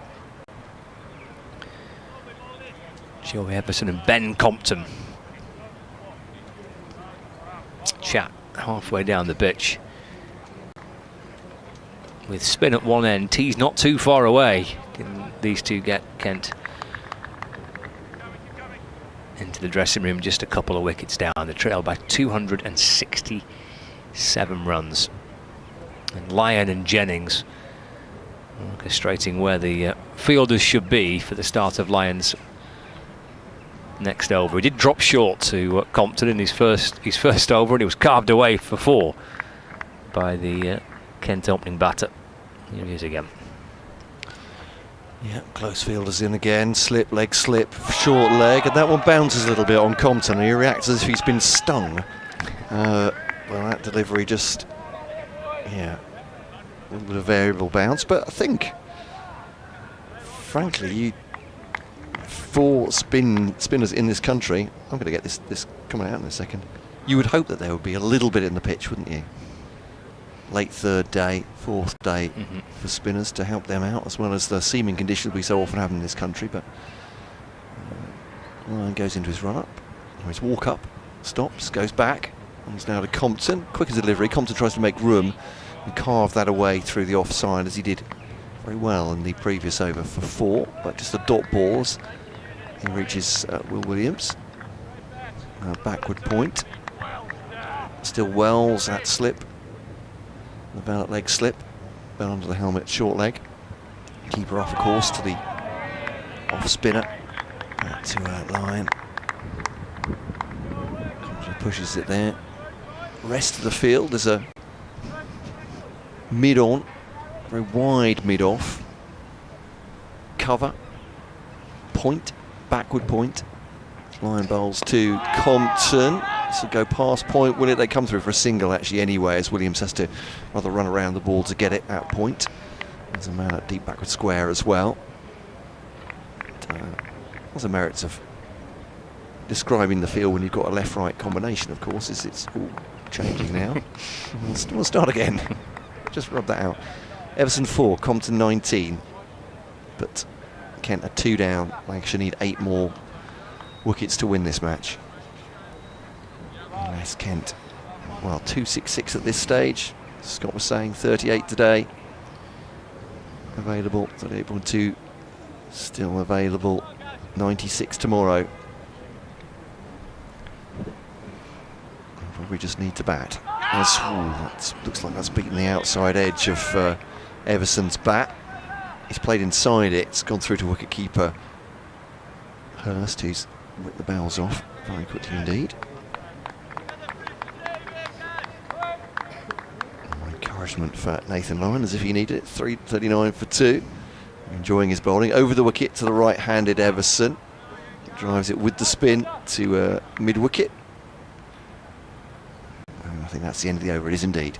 And Kent 266 short of making Lancashire bat again. If they take these 8 wickets within that, it'll be an innings victory for Lancashire. And I reiterate, this is the battle of the bottom 2 in this division. This could be a very, very important victory if Lancashire can complete it here at Canterbury. Kent are a long way out from saving it. Interesting game, not too far away in Chelmsford, where Essex are playing Durham, and so Durham are batting in their second innings. They made this really big score, didn't they, in the first innings, 587 all out. Then Essex get to 340. And Durham have lost 4 early wickets, 77 for 4. They've lost the 4th now. Sorry, I've got 3 up, but yeah. It's a lead. I mean, they're miles in front, but 325 in front, but now 4 down in their second innings. Balderson to Compton. Into the gloves of Hurst. He's bowling over the wicket to Compton, the Kent left-hander, and just leaves that alone. He's got 2 slips in place. George Bell, Keaton Jennings, and then George Lavelle is at kind of a wide third slip. Not quite gully, not quite kind of traditional third slip, a bit of a gap between Jennings and Lavelle. Straight to ball by Balderson from over the wicket to Compton, who defends. And tucks his bat under his arm and removes his gloves and his helmet. Mops his brow. Because you've got Luke Wells at backward point. And Josh Bohannon at wide mid-off. Nathan Lyon is nattering away to Tom Bailey. Lyon's at mid-on, Bailey's at mid-wicket, and then there's 2 on the leg side boundary. Will Williams and Jack Blatherwick. Balderson to Compton, just shuffles across and defends away into the offside. Luke Wells fields, no run. Accurate start here by Balderson. He's got the Bell Drummond wicket.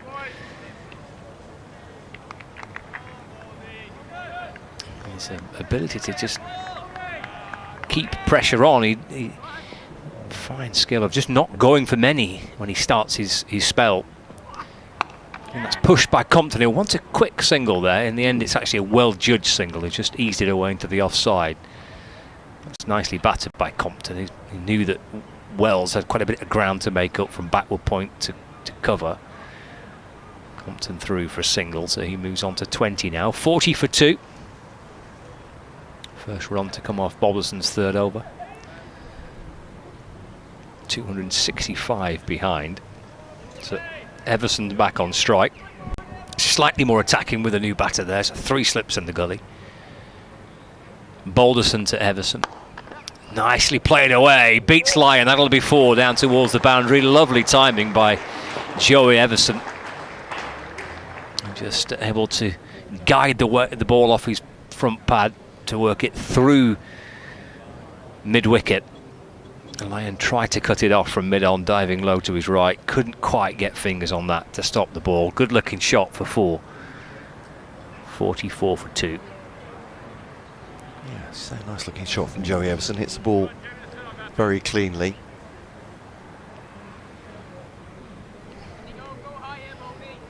Is it 2 boundaries? His 8 runs have both been 4s. One hit down the ground by Everson, one worked beautifully through mid-wickets. Lancashire changed the field, got a short mid-wicket in place now.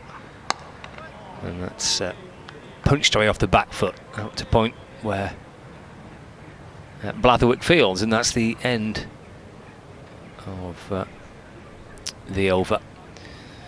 44 for 2, so 37 overs remaining in the day, so we're edging towards the tea break. Everson on 8, Compton beaten on 20. Funnily enough, and this is it sounds I'm just going to make it up, but I'm not. You check the tapes. We were discussing with our co-commentators a couple of weeks ago about Joey Everson and looking like a player that could bat higher than 7. We had no idea that he'd be number 4 within a fortnight, but there we go. So, but needs must. But yeah, looks like absolutely in this injury-ravaged Kent team. But wouldn't be at all surprised if he settles at 5 or 6 at least later in his career. It does look well organised and hits the ball cleanly. This is Compton just turning the ball to short leg. There's no run as Nathan Lyon continues from the Nackington Road end. It was Parkinson made this end his own, didn't he? The pavilion end with the leg spin, the off spinner preferring to start from the Nackington Road end. As they attack, leg slip, short leg in still. Compton pushes back. Oh, Everson was backing up and Compton gave him a sharp no as the ball very nearly fell to the right hand of, well, it did fall to the right hand of Keaton Jennings, who was on his toes, prowling for a possible run out, but Everson managed to turn quickly enough. Compton, that was a good delivery. It was jammed down to his toes by Ben Compton. Just for a moment, just had a little fidget and a look down as if to recompose himself there. That was a tester from Nathan Lyon. 44 for 2. Here, Kent round the wicket once more. Quicker delivery on the back foot. That's a lovely shot again from Compton, making himself room outside the leg side and driving that into the offside. For 4 runs. He goes on to 24 from 48 for 2. It was a good shot. Twice he's cut Lyon away. And just dragged it short again, Nathan Lyon. Compton's not too concerned about how many test match wickets Lyon's taken when he just drops a little short like that. It's a lovely shot. 4 more. Lyon to Compton. Back at the bowler. Of course, English conditions for spinners rarely helpful. And he has played all around the world, obviously internationally, isn't he, with Australia. And so many international caps.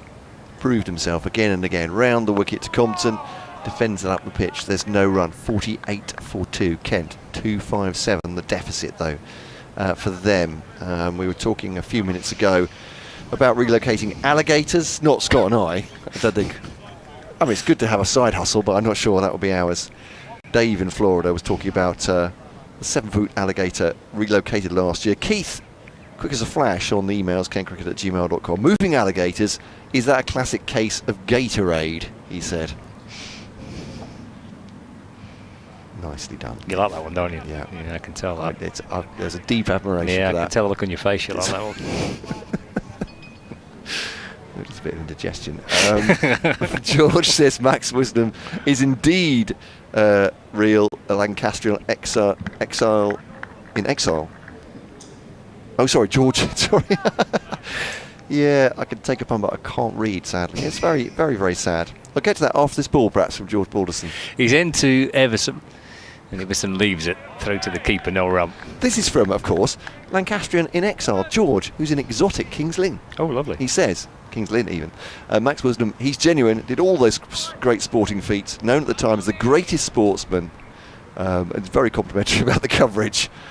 Yeah, didn't manage to get your entire name out, George, for about 4 attempts, but that's very kind of you, it turns out. And Chris Balderston, there we are, he's one of the cricketing footballers for footballing cricketers from the past. And comes Balderson to Everson, who defends off the front foot, and there's no run. Not Balderson, but Balderston. Batting in a county championship match for Leicestershire at the end of a day's play.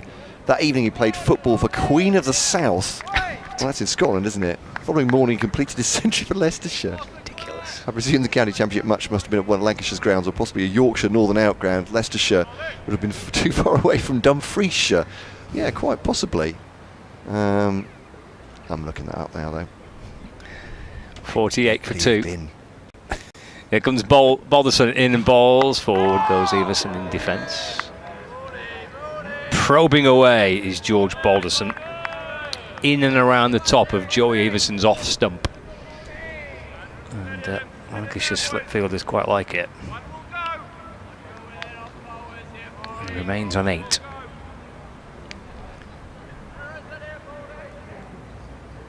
Deficit 257.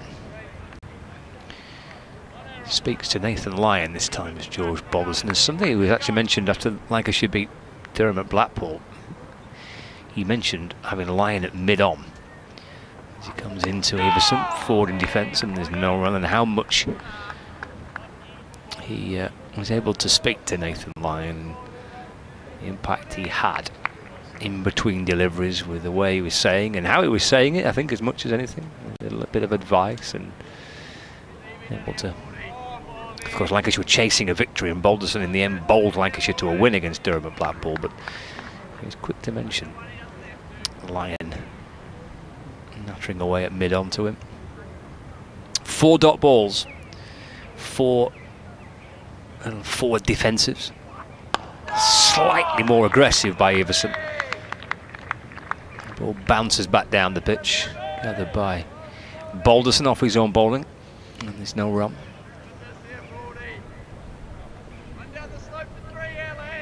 48 for 2. 3 overs till tea after this delivery from George Balderson, who's a ball away from a second maiden over, yet to concede a run.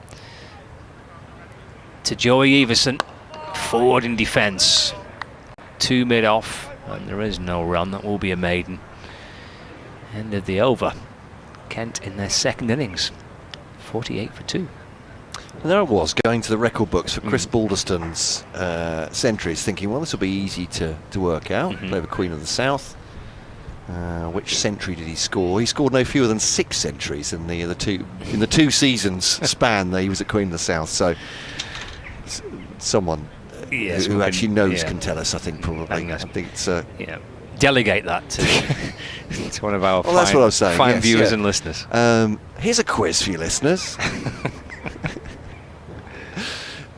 It's like sending the kid to the newsagents, isn't it? It's, here's a job for you. Let's see how quickly you can get back and there and back. Which game was that? Lyon continues. Number 11 from 3. 48 for 2. That's muscled away by Ben Compton into the onside. Against the spin, and that'll be 4 runs. Shot that from Compton. He's shown he's not afraid to aggress the Australian international. The 50 is up. And in a game of pretty meagre pickings, Kent members applauding that. Fred Atkins was telling us it was, I think he was using a euphemism, it was a lively members forum at lunchtime. Right, okay. And, Lyon round the wicket to Compton. Just sticks in the pitch a little bit there. Compton reacting by just opening the face, running it out towards point, but stays safely on the ground. 52 for 2. But just saying, it's a fact of life. If you support a team enough to be a member of it, you're going to want them to win. And so passions, no doubt. This one's cut away by Compton using his feet again, but Lyon really closed and pinned him down on that leg stump that time. There's no run. 52 for 2. There's battle between the bottom two in the County Championship Division 1. As Lyon comes in again, around the wicket, the right-handed to the left-handed, right arm to the left-handed Ben Compton, and there's no run. So, to get scores elsewhere. Worcestershire making a decent fist of it actually against Surrey. Following on, having been 1 down fairly early on. I think they're 115 for 1 at tea, so 163 behind. Here's Lyon to Compton, who sees that one off. His feet get involved afterwards to make sure it doesn't rebound onto the stumps. I suppose many people will think it may well be 2 from 3 of Worcestershire, Lancashire and Kent. Lancashire will be very happy to be out of that equation. And short order with a win here and elsewhere. Cut away by Compton. Williamsfield's at slightly backward point, and that's the end of the over. 52 for 2 then, 28 for Ben Compton, 8 for Joey Everson so far. The 2 men to go if you're just joining us in Kent's second innings, where after Lancashire declared 305 ahead on 5-4-9 for 9, O'Reilly caught by Bell for bowling Williams for 4, and Bell Drummer, the captain, LBW Balderson at 4-9. They're at 34 for 2.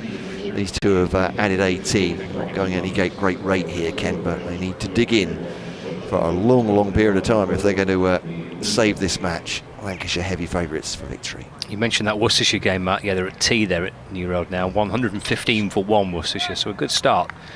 Second time around, they're starting a long way behind, but made a good fist of it so far. It's 115 for 1. Worcestershire still trailed by 163 at tea against Surrey on day 3. Here's Balderson. It's a very good ball, and maybe the slip fielders and the keeper feel it deserves a wicket, but it's just angled away past the edge of the bat. Not far away. It's a lovely delivery by Balderson from over the wicket to Joey Everson. And just angled in, pitches and holds its line against the right-hander. Lovely start. Super spell this by Balderson, 5th over of it, 1 for 9. 52 for 2. Into Joey Everson, who pushes away into the offside, and there's no run. It's been a good contest, Balderson to Everson. He's just probing away in and around the off stump. And so far, Joey Everson showing great patience and some good defence. 2 slips in the gully. 52 for 2. Penultimate over before tea. Balderson in, and that's worked away with a slightly crooked bat by Joey Everson. Across the front pad. Ball disappears away towards the square leg boundary. Ends a little contest between George Balderson and Joey Everson, which has been quite good fun to watch. Everson gets a single. He moves to 9. 53 for 2 brings Ben Compton on strike for Kent, facing George Balderson.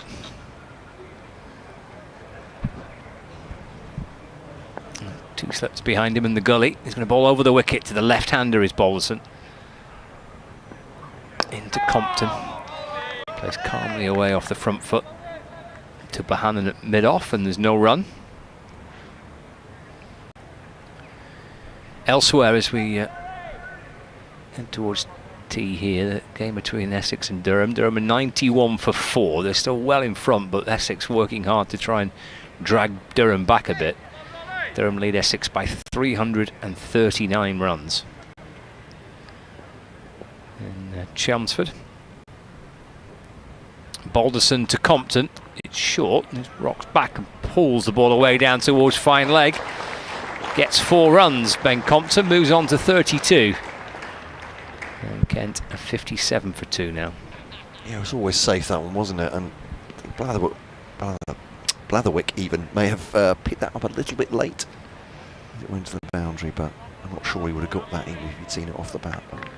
He's at fine leg, Jack Blatherwick. And Will Williams at deep square. I don't think it was quite a clean hit either. Perhaps he was fooled by the ball. In comes Balderson to Compton.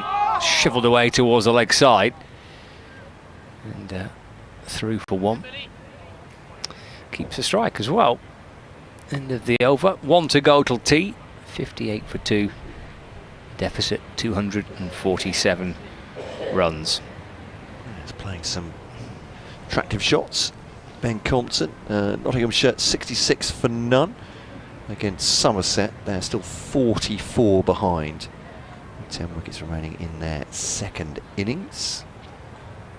With Somerset yet to bat. Hampshire leading Warwickshire by 377 now, with 5 wickets remaining on 333 for 5. So they'll be thinking about how many they need before putting Warwickshire in to perhaps bowl them out for victory.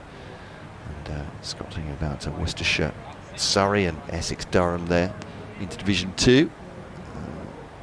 Northamptonshire 132 for 2, but they're still 79 behind Glamorgan. 8 wickets remaining in their second innings. Glamorgan still to bat again as well on that one. So Lyon bowls to Compton. Makes room, defends it into the offside. T Middlesex 245 runs ahead of Derbyshire at Lords. 151 for 3 Middlesex, so in the box seat there. And T Leicestershire 25 for none against Sussex at Hove. They need another 439 to win that one. That would be quite a win. Sussex hoping obviously take wickets for the victory. This one's defended again by Compton. The onside this time. And there is no run. And Gloucestershire 150 for 7 against Yorkshire. Having been bowled out earlier on, 197 all out. They're following on and looking odds on for defeat at Headingley, as this one is turned behind square by Compton for a single. And the score goes on to 59 for 2. So things are hotting up in the Division 2 and Division 1 tables. It's in the latest position. Kent's near neighbours Sussex looking for promotion. Yorkshire 2. It's Lyon bowling to Everson. He just works it out into the offside. And no run taken. Yeah, is it Sussex Leicestershire top 2? Yorkshire not far away, and neither are they, but Sussex are top. A good season so far. It's the latest table now as Lyon to Everson on the back foot. And there's no run. Sussex Middlesex. Beg your pardon, Yorkshire are way off, aren't they? There's a bit of a group behind the top 2 of Sussex and Middlesex. Leicestershire third. This one. Dot ball to finish there. 59 for 2. Yeah, Yorkshire yet to win a match in that Division 2. 2 attractive individual performances. A big score against Gloucestershire. Looks like they're going to beat them, and that'll change things around. But yeah, Sussex leading, Middlesex second, Worcestershire third. End of the over, and that is tea here on BBC Radio Kent and BBC Lancashire. With Kent 59 for 2. Ryan completes that over. And Kent 246 in arrears here on BBC Radio Kent, BBC Lancashire, BBC Manchester, and on the live stream by Kent County Cricket Club, and on live our BBC Sport website and app. They come in, and the unbeaten pair for Kent so far, they put on 25, have Ben Compton on 34 and Joey Everson on 9, after Lancashire in that session had only declared on 549 for 9. But had Marcus O'Riordan caught at slip off the bowling of Will Williams, and then Daniel Bell Drummond LBW to George Balderson, both for single figures. Back on Scott Reed and I will be back after tea in around about 20 minutes time. Radio update coming for BBC Radio Kent listeners. Otherwise, we'll speak to you then. Thanks for joining us so far. I hope you can join us for the final session of the third day.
It's been dominated by the visitors here, Adam, and at tea, Kent are 59 for 2 in their second innings. Still need 246 runs just to make Lancashire bat again and avoid an innings defeat. That after Lancashire at mid-afternoon declared on 549 for 9, a 305 lead at that time. A double century completed by Josh Bohannon today for Lancashire. Kent have already lost Marcus O'Riordan and captain Daniel Bell Drummond in their second innings, both for single figures. So a rearguard action in the final session of the day. It's tea now, and then 3 sessions tomorrow if Kent are just to save a draw. It's a really tall order with a weakened batting lineup because of injury as well. Elsewhere, Surrey doing well at tea. Worcestershire 115 for 1. Surrey have enforced the follow-on there. Worcestershire 212 all out. They're 115 for 1 at tea, trailing Surrey by 163 runs with 9 wickets remaining. And Sussex at Hove doing well themselves. themselves, they declared on 296 for 6, Leicestershire 25 for none, need a theoretical 439 runs to beat Sussex there. Sussex honing in, hopefully for them, on victory on the final day tomorrow. That's the cricket, all three games continuing after tea with commentary via the BBC Sport website and app.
Well, welcome back. It's the final session, session 3, day 3, Canterbury, with Matt Carl and Scott Reed. Going to be joined by Freddie Young from Kent shortly.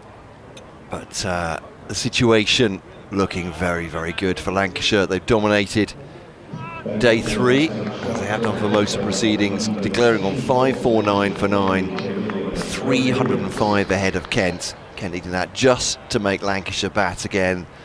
Lancashire taking 2 wickets before tea. O'Riordan going for 4, Bell Drummond for 9 to Williams and Balderson respectively. So 8 more wickets needed for Lancashire effectively to take a victory in the battle of the bottom 2 in County Championship Division 1. A big game for both these teams. Kent hoping against hope they can hold out and bat away a draw. Williams to Compton.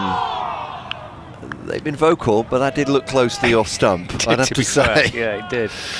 Compton, a confident leave just after lunch, as it looked as he did sway his pads away a little bit, Scott, away from that delivery, say, no, I'm not going to be putting my pads near that. And yeah, so no wonder they're already very chirpy in the match position they're in, very chatty, and that one got a full shout.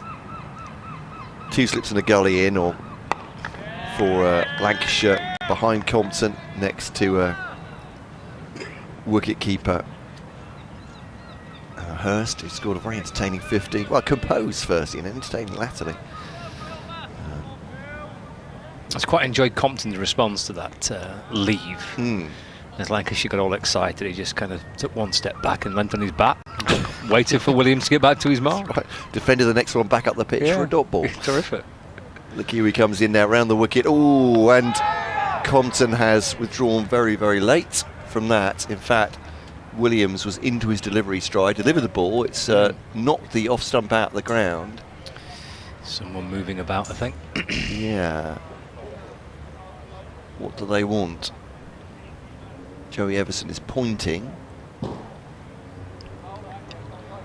always wonder if it's us at this stage of the game, but so we're quite close to the strip, but we're too far up to be any distraction to Compton, but he's moved away. Not sure exactly what he's seen there. No, we've had a few problems with that in the first couple of days, actually, but it was people coming up the stairs. But obviously that's someone in the stand, I think, that's stood up. That's where Will Williams is pointing now. And some helpful advice from the Lancashire fielders as Compton faces this one and hustles Everson through for a single. And yeah, they've taken 2 there. Well run in the end. And a third as well. Yeah, they're going through. It is good running. And Compton set off for the first one really quickly, didn't he? Called Everson through very smartly, and they've taken 3 for that. Nicely run, 62 for 2. But, if we were wondering about Williams' accuracy in the one that Compton swayed out of the way of, the one where he gone through with it just cleaned up the off pole, didn't it?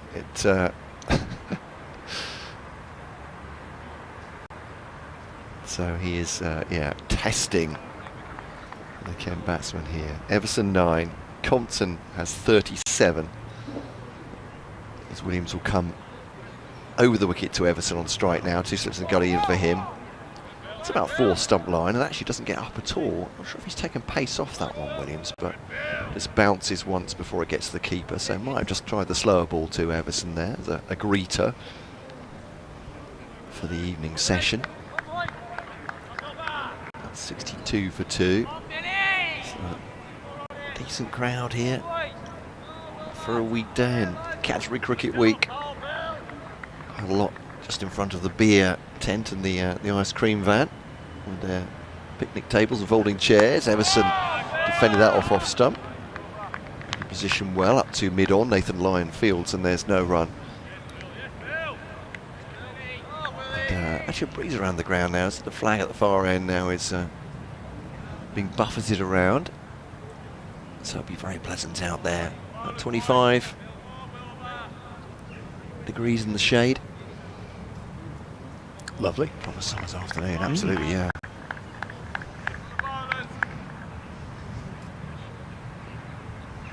out there for Lancashire bowlers. They won't care. They just want to be out there competing. Everson comes up the line of that one. Playing a miss, not sure. Yeah. Through the wicket-keeper. Yeah, I'm not sure neither. Maybe just held the line. I think he was so far inside it, I'm not sure. But end of the over. Was a testing one, nonetheless. It was, yeah, it was Williams, good over that. It's balled around the wicket to Compton, over the wicket to Joey Everson. I think around the wicket to Compton's a good option from Williams. Angled across him, leaving it and leaving it. Around the wicket just allows him potentially to bring that ball back in from quite wide, and there's that possibility of looking to leave it and the ball coming back in and clattering the off stump. Like the option of around the wicket, plus obviously can straighten and move a little bit away from Compton, so I think probably a good option that by Williams. Goes back to his opening bowlers here. Yeah, Like Keaton Jennings. it's going to be Bailey. Yeah, they started off with a new ball, didn't they? So straight after the tea break, he's going back to kind of main strike bowlers. Williams from this end, Bailey from the far end. So he'll be running in towards us. From the Nackington Road end, there's an enormous sight screen, like a double sight screen on the far side. And there's also an additional kind of black screen just behind it with a TV gantry. Structure built just behind that. There's Bailey round the wicket, bowls. Oh, that's in the air. Oh, this is a bonus for Lancashire. Hurst takes the catch and Compton's gone. And he can't quite believe it, Ben Compton. Just trying almost a little gentle kind of pull through mid-wicket, and it balloons high off the toe end of the bat, potentially, and into the gloves of Hurst. What a bonus that is for Lancashire. Compton's gone for 37, and Kent lose their third wicket, 62 for 3. Yeah, he's just staring at the pitch, Ben Compton, after that. Got himself into position for that shot, and looks like he's trying to cut it away, and as you say, it's just gone straight up in the air. And he made a gesture even after he hit it, just saying, I think, what am I meant to do with that? Looking at this again, yeah, absolutely. He's got outside the off stump to try and cut that away. And yeah, I don't know if it's I'm presuming it must be the bounce that's deceived him, but it has gone. I'm not saying it almost looked like he was saying that can't possibly be fair delivery. I think what he's saying is that can't possibly be right. How have I spooned that in the air? Yeah, and Hurst takes it. Hard to know if that's just a rush of blood from Compton or whether it's a bad bounce. It just looks so odd for him to have played a shot at that. I mean, it just looks like a ball wide of off stump, which he would normally just leave. And he's gone to, well, he's actually in the end, the way he's played it is almost potentially maybe caught between trying to cut it, and he's trying to swat it away to the leg side, I think, and it's toe end of the bat. Can't really tell on the way it's bounced whether it's kept low. It hasn't overly bounced. It's not got up, but it doesn't look that low either. I think, as you say, it's almost inexplicably. Yeah, it is. I think it's just because it's Compton. You think? Yeah. And then his reaction's a bit like a little bit in disbelief potentially. Yeah. As in, what's happened there? Yeah. Well, what's happened? In the last degree is he's out, and it's 62 for 3. It's another wicket for Lancashire. However, it's happened. It's a massive bonus, that. It really is, because he looked as set as anyone's looked. Yeah. Hitting the ball well, and Harry Finch in at 5 now. 62 for 3. Lancashire. There's Bailey into Finch. That's pushed into the offside for no run. I was going to say Lancashire in great nick. It's Kent who are 62 for 3. Still 2:43 of making Lancashire bat again. And no disrespect to the rest of Kent's batting lineup here, but it's a reduced side because of injury, both in batting and bowling. And Lancashire must be thinking they're not going to have a better chance than this to beat a team this season. Finch waits as Bailey is in and bowls. Wrapped him on the pad. It didn't look right from this angle. He gave it a good shout, Bailey, and the keeper and the slips. Shaping Finch to try and work it to the leg side. Of course, the slope as well might just take that ball down past his leg stump. That looks like the judgment from the replay, yeah, that it's going down leg. But again, it's beaten him. It's a rude introduction for Harry Finch. In comes Bailey again, balls to Finch. It's turned out towards the leg side, gathered at short mid-wicket by George Lavelle. And there is no run. Coming back on that Ben Compton dismissal, I've seen it a few. I can't quite believe he's done that. No. His reaction was almost, I can't quite believe I've done that neither. Anyway, it's been and gone now, but it's so odd to see Compton trying to play a shot like that. Here's Bailey into Finch. Runs away past the edge of the bat as he plays and almost falls over Finch. He's not got too much foot movement going on there, and he's wafted at that delivery. Harry Finch signed off before the T20 blast with 85 against Essex.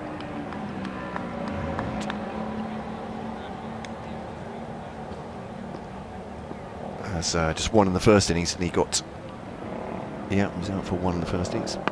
He defends this next delivery from Bailey to complete his first over after tea. He starts with a wicket maiden, Tom Bailey. And of all the wicket maidens he's had in recent times, there's an absolute Brucey bonus of a wicket from Ben Compton. He was just chipped one high up over his head. Keeper takes the catch, and Compton having to depart, looking at the toe end of his bat. The ball ballooned high up into the sky. Big bonus that for Lancashire. It's now Finch and Joey Everson who are trying to get things going again for Kent here. As Williams bowls now and flicks off the pads to Sir Joey Everson. He's adds on to that. He's on to 10. Kent 63 for 3. And yeah, that's a massive wicket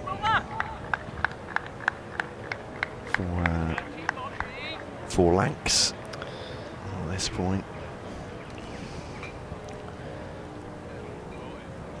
It is, isn't it? I mean, it's just it's so kind of unlike it, really.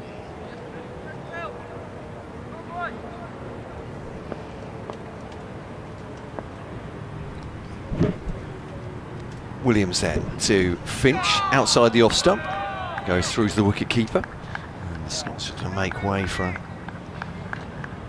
break and to do updates at the top of the hour. We'll be joined by Freddie Young from Canterbury Cricket Club very shortly.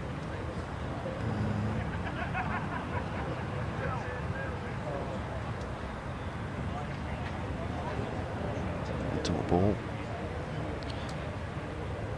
and so Williams with 1 for 14. Bailey at the other end has 1 for 16. Williams taking the wicket of Marcus O'Riordan with a fine rising delivery in the second session of the day, and Finch blocking that one.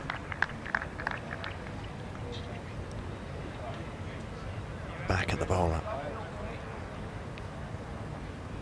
There's no run.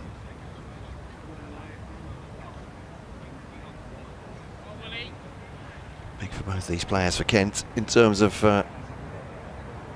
trying to stick around, trying to grind out a draw here. They are a long way out, and Lancashire closing in, you feel, here outside the off stump. Finch on the back foot levers that into the offside, and they come through for a quick single. 64 for 3. And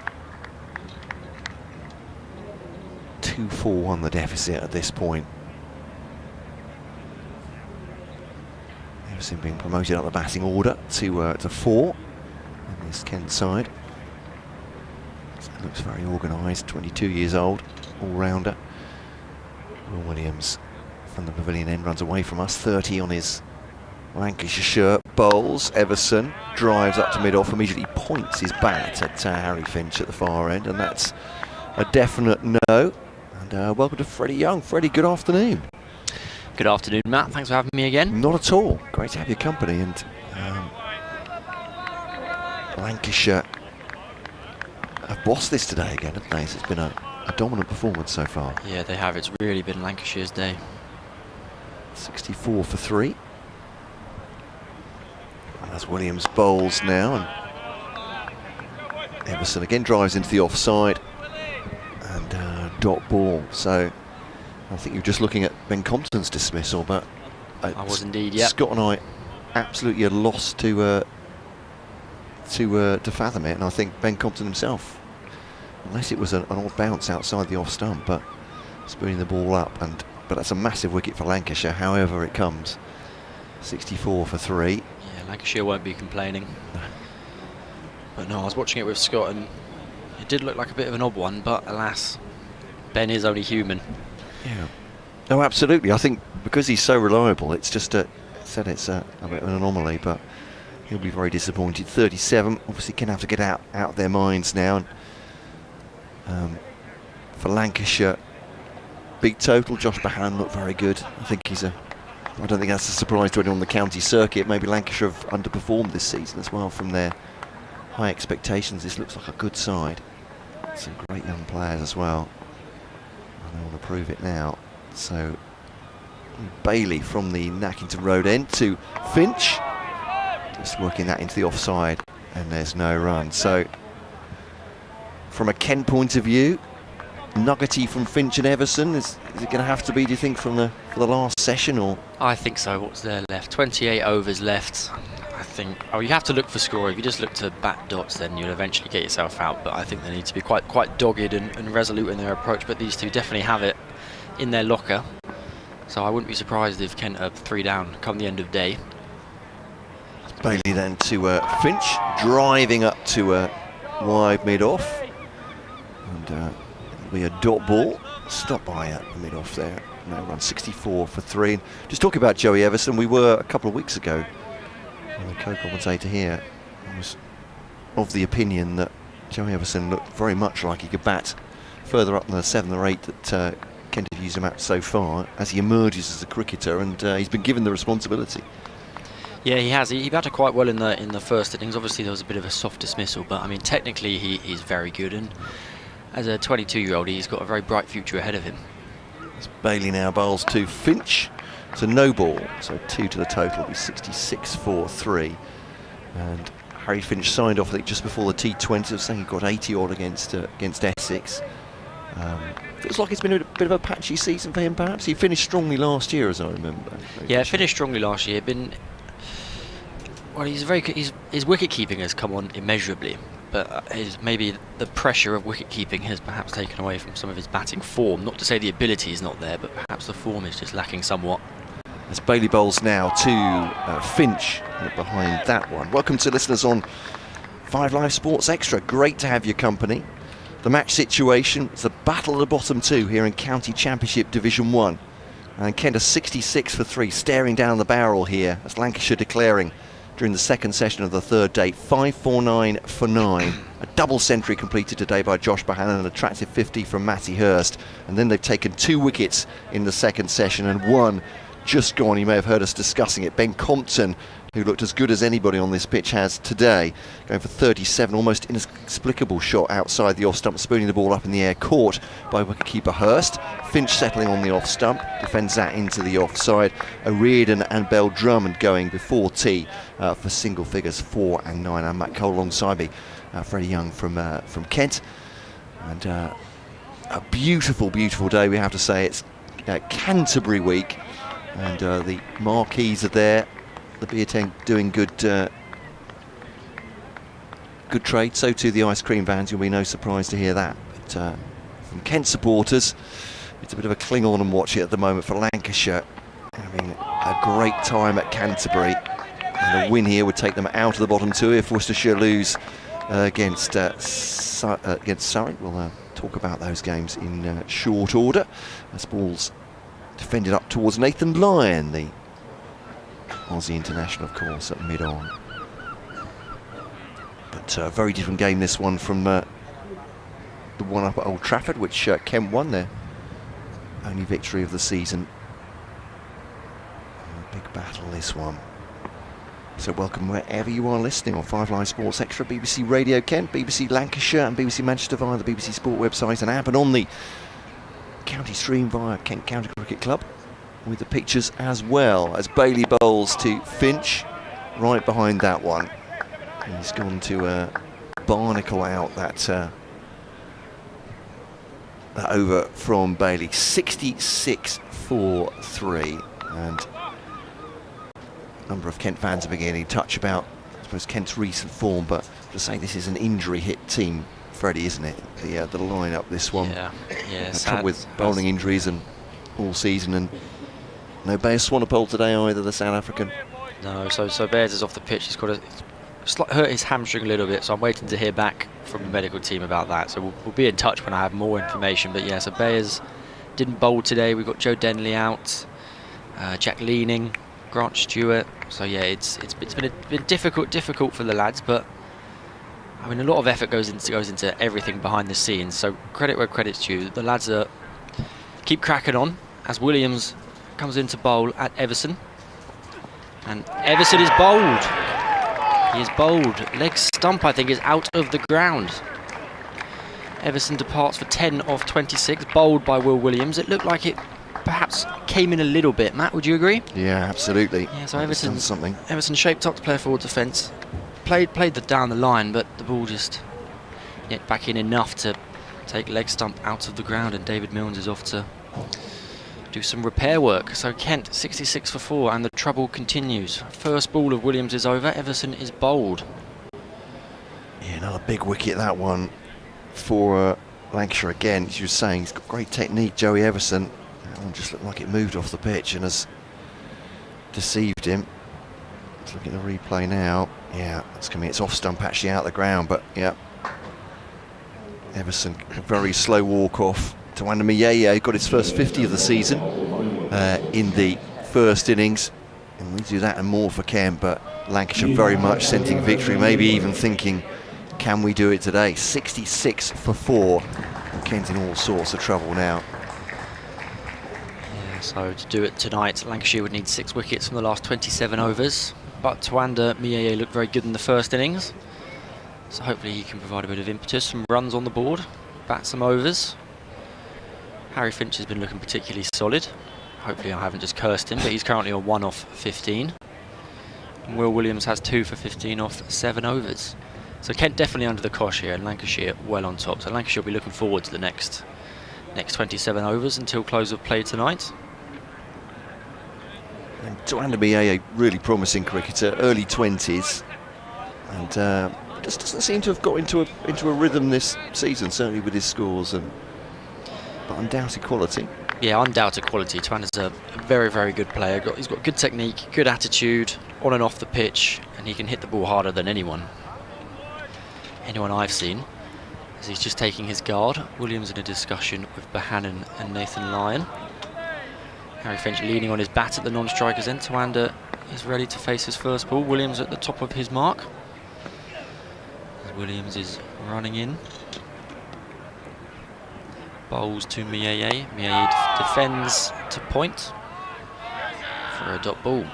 Williams looks to have quite a nice rhythm about his run-up. You can always tell when fast bowlers are, or seam bowlers are feeling good, because there's a nice rhythm to their run-up. Knees are pumping somewhat. But that was a solid first ball from Tawanda. Harry Finch doing a bit of gardening on the wicket. Yeah, Williams.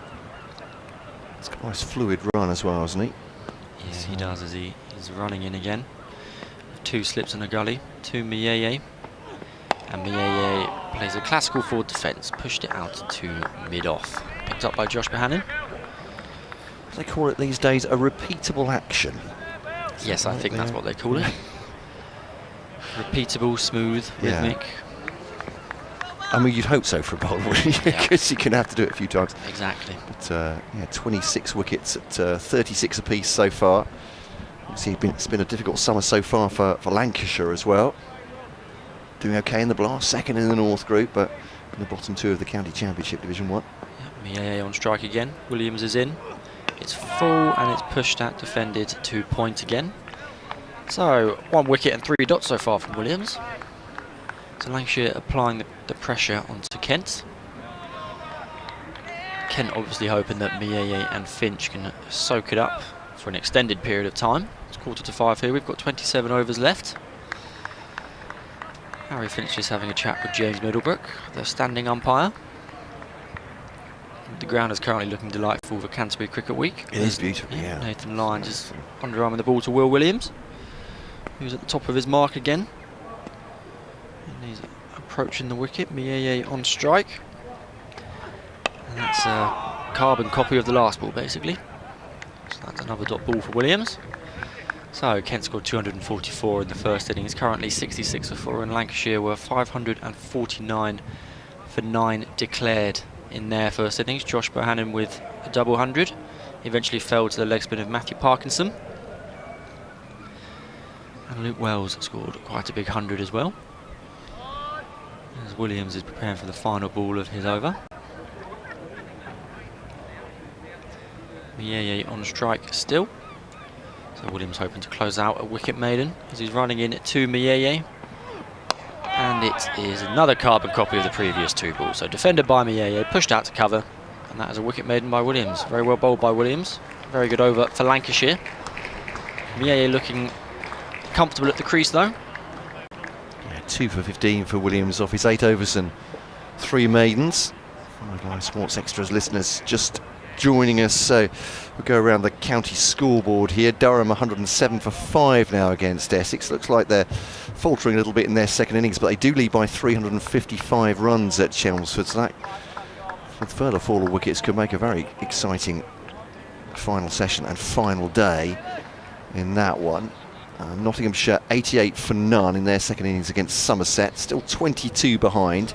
Somerset yet to bat in their second innings. Finch just drops the bat on that one, deflected out towards a backward point, and there is no run. Hampshire 384 for 5, now leading Warwickshire by 428 at Edgbaston with 5 wickets remaining. So Hampshire in the driving seat there, about when they declare that one. And Worcestershire trailing Surrey, well they're following on against Surrey, they're 158 for 1, but they're still 120 behind. But a big stand for the second wicket there for Worcestershire against Surrey. As Finch has played at that, I think. It's gone outside the bat through to the wicket keeper. There's an ooh and an ah. Got him pretty much tucked together, Finch, but he did look like he moved forward to play that. So it's Roderick and Kashif Ali who are combining for that 120 odd stand now for Worcestershire against Surrey at New Road. Into Division 2, Northamptonshire 164 for 2, but still trailing Glamorgan by 47 runs. Glamorgan still to bat again, should they need to. This one's pushed off the pads by Finch, backward to square. Williams fields, and it's 67 for 4 now. Kent 238 in arrears here. Middlesex 173 for 4, leading Derbyshire by 267 at Lords in their second innings. Derbyshire to bat again, of course. Sussex have taken just 1 Leicestershire wicket, but Leicestershire need a theoretical 389 to win that. I suppose they still have got time if they were to do that, with Sussex declaring this afternoon, setting them that big total, but Leicestershire 389 to win, 75 for 1 at Hove. It's an edge and gone, and Tawanda Mieye goes for a duck, and it's Luke Wells who takes it, the catch, and 67 for 4 goes to 67 for 5. Sorry, it's Bell, I beg your pardon, who's caught that one at first slip. George Bell off the bowling of Tom Bailey, and Kent in all sorts of trouble, and Lancashire scenting victory. Could even be today in this battle of the bottom 2 in County Championship Division 1. Tawanda Mieye goes for a duck, caught at slip, regulation edge in the end. About as comfortable a slip catch as they come, Freddie. Yeah, that was a very comfortable comfortable slip catch, nice height, about knee height. Didn't really have to move, and probably didn't really have to move his hands at all, just straight into the bread basket. Sadly, Mieye, after a good first innings, has departed without scoring. So incoming batter is Charlie Stobo. Charlie's our overseas player from Perth. Played one blast match for us. And I think Charlie bowled pretty well in the first. Well, yeah, I gather so. Lancashire's batting innings.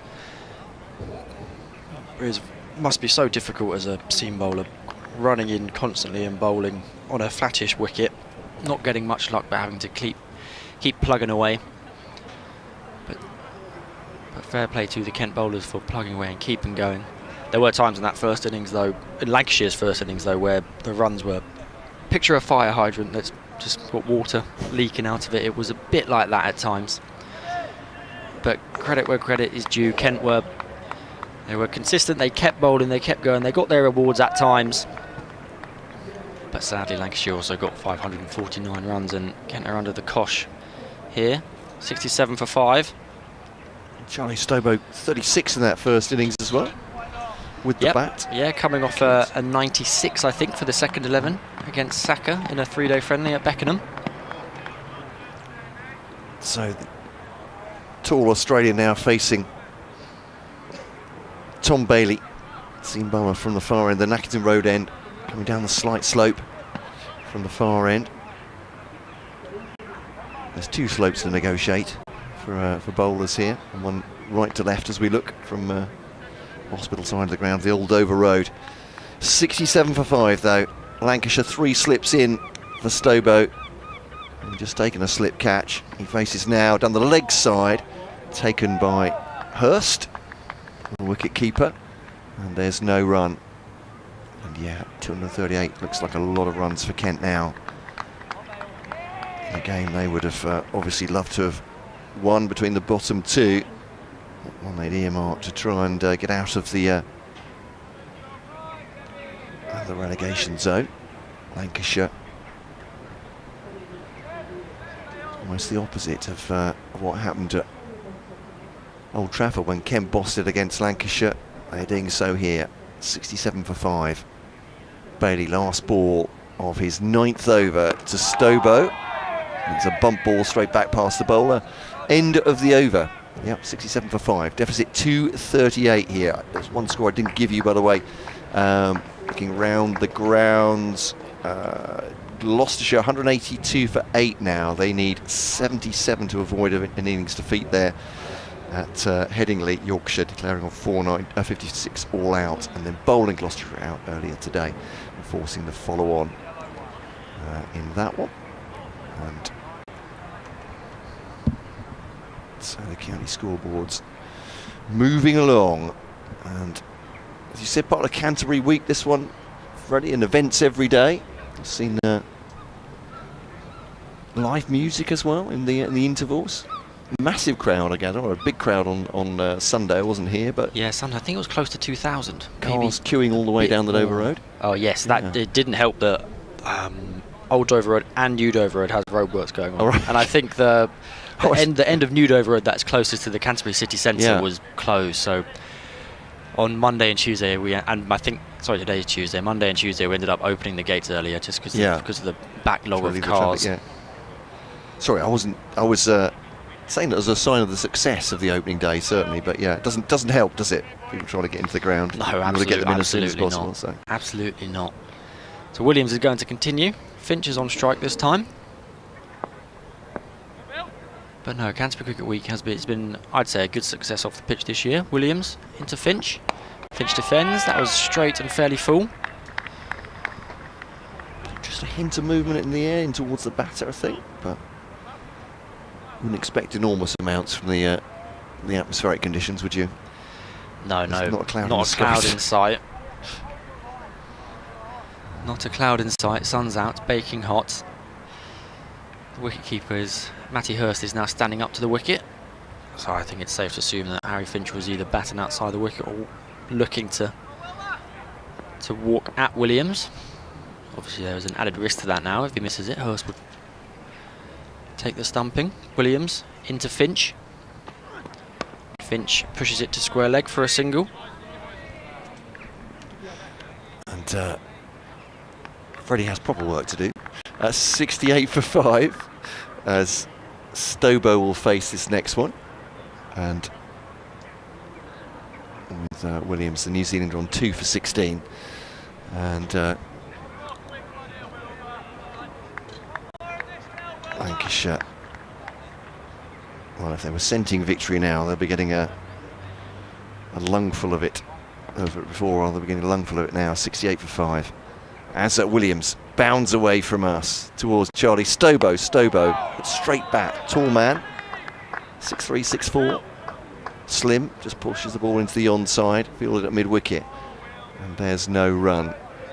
No breeze around the ground. Been saying all day, and probably on 3 days. I wasn't here for the first 2 days, but it's just a beautiful place to watch cricket, this Canterbury.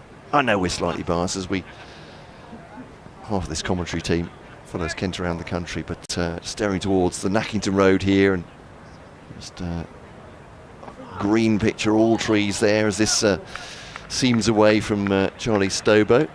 The retirement flats of Freeman House bedding in nicely towards the left as well. A lot of foliage there. The new lime tree on the left-hand side as we look from the pavilion block, and much of this ground as well has been refurbished. Frank Woolley stand to our right, and there's Ames stand with the traditional school wall on top of it, with hospitality now underneath to bars, and a lot of glass there, and balcony as well. Williams bowling to Stobo, leaves it outside the off stump. There's a shout from the the first slip particularly. George Bell got very excited. I think Stobo was well within his rights to leave that one. And Surrey have got a second Worcestershire wicket. It's 168 for 2. Gareth Roderick's gone for 63 now.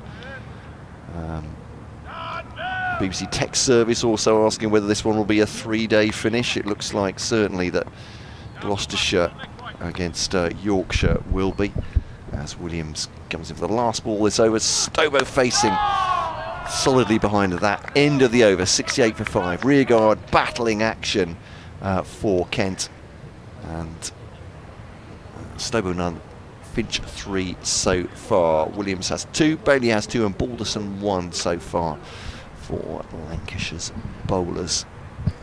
And you're taking that brief and important work break there, Freddie. I was just talking to yourself. Well, I was talking to myself. I'm hoping that somebody might be listening, or there will be an inquiry after my health. Just talking around this ground for those that don't know it, and it's still a beautiful sight. I think there's an amount of redevelopment over the years here for people who haven't been here for a long time, but it's still very green. And refurbishment of the stand to our right, the Woody stand's been done in recent years, hasn't it? And yep. This pavilion block has been updated and added to as well. Yeah, we've also got a new umpires room, a couple of new changing rooms, as Bailey is running into bowl at Finch. First ball of the over, back of a length outside off, and Finch pushes it to point for a dot ball. So yeah, we've had, so the Frank Woolley stand has been done up, and at the back of the bottom tier we've got a couple meeting rooms for the cricket department, or well, anyone internal who wants to use them, and a couple changing rooms for if we have a male and female umpire and they would like to obviously get changed separately. And then the old umpires room is now more of kind of an umpire's communal area where I leave the cricket balls and the spare cricket balls, as Bailey is into Finch, and Finch pushes at that, a nice looking cover drive, but straight to cover for a dot ball. So 2 dots from this over so far. Finch 3 off 21 and Stobo 0 off 6. Kent 68 for 5. We've got 24 overs left in the day as we approach 5 p.m. The deficit is 237 runs, so a long way to go for Kent here. Lancashire very much on top, but there's still a good crowd in at Canterbury during Canterbury Cricket Week. Faithful supporters cheering Kent on as Bailey is in again. Third ball of the over. Into Finch, and Finch defends. A bit straighter that one. Matt, I just got a message from my parents. Say that they are listening and enjoying your commentary. Well, it's very kind. My commentary. I thought Yep. I thought it would be your. Yeah, it would be for you. But that's well, that's very kind of you. Thank you very much to both of them. So That's two then. That's two people who were listening. Can I get signed statements for them? It may come to that. So Bailey's at the top of his mark again. Finch still on strike. 2 slips. Bailey's into Finch. Oh, and back of a length. Looked like it just nipped away from Finch, but carried through to Hurst, the keeper. No bat on ball, so a dot ball. I think that one surprised Finch just a little bit. Back of a length, but it seemed like it went past at maybe shoulder height, which will be encouraging for the Lancashire bowlers. So Finch now 3 off 24. Rather dogged innings so far. It needs to be, I think, at this point, doesn't it? With the 3 quick wickets falling off the tee for Kent, Compton, Everson and Mayeye in pretty short order. Bailey in again to Finch. And Finch has pushed that very nicely. A lovely straight drive. That's going to roll away for 4 runs. That's the first boundary since I've been on comms. And obviously Finch's first boundary because he was only on 3. So Finch now moves to 7. That was a lovely shot. Fuller from Bailey straight, and Finch just leans on it and pushed it nicely out the middle of the bat, straight past Bailey. Thankfully it didn't hit the stumps at the other end, and it rolled away for 4 runs towards the sight screens at the Nackington Road end. So 1 ball to go, 4 from the over. Kent now 72 for 5. Yeah, Will Bailey actually ended up lying down as he was trying to stop that in his follow through, wasn't he? Just trying to get the hand down, and difficult for a fast bowler to change direction that quickly. So Kent 72 for 5, and Kent's number 72 was on strike. Bailey in for the last ball of the over, and Finch has played a lovely cover drive. That's Fuller, probably a half volley from Bailey, and Finch has middled it again between mid-off and cover for 4 more runs. So 2 boundaries to end Bailey's over. Bit of impetus from Finch. Admittedly, they were probably the easiest balls to score off that I've been on comms for the last maybe 20 minutes, half an hour, and Finch punished them suitably. 76 for 5. Bailey has now bowled 10 overs, 2 for 27. And at the other end, Williams is 2 for 16 off 9. And Williams looked like he is going to continue from the pavilion end. Obviously Stobo on strike. Lovely looking shot that from Harry Finch, wasn't it? It's as good as any we've seen today. Need more of that, Kent, if they're going to survive this. 76 for 5. Stobo yet to score off 6 deliveries. Unsurprisingly, Williams will continue. 2 for 16 for him off his 9 overs and 3 maidens. An update for listeners in Kent across the southeast, goodness me, and on 5 Live Sports Extra, reaching all sorts of parts, and via the BBC Sport website and app, of course. This commentary, local radio, bringing you every ball of competitive cricket this summer, as we have done for many years, and hope we will continue for many years as well. Stobo defends that into the offside as a personal plea. 76 for 5 Kent here. But, don't worry, listeners, this update should go without any physical harm to anybody listening, we hope. Here's Williams then, back to his mark. Sort of bounding run, but pretty fluid as he gets into his stride now, bowling to Stobo. Oh, edges away! And that has beaten the man at second slip. I think it would have been a very, very fine catch if Luke Wells had got there. It was more or less grounding as he threw himself to his right. But Stobo gets away with that one. Just a bit of movement, I think, off the pitch for Williams. He's been showing that, and it's gone for 4. And Kent survived that. Charlie Stobo, the Australian, survives it. He goes on to exactly those 4. 80 for 5, 11 for Finch at the other end. 3 wickets falling off the tee for Lancashire. And Stobo secure on the off stump this time, and there's no run. As we've just been saying, or are you just joining us, that Josh Bohannon completed his 2nd double century of his career. 205 he finished with, and 50 for Matty Hurst as well. Lancashire eventually declared a 5-4-9 for 9, declared a 305 lead, and then had Marcus O'Riordan and Danny Drummond gone for single figures before tea. Wickets for Williams and Balderson, and then those 3 quickly after tea as well, as Williams bowls, driven by Stobo. It's going to be stopped by mid-off, And there's that Balderson. There's no run there. He slides to his knees. And a couple of grass stains there as he goes for it. You can hear the travel news music in the background, which I think means the update is on its way. All this thrilling news to come here, listeners, on BBC 5 Live Sports Extra. Radio Kent, Radio Lancashire, Radio Manchester. Scott Reed will be joining us very shortly on the commentary as Williams bowls that very close to the off stump. Slow delivery, bounced once before it got to Hurst, and Stobo left it. It's gone through to the wicket-keeper, and he has survived that one. Update then coming for BBC Radio Kent with this and Sussex and Surrey games.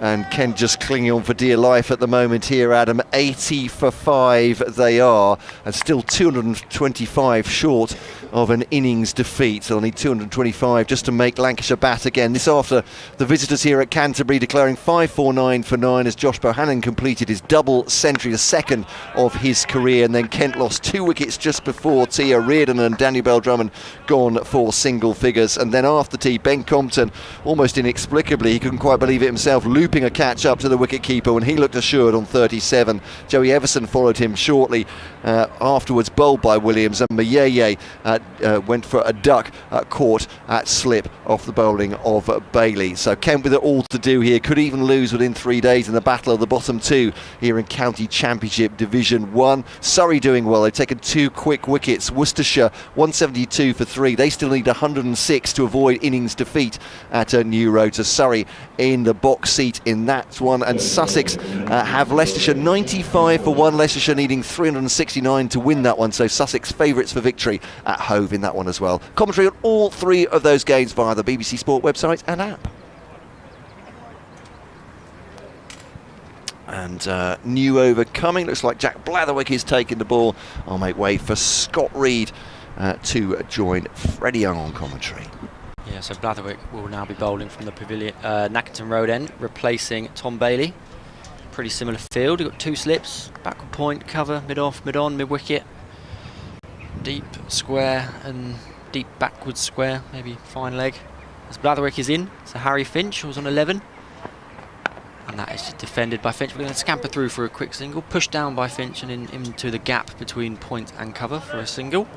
And that brings Stobo onto strike. So this is Blatherwick's first over of this innings.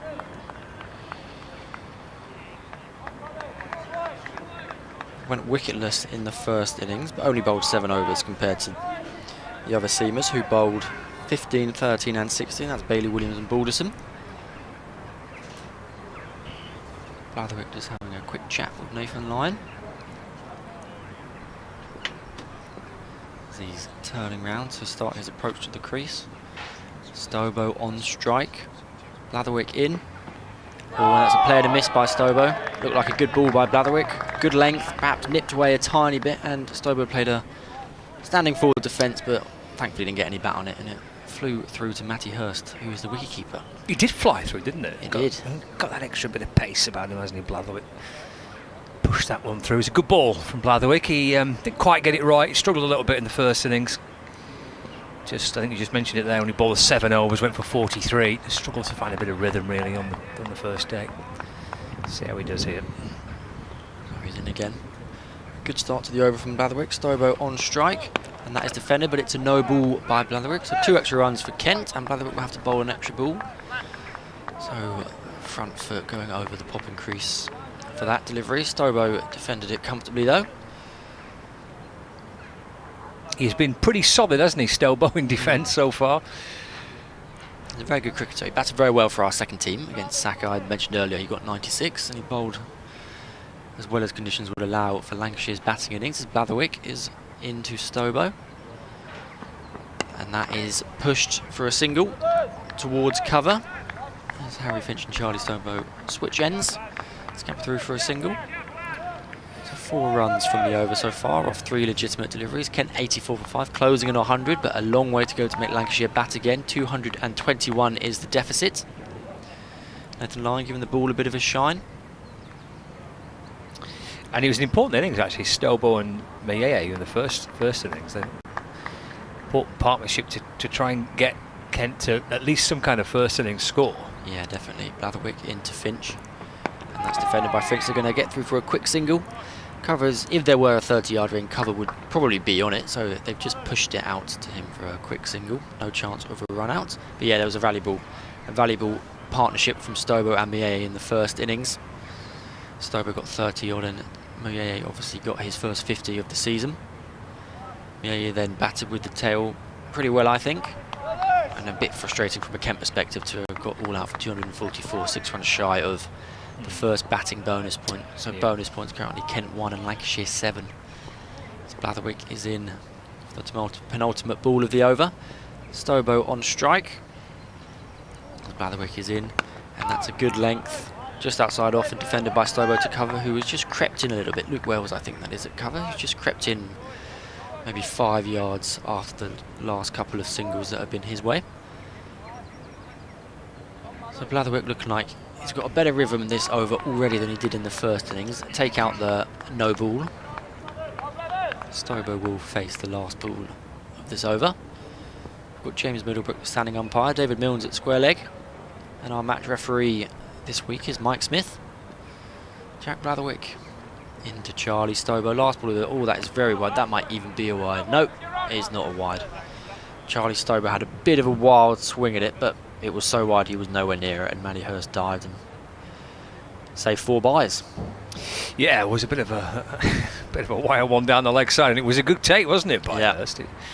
Quite a lot of ground to make up away to his left-hand side. But decent first over for Jack Blatherwick. See if he can settle into a little bit of a rhythm from that Nackington Road end. Can Kent try and find themselves a bit of a partnership here? Some stubborn resistance been shown by Charlie Stobo. He's got Finch on 13. Not a batting ahead, but there's at least a start to try and stem the flow of wickets, a little rattle of wickets since the tea break. They've got a base potentially here, these two. It will be Balderson, who's replacing Will Williams. It's driven away by Finch to cover, and there's no run. So the Bailey-Williams opening spell after tea has come to an end. They picked up 3 wickets between them. I think they went for 11 or 12 runs from the 8 overs that they bowled.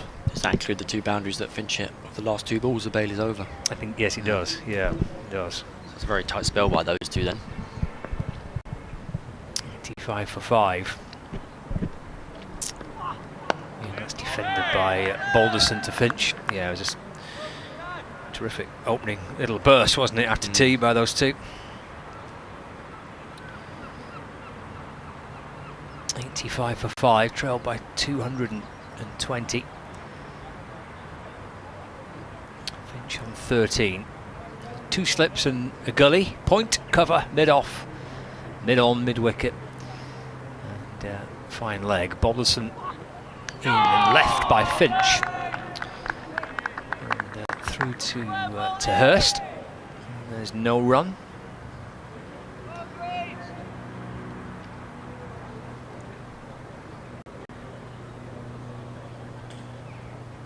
Wickets to go: O'Riordan, Compton, Bell Drummond, Iverson and Mieye.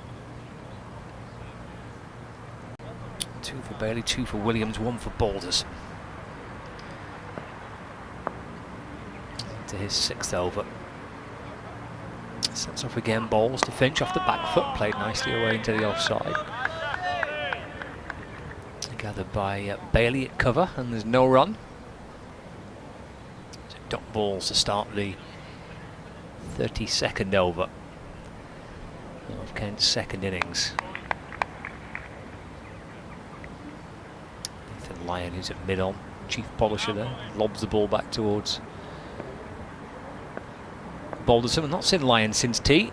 Been all seam so far. Driven down the ground. And there's Lyon to cut the ball off. Finch gets through for a quick single. He moves on to 14. 86 for 5. With 1 ball left of Balderson's first over of the evening session. Captain Keaton Jennings making this double change. Bailey and Williams out. Blatherwick and Balderson coming in. Snowball's on strike. He's been terrific in defence so far. And that's jabbed away towards Blatherwick at point, and there's no run. It's the end of the over. 86 for 5. Snowball on 5. And Finch on 14. Yeah, good over from Balderson. Maiden's just build that pressure even more, so Lancashire will be very happy with her. If Blatherwick can follow up Balderson with another maiden, it'll be Harry Finch on strike. As Scott just said, Finch is 14 off 33. Accelerated maybe the last 5 or 10 minutes. A couple of boundaries, a few singles. So Blatherwick's at the top of his mark from the Nackington Road end. About to steam in towards Finch again. Stobo leaning on his bat at the non-striker's end. The sun is still shining and there are no clouds in the sky. Blatherwick, back of a length. Finch pulls it straight to deep square and they get through for a single. Finch looked in complete control of that one. Didn't look hurried by the pace or out of control and hit it extremely hard down to deep square. Yeah, it's a good shot, wasn't it? It was a good shot. Nicely controlled. That's George Lavelle. The boundary at deep square. So let's see if that may be a tactic by Lancashire and Blatherwick. Bit of chin music for Stobo and Finch. Blatherwick into Stobo, and it's back of length. Probably a bit further back of length, but didn't quite get up the same way to Stobo as it did for Finch. Charlie is a lot taller than Finch. Yeah, it's a long way to go, isn't it, Yep. for Stobo? But it's the same result. A single down to fine leg this time. He's impressed me, Stobo. I mean, you mentioned he's batted in the first innings. I thought he'd batted really well, didn't we, with Mayay. But I thought the way that they Kent bowled at the back end of the first day when Lancashire came out to bat, I thought Stobo and Swanepoel bowled really nicely. It's a decent game, Yeah, Stobo. very nice. Blatherwick. Finch will strike. Short outside off this time. Finch punched it uppishly towards Luke Wells at cover, but he couldn't quite get to it, and it's gone 4 runs towards the bank at the top of the ground. So it looks like definitely some short ball tactic from Lancashire at the moment. I mean, why not? They've got a lead of 213 and they can bat again, so well within their rights to try whatever they can to get more wickets this evening. 20 overs to go, 5:15. Saw a bit of this approach from Blatherwick in the first innings. Yeah, so 6 runs off this over, all have been back of a length or short. Blatherwick, Finch on strike again, and that's Fuller this time. Good length, got a bit of pop off the seam, and Finch is comfortably defending it down to Luke Wells at cover. Doesn't seem to be much wind in the air as well, so it must be extremely hot out there in the middle, especially for Harry and Charlie, the batters. So Blatherwick has gone for 11 runs so far off 1.4 overs. Not that Lancashire will be worried about runs at the moment.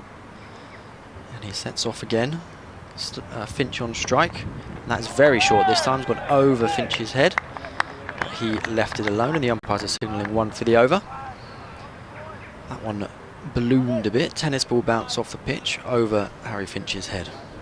I think there's a clear tactic here from Lancashire to try and test the batters with some short ball bowling. I wonder if we'll see a short leg in at some point. So last ball of the over from the Nackington Road end. Finch shaping up, Blatherwick in his delivery stride, and that's Fuller outside off, left alone. Probably went over 5th or 6th stump. That's a comfortable lead for Harry Finch. So it's an aggressive over from Blatherwick, no reward, but perhaps sowing some seeds of doubt in the batter's mind as to what is potentially coming down. Yeah, he's running pretty hard there, hasn't he, Blatherwick? He's bent his back a bit in that over. Yeah, definitely has. They dealt with it pretty well. There's a start here. Partnership is 25. Compton, Everson batted nicely, and they seem to settle into a nice bit of rhythm between the two. And a couple of quick wickets after tea, and now this Stobo Finch partnership. What's we got left today? 20 overs to go today. Balderson charging back in to start his latest over. Forward goes Stobo in defence. Very solid from Stobo. That defensive shot he's played a few times, hasn't he? Yeah, lovely technique about it. Everything's in line, straight line, out the middle of the bat, punch down. Very solid.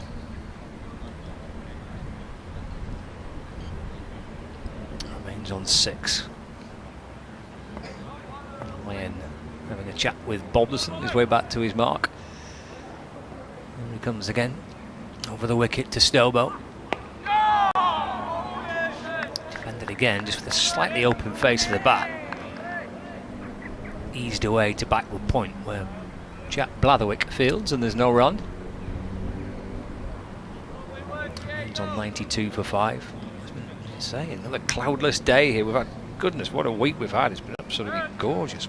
Great week as well for the Canterbury Cricket Festival. Could have asked for better weather, really, for the different activities taking place around the ground. We always seem to get pretty lucky with the weather this week. There's Balderson to Stobo. Flashed away through the onside. Well, that'll be 4. That's raced its way towards the boundary at mid-wicket. Nice looking shot for 4. Takes him into double figures. He moves to 10. 96 for 5 now. We had school kids in yesterday. Couple of, about 1600 school kids in yesterday. Yeah, a great day for it. Yeah, wonderful. Bit of jazz music yesterday. I quite enjoyed that. Jazz music yesterday. Do you know I got mistaken for a member of the jazz band? Did you? Yeah. Is that a compliment? I took it as a compliment. No, I took it very much as a compliment. As Balderson's in. Oh, and he's jabbing away at that. He's Stobe off the bottom edge. Ricochets down towards the slips, and there's no run. Yeah, I got walking into the ground yesterday, and the very friendly stewards on the gate said, are you here with the band? It was the first day, this, wasn't it? And I said, what band? The jazz band. I said, I'm not, but I'd like to be. That was the Invicta Jazz Band, led by our very own James King, who works in our ticketing department. That was that band. Playing the trumpet. It was the day 1 band. Forward goes Stobo, defends to mid-wicket, there's no run. So I was quite pleased with that, got me off to a good start. Member of the jazz band. Can you play any instruments? Absolutely not, no. No, can't. 90, I wouldn't stop me from trying, you know, I'd give it 100%. Try and help them out as best I can. Final ball of the over. Here comes Balderson to Stobo. Clipped away behind square on the leg side. Quite adept at that shot, isn't it? That 4 he hit earlier in the over, he didn't really hit. Just kind of let the ball hit his bat and middled it, and it raced away for 4 runs. And that completes the over as well, so it's 97 for 5. Stobo takes a single with that, so he keeps the strike. He's on 11. Finch is on 90. Yeah, so Blatherwick looking like it's going to continue, having a bit of a discussion with who's that? Keaton Jennings and Tom Bailey about plans, about fields. But he's taken his cap off and he will continue. Nathan Lyon using his bald head to get some sweat on the ball. A la Jack Leach and Joe Root, who once did it famously for England. Well, more than once, I suppose. Charlie Stobo doing a bit of gardening as he waits for the fielders to get in position. Nathan Lyon having a chat with David Milnes. Now, I can't remember who the umpire was, but for one of our blast matches, I was chatting to the umpires, and they'd done a Lancashire Championship match at Old Trafford, and they said that Nathan Lyon just loves to chat about cricket and was constantly talking to anyone he could talk to, anyone who could listen, on the pitch, off the pitch. He does chat to the umpires a lot. Yeah. Oh, he's a chatty fella. So from the Neckerton Road end, Blatherwick is in again, Stobo on strike. And that is short, outside off and left alone by Stobo. Probably went through around Stobo's ribs, which would have probably been Finch's neck or head. So has there been any changes in the field? No. No, so we've got 2 men out on the boundary on the leg side, although they're probably about 10 yards in off the boundary. Blatherwick charging in, bending his back to Stobo. Stobo's gone for this one, and he's nailed it in front of square between mid-wicket and mid-off, and that is going to trickle away for 4 runs. So back of a length again from Blatherwick. You probably heard the noise off Stobo's bat from the effects microphone. He hits it very sweetly, and that brings up the 100 runs for Kent. 34.2 overs. Harry Finch is on 19, and Charlie Stobo is on 15. He cracked that one away, didn't he? He did. Very satisfying noise. 101 for 5 now, Kent. The deficit is 204. We've got 18 and a bit overs left today. We are 34 overs into the innings. Nathan Lying having to go and do some ball retrieval work. Stobo just doing a bit of gardening. As we shape up for the 3rd ball of this over. Blatherwick's charging in, Stobo on strike. Left alone by Stobo, good length, just outside off. I say just outside off, probably closer to 5th or 6th stump. Comfortable leave for Stobo. Just went for that fuller option there, didn't he, Blatherwick, having dropped a little short the last delivery, and saw that ball hammered away to mid-wicket for 4. So Tom Bailey and Nathan Lyon encouraging Blatherwick from the Nackington Road end. Bailey perhaps lending some experience from his years of seam bowling. Blatherwick ready to charge in again. Stobo still on strike. And that is again left alone outside off. Fuller from Blatherwick. So we've gone .4 ... this over. As the fielders pass the ball around, getting it back to Blatherwick. I reckon this is a bit more effective than just constant short ball bowling. Yeah, he's mixed it up a bit, hasn't he? Mix it up a bit, keep the batter guessing somewhat instead of just constant short ball bowling. You can prepare better for that. I suppose you could surprise him with the fuller ball. But Blatherwick into Stobo, and that is a no ball, but he hasn't released the ball, so it's a dead ball. So maybe Blatherwick felt something wrong as he was approaching the crease or at his delivery stride. Confused Stobo, probably confused a few of the members and supporters in the ground, definitely confused me as I was looking for the ball, and David Milnes called no ball even though the ball hadn't been released, and then swiftly signalled a dead ball. I think David Milnes had just signalled that he thought it went straight up, but no, it was still in Jack Blatherwick's hand.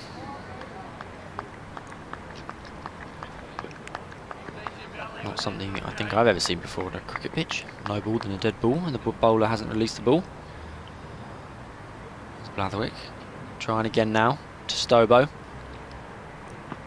and that is back of a length. That was probably a best short ball I think Blatherwick has bowled in this spell. Back of a length, short ball over 4th stump towards Stobo's shoulder, and he had to kind of duck, or not duck awkwardly, but lean back, get his bat out of the way and get out of the way for another dot ball.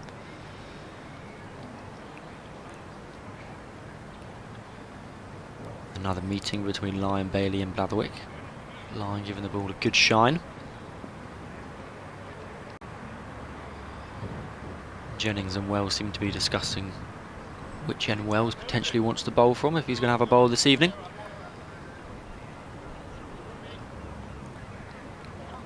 I think David Milnes was just giving the bowler a hurry up then.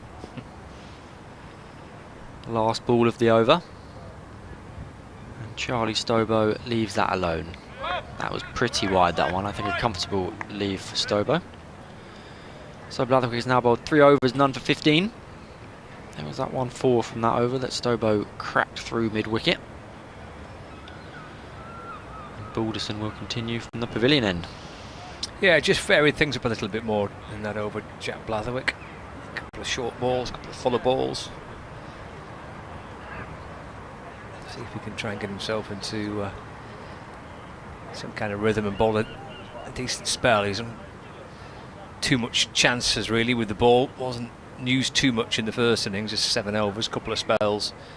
Quite get it right. Let's see if he can get himself into a bit of form from that top end. It will be Balderson to Finch. Dabbed away towards the offside. And there is no run. Gulls making themselves heard again. 101 for 5. Absolutely picture perfect day. Plenty of brollies up actually today. For the shade, I assume. Yeah, no chance of rain. There's a great setup on the far side of the ground. Balderson's into Finch. Driven down the ground, lovely shot for 4. Beautiful on drive by Finch. Takes him to 23. 105 for 5. Probably the shot of the session, maybe the shot of the innings. That beautiful straight drive by Finch. There's a little collection of supporters at the Nackington Road end to the left of the sight screen that have brought with them their own deck chairs and this epic kind of brolly that you'd use in your garden, you know, if you were hosting a bit of a garden do. There's Balderson's in, worked away towards the onside, stifled appeal as it deflects out to square leg, no run. This huge garden brolly that they brought with them.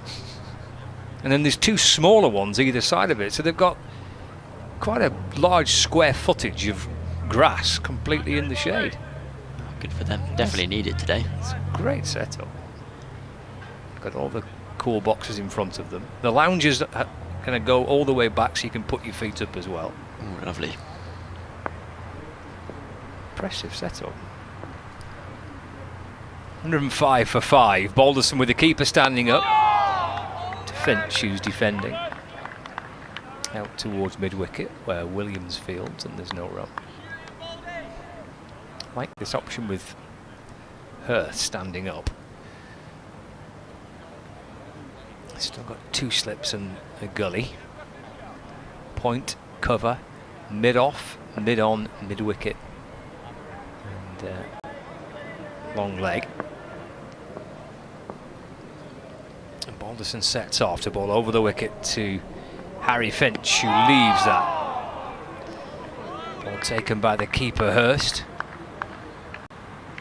Good judgment shown by Finch, who's negotiated the over nicely so far. The beautiful shot down the ground for 4, and then good judgment to leave. He's defended well.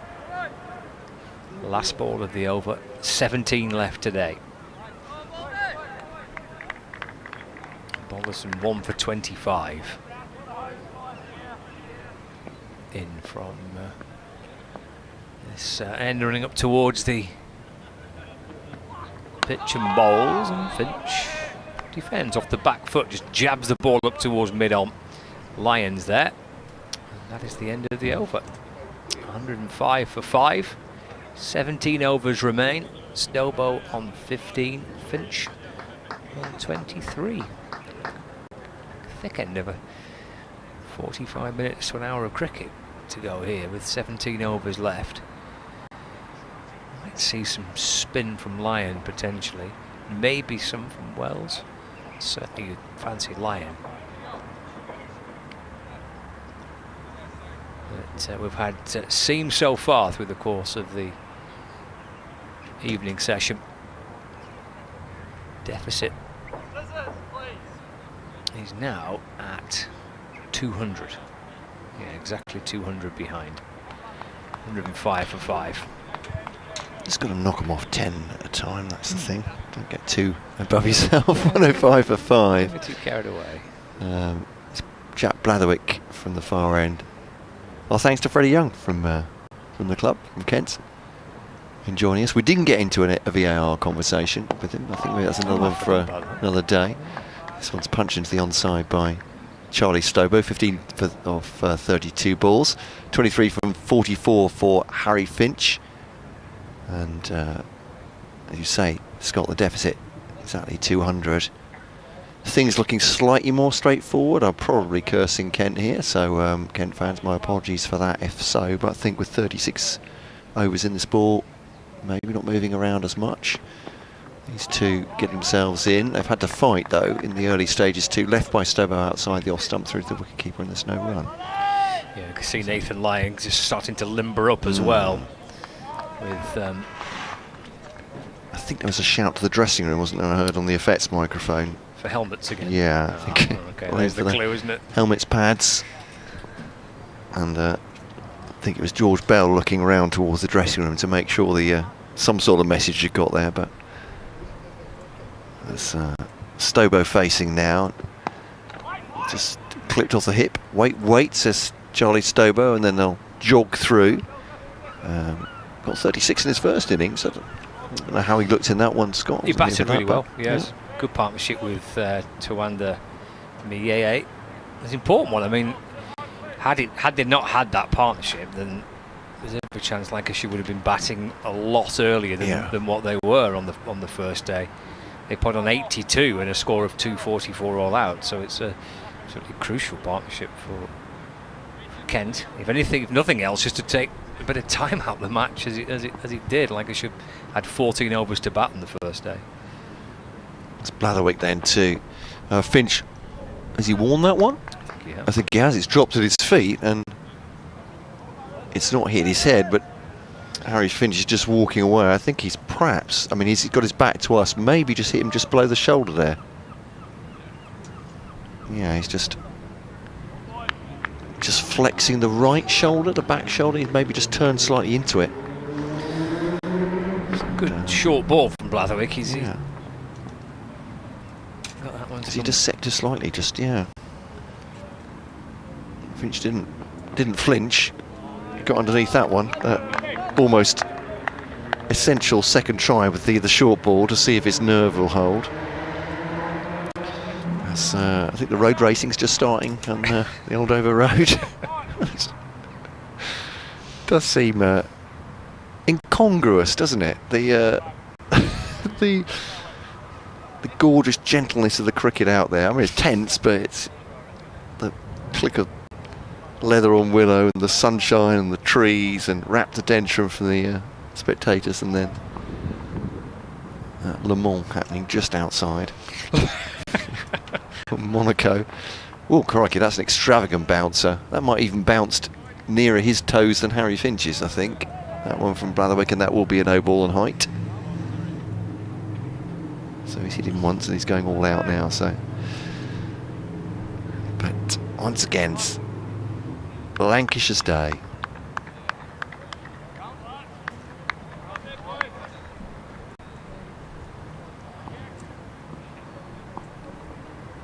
Last ball this over, and at least it's a legitimate delivery to Finch. Oh, gets up again. That's a better delivery from Blatherwick once again. That's got up near his chest and just going over the right shoulder, which I think he was hit on earlier in that over, Harry Finch. But once again, not doing this for the rhyming possibilities, but he didn't flinch at that one either, did he? Just let it go past and has walked purposefully over to a chat with Charlie Stobo, but good intimidating bowling from Jack Blatherwick, number 18 off his 4, off of 25 from George Balderson at the other end. Kent 108 for 5.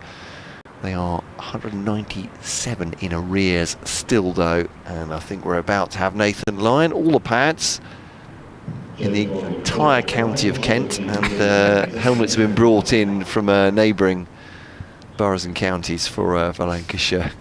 So bring them on for 16 overs remaining, so usually that takes around about an hour to elapse, so maybe a 6:30, 6:40 finish, but more importantly than the exact time this day will finish, it gives Lancashire a good opportunity to get in amongst the Kent tail if they can take more wickets here. Yeah, short spell that from Balderson, but the first time we've seen Lyon into the attack since the tea break. So for the first time maybe in this Kent second innings, it's just gone a little flat as that's punched in towards mid-off by Stobo as Lyon starts his first delivery of this spell. 108 for 5, Stobo 16. Finch on 23, Lyon with a slip and a short leg. He's over the wicket and bowling. Stobo works it to mid-off. Keaton Jennings fields. Polishes the ball, loops it back in towards the right hand of Nathan Lyon, who's in again and bowling. Stobo going back, trying to find the gap into the offside. In the end, just defensively works it out towards cover where Tom Bailey fields. No run. There's a deep square leg and a fine leg. for Lyon, who's bowling over the wicket. Snowball hopping back and defending again. And Lyon fields, no run, sunglasses on. And Nathan Lyon quickly towards his mark, skips his way back in again. To Snowball, who's shuffling down the pitch, and the ball comes off the inner half of the bat. Just squirts its way out towards the deep mid-wicket boundary, well fielded by Will Williams. Snowball gets a single, moves to 17. Finch is on strike now for the final ball of the over. Into Finch, who's back and across and defends. And there's no run. So Lyons completed his first over of the evening. 109 for 5, 15 left. And Kent desperately needing to find a partnership of some description, with a dismissal of Compton after the tea break, and then a couple to follow quickly after. We'll have to find a way of just stemming that flow. And these two have faced 69 deliveries for their 42 runs. Just to try and ease a little bit of the concerns that may have been developing amongst the Kent supporters. Yeah, slowed down the Lancashire assault. Whether it's going to hold it off is entirely another thing, I would say, from this game and the outcomes point of view. And emails are coming this afternoon on kingcricket@gmail.com, and tweets or posts on X as well. But this Blatherwick does continue from the far end, and just down the leg side from Stobo. Dave on Alligator relocation. I think you kind of had to be there. We're not going to go through the whole conversation. We've only got an hour left. Saying Alligator's occasionally relocated to a barbecue grill at a bar restaurant. Well, that seems very sad, Dave, but there you go. I'll have an alligator sandwich and make it snappy. I think the jokes go. 109 for 5. Scott's not even entertaining that one. It's Blatherwick down the leg side once again. Or is it a crocodile sandwich and make it snappy? I can't remember. One of the two. Mike saying we're talking football and cricketers. Dennis Charles Scott, whose grandson was currently managing to hang around a bit. I'm putting the past tense, Mike, because of course Ed Compton is out by now. Surely the most famous at all. I think you may well be right. But we were also talking about Chris Balderston's mercy dash for Leicestershire to play football and complete a century within 24 hours. Is Balderston. Sorry, it's not Balderston, Blatherwick. They've got Balderston and Balderson. That's Blatherwick bowling, crikey. I better get through this quickly. I think William Kendall says, I got it wrong, and I think Philip, our good friend Philip Bailey, said he made history in 1975, Chris Balderston. 51 not out against Derbyshire at the end of day 2 of Leicestershire's match at Chesterfield. It got even more dramatic than going to Queen of the South. After close of play, he changed into his football kit to play for Doncaster in an evening match 30 miles away, a 1-1 draw with Brentford. He then returned to Chesterfield the following morning, completed a century, then took 3 wickets to help Leicestershire wrap up their first ever county championship title. Crikey, that really was boys' own stuff, as was one for the kids there. A short ball for Blatherwick down the leg side. Stobo's not even entertaining that one. But Will, thank you very much. Yeah, backing that story up as well. So he didn't go as far as Dumfriesshire after leaving that game for Leicestershire, but he did complete a century, then took wickets to help them wrap up their only championship title. It's pretty decent anyway. It's as an effort, yeah, you'd have to say. It's not bad, that. It's not bad. No. David asking about Bears Swallowpole, whether he'll bat in this Kent second innings, and that's a very pertinent point at the moment with 109 for 5. Back foot defensive by Stobo as Blatherwick's coming round the wicket to the right-hander. Sees that off, another dot ball, 4 of them so far in this over. Freddie was saying he's got a hamstring niggle at the moment, Bears Swannapole, which is why he didn't bowl today for Kent. So I would imagine that will be situational, as they say. As around the wicket against Stobo, sees that off into the offside for a dot ball, a maiden over, 5 overs, 1 maiden, none for 18. So I would imagine, I'm not putting words in anybody's mouth, but I'd imagine if Kent are holding off this Lancashire attack well into tomorrow, he might well bat.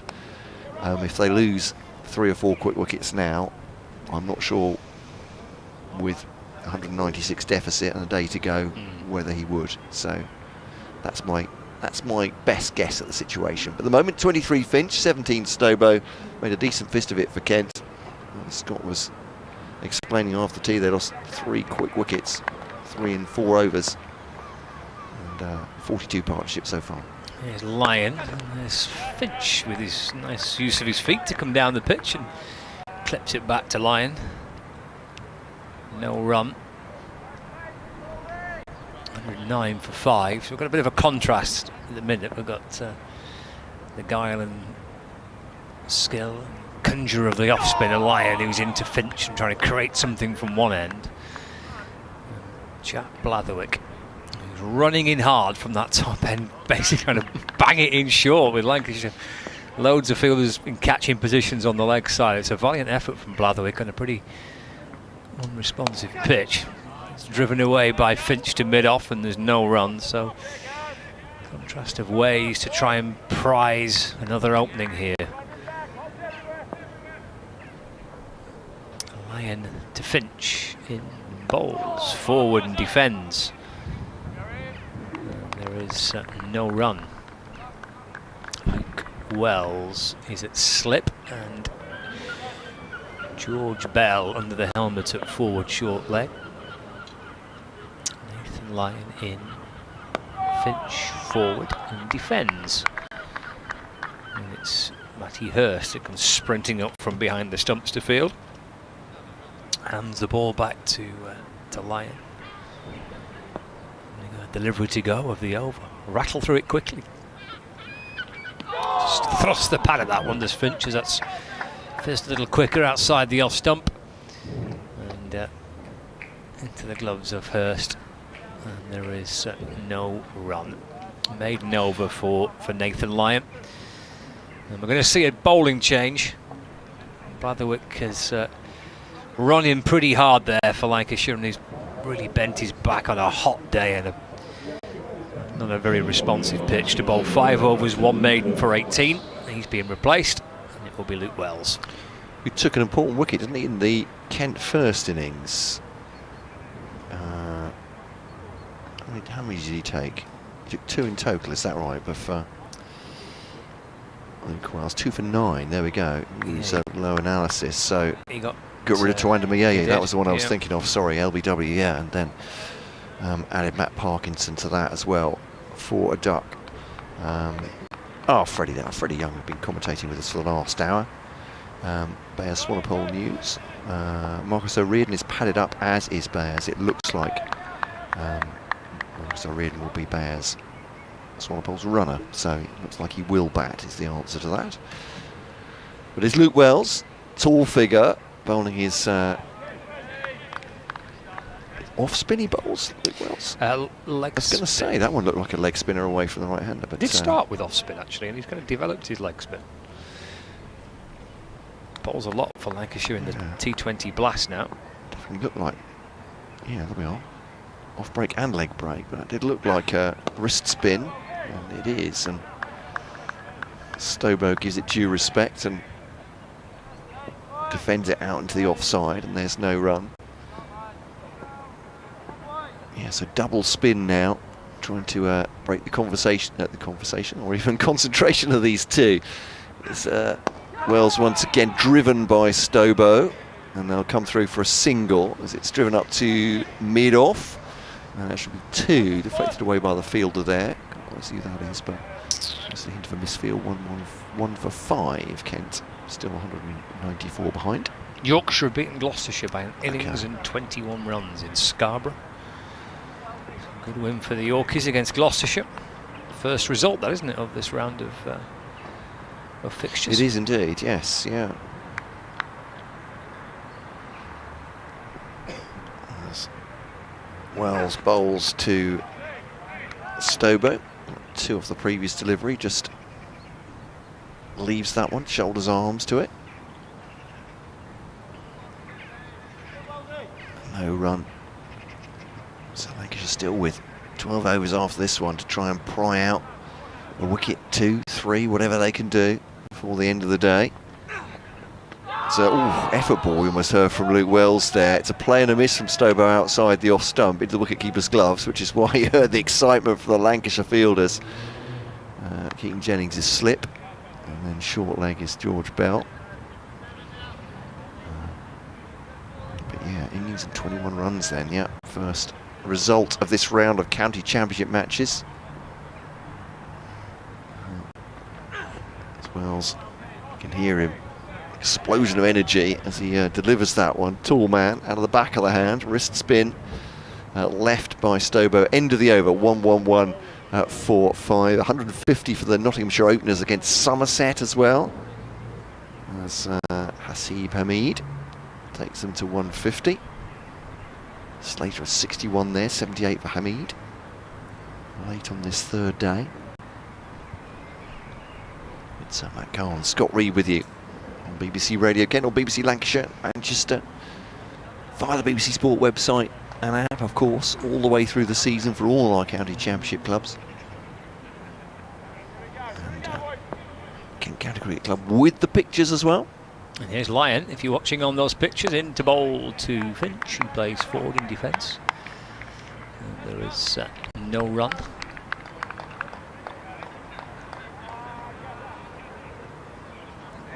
11 overs to go from this one tonight. So Lyon's got himself the 3 boundary riders on the leg side again. Long on, deep mid wicket. And deep back with square leg. Chipped to mid wicket by Finch. And Bahannon's gone. Little dance down the pitch. And hit it to Bahannon, who may have juggled it actually. But even if he did, it ultimately didn't matter because he's taken the catch. It was hit pretty firmly, down the pitch he came, but into the grateful hands of Josh Bahannon. And Nathan Lyon has his first wicket. And that partnership has come to an end. Finch did his best there. He's batted for an hour and a half, facing 57 deliveries for his 23. And the partnership with Stobo worth 44 runs, but it does come to an end. 111 for 6, still trailed by 194 runs.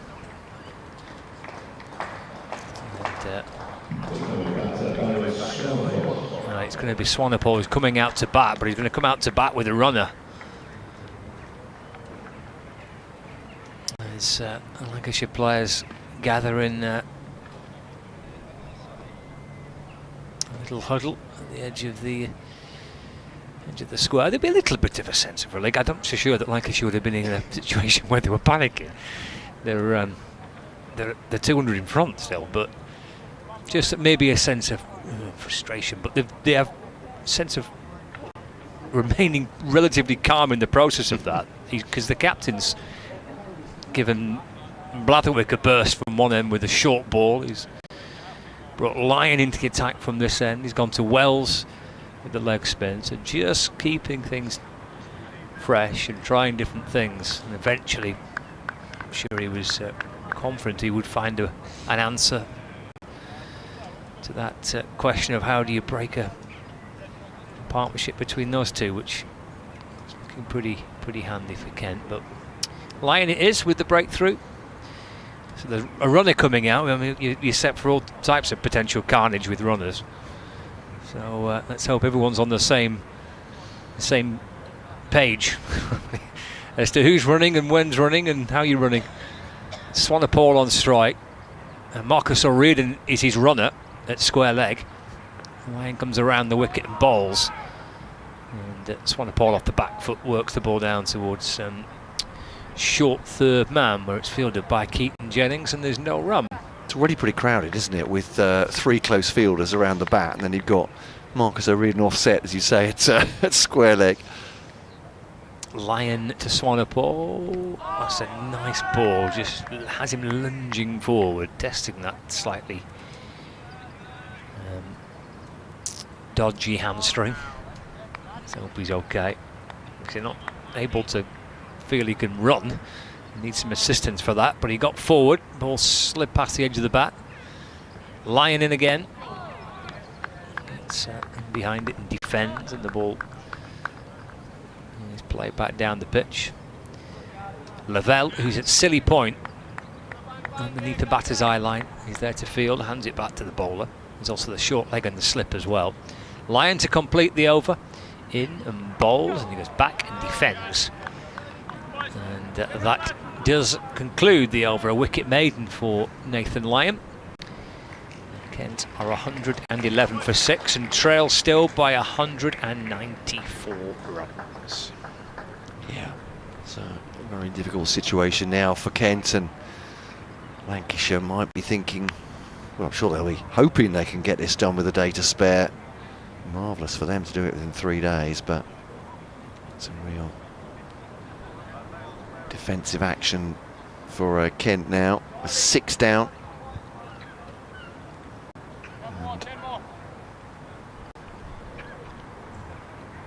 right into that, just 3 batters to come after this.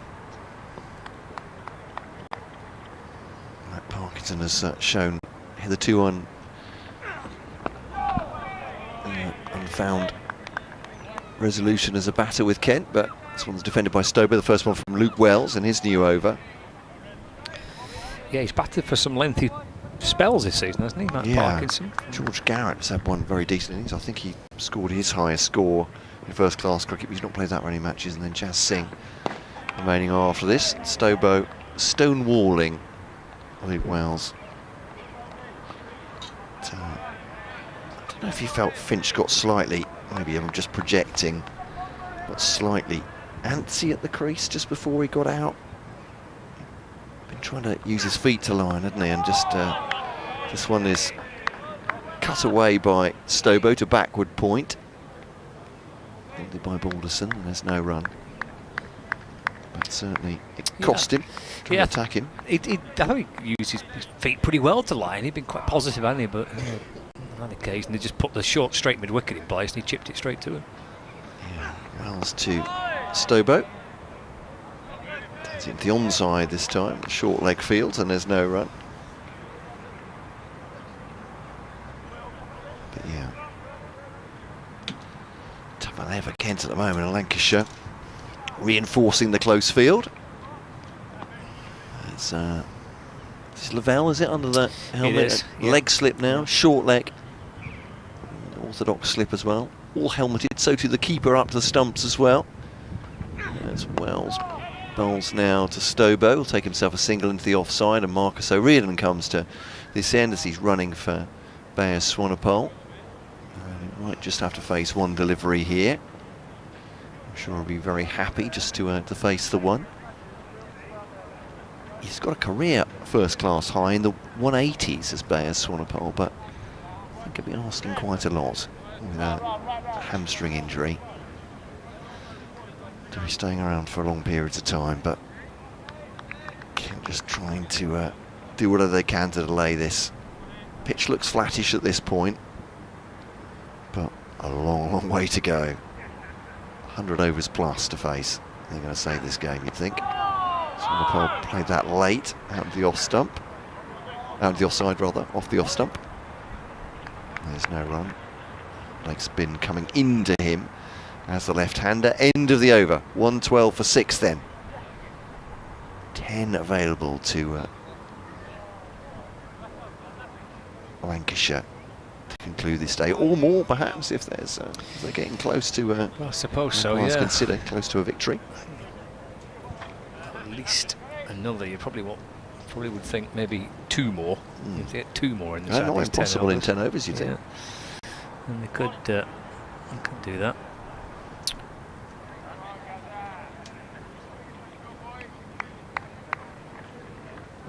Stobo's ready to face Nathan Lyon. Plays it back to Lyon.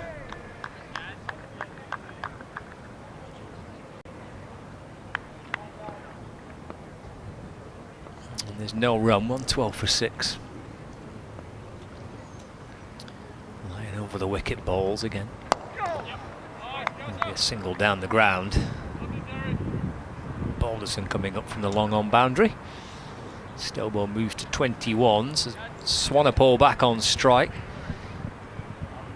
So everyone having to swap positions, left hand and right hand batters. O'Riordan, who's his runner, he's heading out towards the square leg region. He's at the edge of the...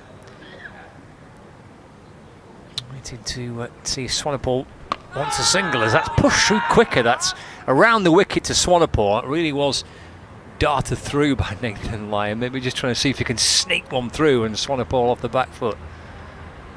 He defended. Lyon's asked for an LBW there. That was much quicker from Lyon, who's back into Swanepoel. To the front foot this time, defends away.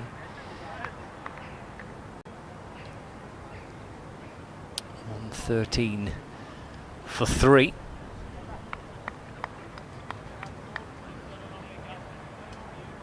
There's Lyon. To Swanepoel again, just dabbed away into the onside. And there is no run, so 1 ball left of the over. These little variations from Lyon, certainly varying his pace at this one. Held a couple back, pushed a couple through. Last one. Oh, that's Swanepoel uncertain as to whether to go back or to come forward on that occasion. And he survives, and they get through for 114 for 6. And Scott's off to do an update for listeners in the northwest. End of the over. Saw Marcus O'Riordan running hell for leather from the far end. That's the runner. That's Swanepoel staying where he was, taking a single. So Swanepoel's on to 1 for 9, and she has stolen the strike. So his runner may have more to do.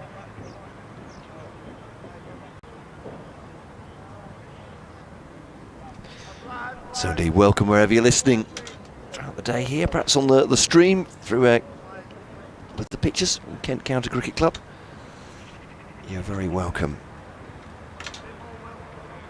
With Matt Cole and Scott Reed, thank you to Fred Atkins and Freddie Young today for joining us for this third day. We may be coming back tomorrow, we may not be, as Wells bowls to Swanepoel. He goes for the sweep, and they'll take at least a single. Will they come back for 2? It's gone for 4, in fact. Did he get anything on that? He didn't. It's come off the pads. Or maybe off an arm, but a big sweep by Swanepoel. It's 4 leg byes, says umpire Milnes at the far end. And greetings to Andrew from Japan. I think it's probably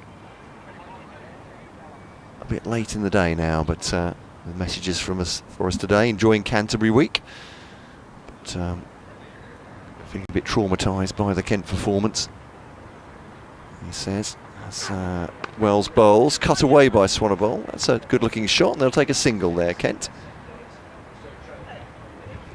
Swanepoel wanders off to point as Charlie Stobo sees it. He's batting with a runner, just to reiterate if you're just joining us. He's has that hamstring injury.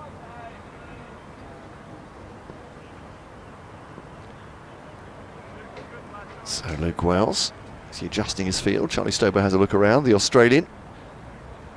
As Luke Wells bounds in to bowl. Comes off the pad, I think. He's not going to run though, it's going down the leg side anyway. There's a short leg slip and a leg slip in behind him, then a backward point. Boundary rider on the offside. It's a deep cover. Wide mid-off and mid-on. Mid-wicket and a backward square leg. Charlie Stobo considers a run, decides against it. Marcus O'Riordan says he's not interested in that one.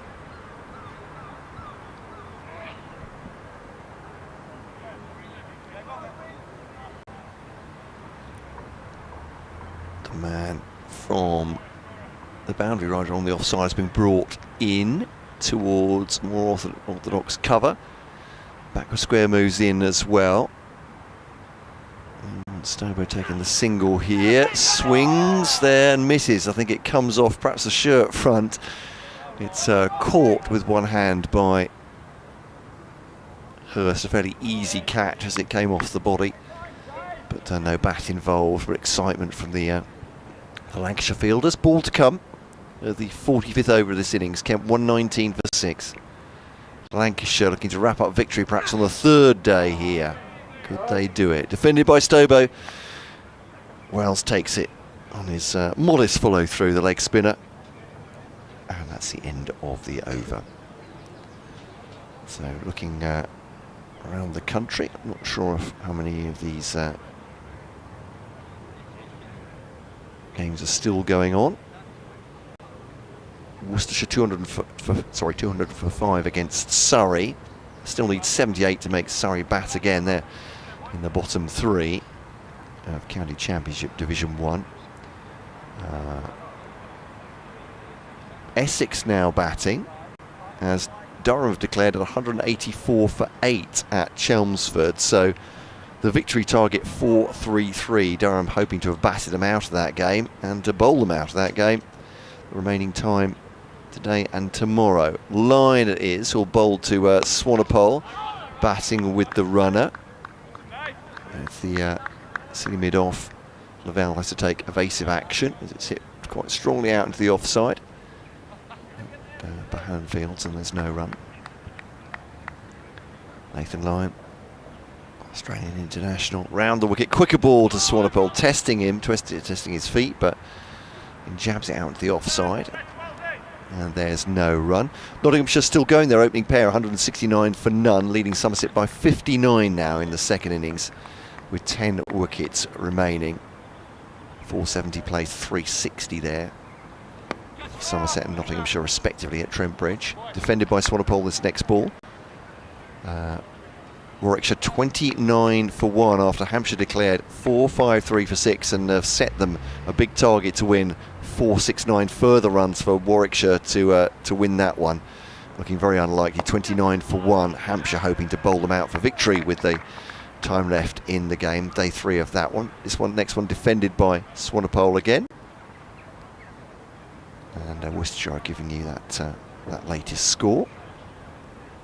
Into Division 2 in a second as Lyon goes round the wicket to Swanepoel. Defends that one. Picked up one hand, one bounce by the man at silly mid off, George Lavelle.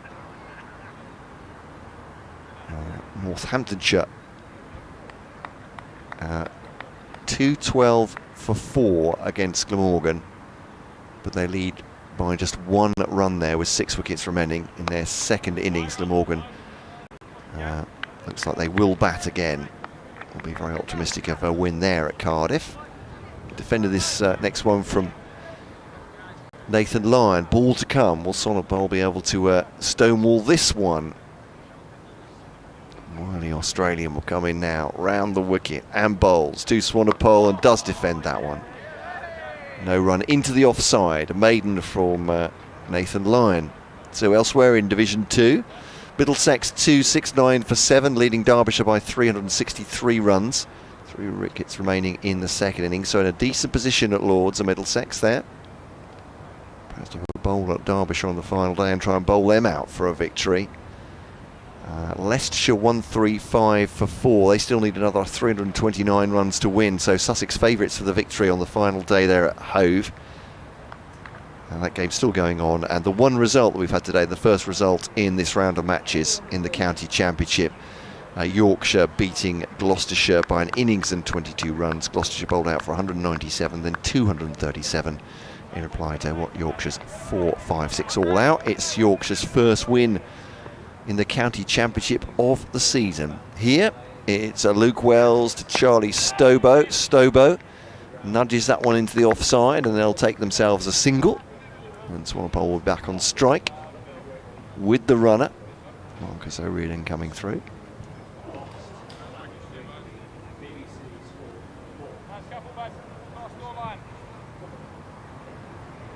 We look around the field. Here's Swanepoel, short leg slip in here.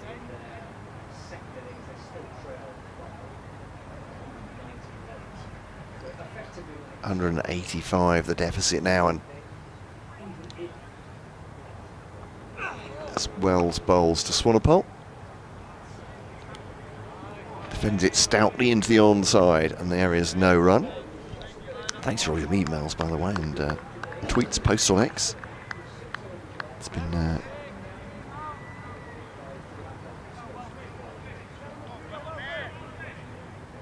great to hear from you. Here's Wells then to bowl to Swanepoel. A no ball. That's overstepping. Kemp probably wouldn't mind if that ball just disappeared, but it will be an extra delivery for Luke Wells to bowl.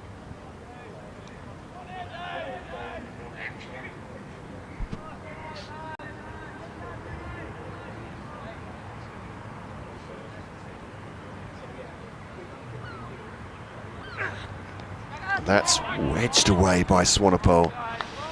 Thickish edge all the way along the ground, and it'll go for 4, will it? No, fielder's converging on it, and Stobo comes back to run the third. So was that a no ball as well? See the signal from the umpire. No, it's a 1. 2 no balls from Luke Wells, and a 3. So an expensive over. That doesn't really matter very much to Lancashire, I think it's fair to say at this point. No, probably too much. Last thing Wells wants to do is be overstepping as he takes a wicket. Yes. Sort of defended by Stober. I think that's the only jeopardy in that situation, isn't it? Is that if he's just slightly losing his rhythm, he does bowl what looks like a wicket-taking delivery, then it will be very frustrating for Lancashire. But 3 legitimate deliveries now to bowl of this over. 22 for Stobo, 5 for Swanepoel. It's Stobo that faces. Let's come off bat and pad down towards the man at short leg. Still a slip and leg slip in as well. 6 overs to come after this one. As Scott said, I don't think Lancashire will be in any state of panic here. They've got a whole day tomorrow, and the bowlers can rest up as well. And as Stobo faces, just defends that one. They've got another new ball to come as well, probably within the scope of the 178 run deficit, should they need it. Lancashire, should they get that far, should Kent get that far, I suppose we should say at this point. 127 for 6, Stobo on 22. That's how unlikely it is that Kent will get out of this situation. Left by Stobo. Wells loved it, keeper loved it. No one can quite believe it's not hit the stumps, but it resolutely hasn't. 127 for 6 at the end of the over. 6 remaining, unless, as Scott says, perhaps they're 8 down, Kent, or 9 down. The umpires might give Lancashire the extra half hour tonight. But as things stand, 6 remaining for them. 127 for 6. Kent, 178 behind still. Yeah, it was a bit of a unusual over that, with 2 no balls from Luke Wells inside that over. He's overstepping a couple of times. Untidy as Lyons continues from around the wicket. Way back towards him by Swanepoel. And there's no run. Enjoyed a absolutely terrific day here of Lancashire. First with the bat and then with the ball to have Kent 6 down. And Lyons in. Forward goes Swanepoel in defence, and there's no run. It's a pretty fabulous effort. And they're twirling away at the back end of this third day, trying to see if they can prize another one out. 27 for 6. Lyon in, balls left by Swanepoel onto the front foot, just gently rocks forward and allows that to slide through into the gloves of Hurst.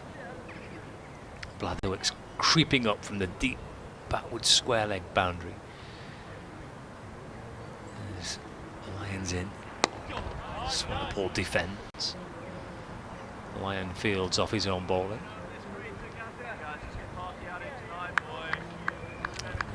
No run. I think they quite fancy getting Parkinson out. Yeah, just heard that on the Spitfire Ground. Let's get Parky out here tonight. Someone was muttered. Comes Lyon and left by Swanepoel, carefully watching it into the gloves of Hurst. No run. What's he bowled here? It's his 11th on the 11th over, and it's his 6th over on the spin.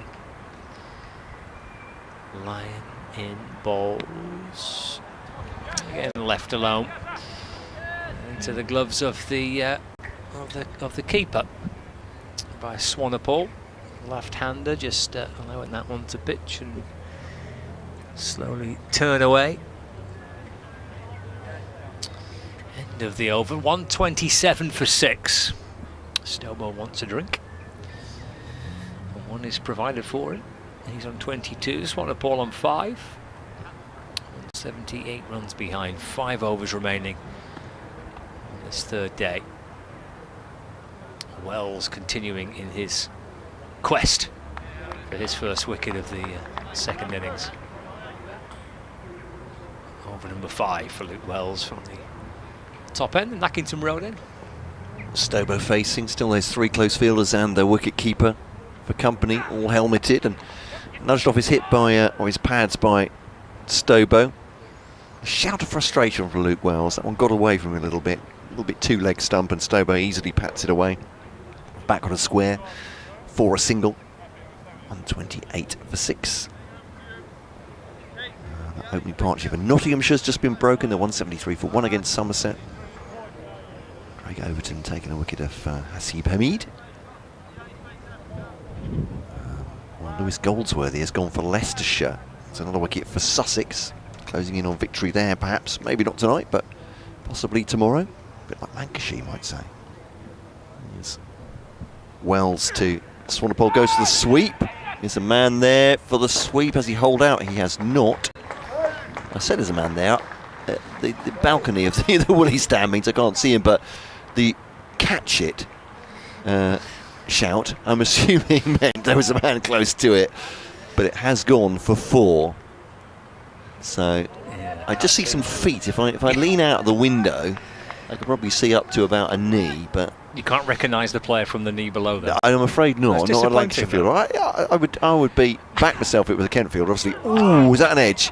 It went low. I'm not sure it was a chance. It may have dropped just in front of the man at orthodox slip, Keaton Jennings. What's the reaction, do you think, there, Scott? Do you think they think that was a chance? I'm not sure. Well, it's very low. Let's have a look on the replay here. Yeah, it's kind of gone to Jennings, hasn't it? Gone to his right-hand side. But a pretty stunning catch. It really would be, yeah. Captain low down to his right. So maybe one missed, but as you say, that'll be one to talk about for the rest of the match, wouldn't it? I think had he got the paw to it. Wells to Swanepoel, leaves that one outside the off stump, goes on with the arm more or less, no real spin. 9 off the over so far. Kent 136 for 6. The deficit though is 169, so not really making any great inroads in that. And more importantly for them, I suppose, for this pair, can they see the Lancashire attack, the double spin off for another 4.2 overs? Swanepoel leans down on it. Again, it's outside part of the bat, but runs to the vacant backward point area. Blatherwick comes in from the boundary to field, and they take themselves a single. So Swanepoel's on 14 from 31. He's batting with the runner, Marcus O'Riordan. He's got a hamstring strain. He's nursing that one. He's come out with a runner. Charlie Stobo then, the Australian, got 36 in the first innings. Bowled pretty well by all accounts for Kent on his first-class debut. 23 from 68 here. Watchful against Wells. Bounces up and then is parried by the fielder George Bell at short leg before he catches it second attempt. 137 for 6. End of the over. Looks like 4 more to come, or more if there are wickets, but a minimum of 4, let's say, here at Spitfire Ground. St Lawrence, Matt Cole and Scott Reed. 137 for 6, Kent. Yeah, the wickets to have fallen for Kent in this second innings. Look at the batting card. Compton making 55, out just after tea. O'Riordan 16, Bell Drummond 4, Joey Everson 25, Harry Finch 1, Tawanda Maye 59, Stobo 36, and Swanepoel as Ryan comes in and bowls to Swanepoel rather, and defends no run. Maye for naught, sorry, Finch for 23, Joey Everson for 10 to leave Stobo and Swanepoel batting here at the back end of this first day. There's Lyon from around the wicket, balls again. Off the back foot, cracked away, but to cover. And there's no run, so Compton getting in and then getting out. A loose shot after tea.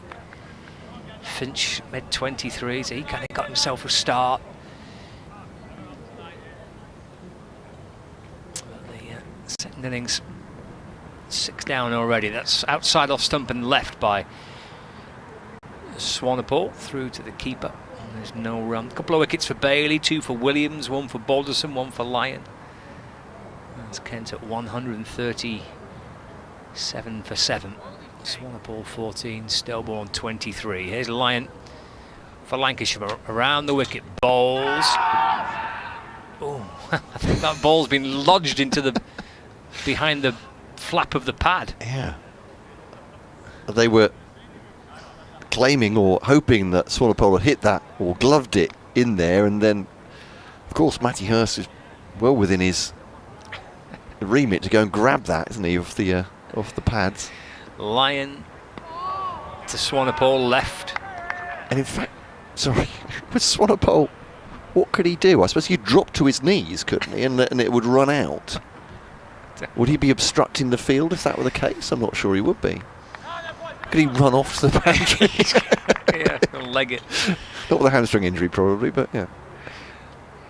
Final ball of Lyon's over, played nicely away by Swanepoel off the back foot. And that does complete the over. Maiden for Nathan Lyon. And it's 137 for 6. Yeah, so starts in this Kent innings, second time, Compton 37, Joey Everson 10, Finch 23. Lancashire, who declared their first innings on 549 for 9,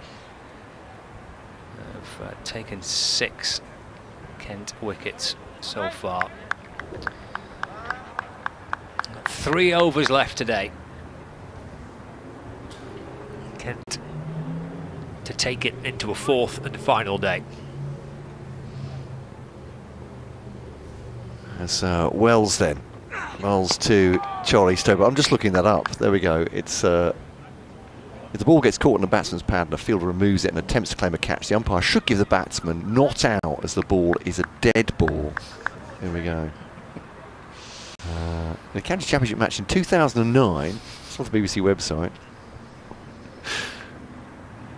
As Wells bowls to Stober. Oh, he's danced down the pitch. What's he doing there? Sorry. Let's not editorialise. Charlie Stober's had a rush of blood to the head. He's looked to smash that one from Luke Wells away. I think he's trying to sweep it or pull it away and miss the ball by a good foot. Did well to get back and in. Suddenly realised, yeah, that he has to turn and get back in. The stumps have been half destroyed. And goodness me, maybe I'll leave that cricket quirk dismissal until the end of the over. I thought it was getting fairly procedural here, but Charlie Stober has just added some excitement to that. Or should I say Luke Wells has. Yeah. He's beaten him to 137 for 6. Goodness me. In comes Wells with his leg spin. Stober just opens the face, runs that down to backward point. So in the County Championship match in 2009, Sussex's Ed Joyce was given out caught after he hit the ball towards close fielder Jonathan Trott. The ball lodged in the Warwickshire man's trouser pocket as he took evasive action. So if it's the fielder, all good if it lodges in your clothing. But There we go. Would that be a quizzical? How is that? Yeah. Outside the off stump, through the wicketkeeper, no run. You probably knew that at home about it lodging in the pads, that it's a dead ball, but just thought I'd check.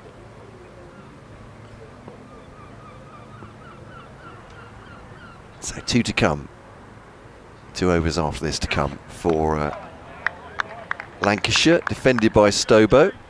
High catch taken by Luke Wells. 1 bounce. No run.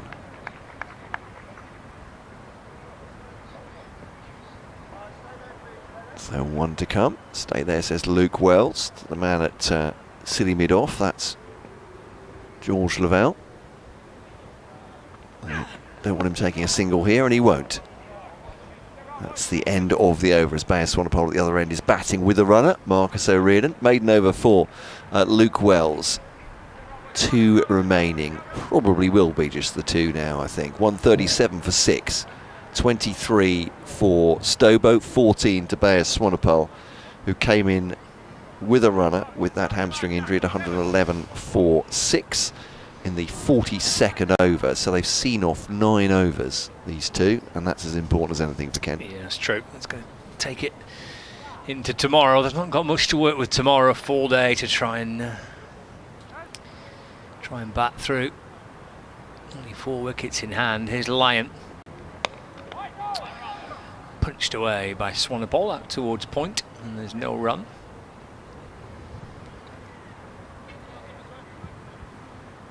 Not sure how much he's been troubled by this hamstring injury. It's obviously sufficient enough or severe enough for him to need a runner, but he's batting reasonably freely. Plenty of company around him. Lyon's in. That's short. Hammered away. That'd be 4 runs. Yeah, he wouldn't be running for that one anyway, would he? It's a lovely shot. He's got the short leg, silly point, 2 slips. 4 catching around the bat, the keeper there too, the short mid-wicket. This is Lyon's final over of the day. Again, hit off the back foot firmly away through the offside. Keaton Jennings decides that it might be wise to put the helmet on. He's in second slip, Keaton Jennings, so he's fielded the first few deliveries with just his cap on, and he decides, you know what, I'm just going to creep a little bit further in, but helmet required. That's played back to him by Swanepoel. Lyon fields off his own bowling, and there's no run. 141 for 6. Final ball for Nathan Lyon. No, 2 to go for Nathan Lyon. Into Swanepoel. That's George Lavelle at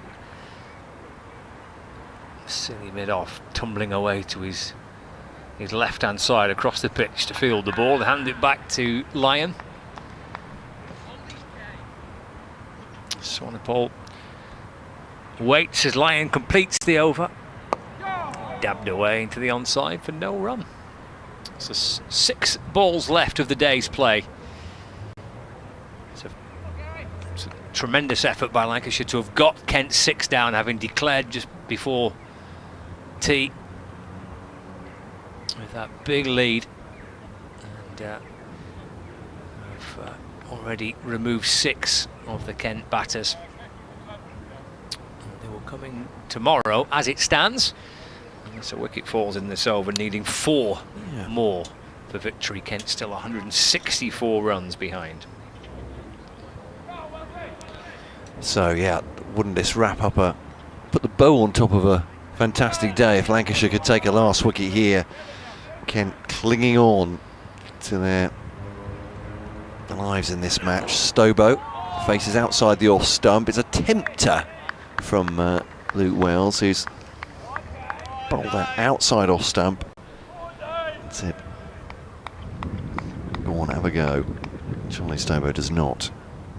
Keeps his powder dry, and the ball elapses. 141 for 6. Wells to Stobo. helps that. It was bowled down the leg side, and he's just clipped that on the leg side. They come back for a second. Stobo, as you can hear, calling Marcus O'Riordan through for a second with a yeah. And 2 it is, the total, 143 for 6. Stobo goes on to 25. And if nothing else, Kent will be supporters are admiring of his batting as number 7 in a lineup which has been much blighted by injury.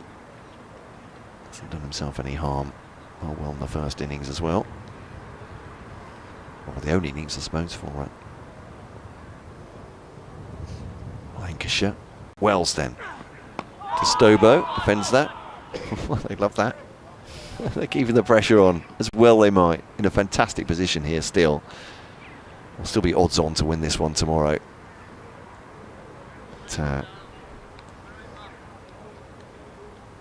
Kent will this game will come back tomorrow, won't it? If it's a wicket here, it'll be the end of the day. On the back foot, Stobo defends it, bounces up. I don't think the umpires will give an extra half an hour with 7 down, but Lancashire would love to see. 2 to come then of this third day that has belonged to Lancashire. Josh Bohannon finishing off with a wonderful double century. 5-6-9 for 9 declared. Lancashire left out, so Stobo thought about it. Just the movement of the bat forward and then withdrew it. I wonder if then baseball, he might have committed enough to that to make that a strike. But as supporters on the emails are not slow to tell me, that's a completely different sport. 143 for 6. And Charlie Stobo is getting more and more popular. He's surrounded by friends from Lancashire now. X marks the spot. You can draw an X between 4 close fielders and the wicketkeeper in the middle. So leg slip, orthodox slip, slim it off, short leg. Everybody trying to save the one as well for tomorrow morning. Or to take a wicket right now. Which will it be? Wells to Stobo. Punches it into the ground and bounces up. And that is the end of day 3 here at Canterbury, the Spitfire Ground, St Lawrence. Thank you very much for listening. Kent finish it 143 for 6, 25 for Charlie Stobo, 18 for Bear Swanepoel batting with a runner. But it's Lancashire who have dominated the day. Kent are still 162 in deficit just to make Lancashire bat again tomorrow. That's what they'll need, or to try and stonewall through a whole final day with just 4 wickets remaining. As Lancashire, as I said, with that double century completed by Josh Bohannon today, and a massive first innings total of 5-6-9 for 9, then taking the wickets of O'Riordan and Bell Drummond before T, Williams and Balderson with those wickets, then Compton, Everson, Mayeye and Finch following after T. Stobo not out 25, Swanepoel not out 18. Compton had 37 before he was caught behind off the bowling of Bailey. Williams bowled Everson for 10. Mayeye caught by Bell at slip off the bowling of Bailey. And then Nathan Lyon taking the last wicket to fall on day 3. Finch chipping Lyon to Bohannon at mid-wicket for 23. So that's the end of day 3. Thank you to Fred Atkins and Freddie Young. And from me, Matt Cole, and Scott Reed. You'll hear from us tomorrow. Thanks for joining us. It's another sunny one tomorrow. Can Kent do the impossible, or will Lancashire wrap up their expected victory in the battle of the bottom 2 in County Championship at Division 1? You'll hear from us tomorrow morning at 11.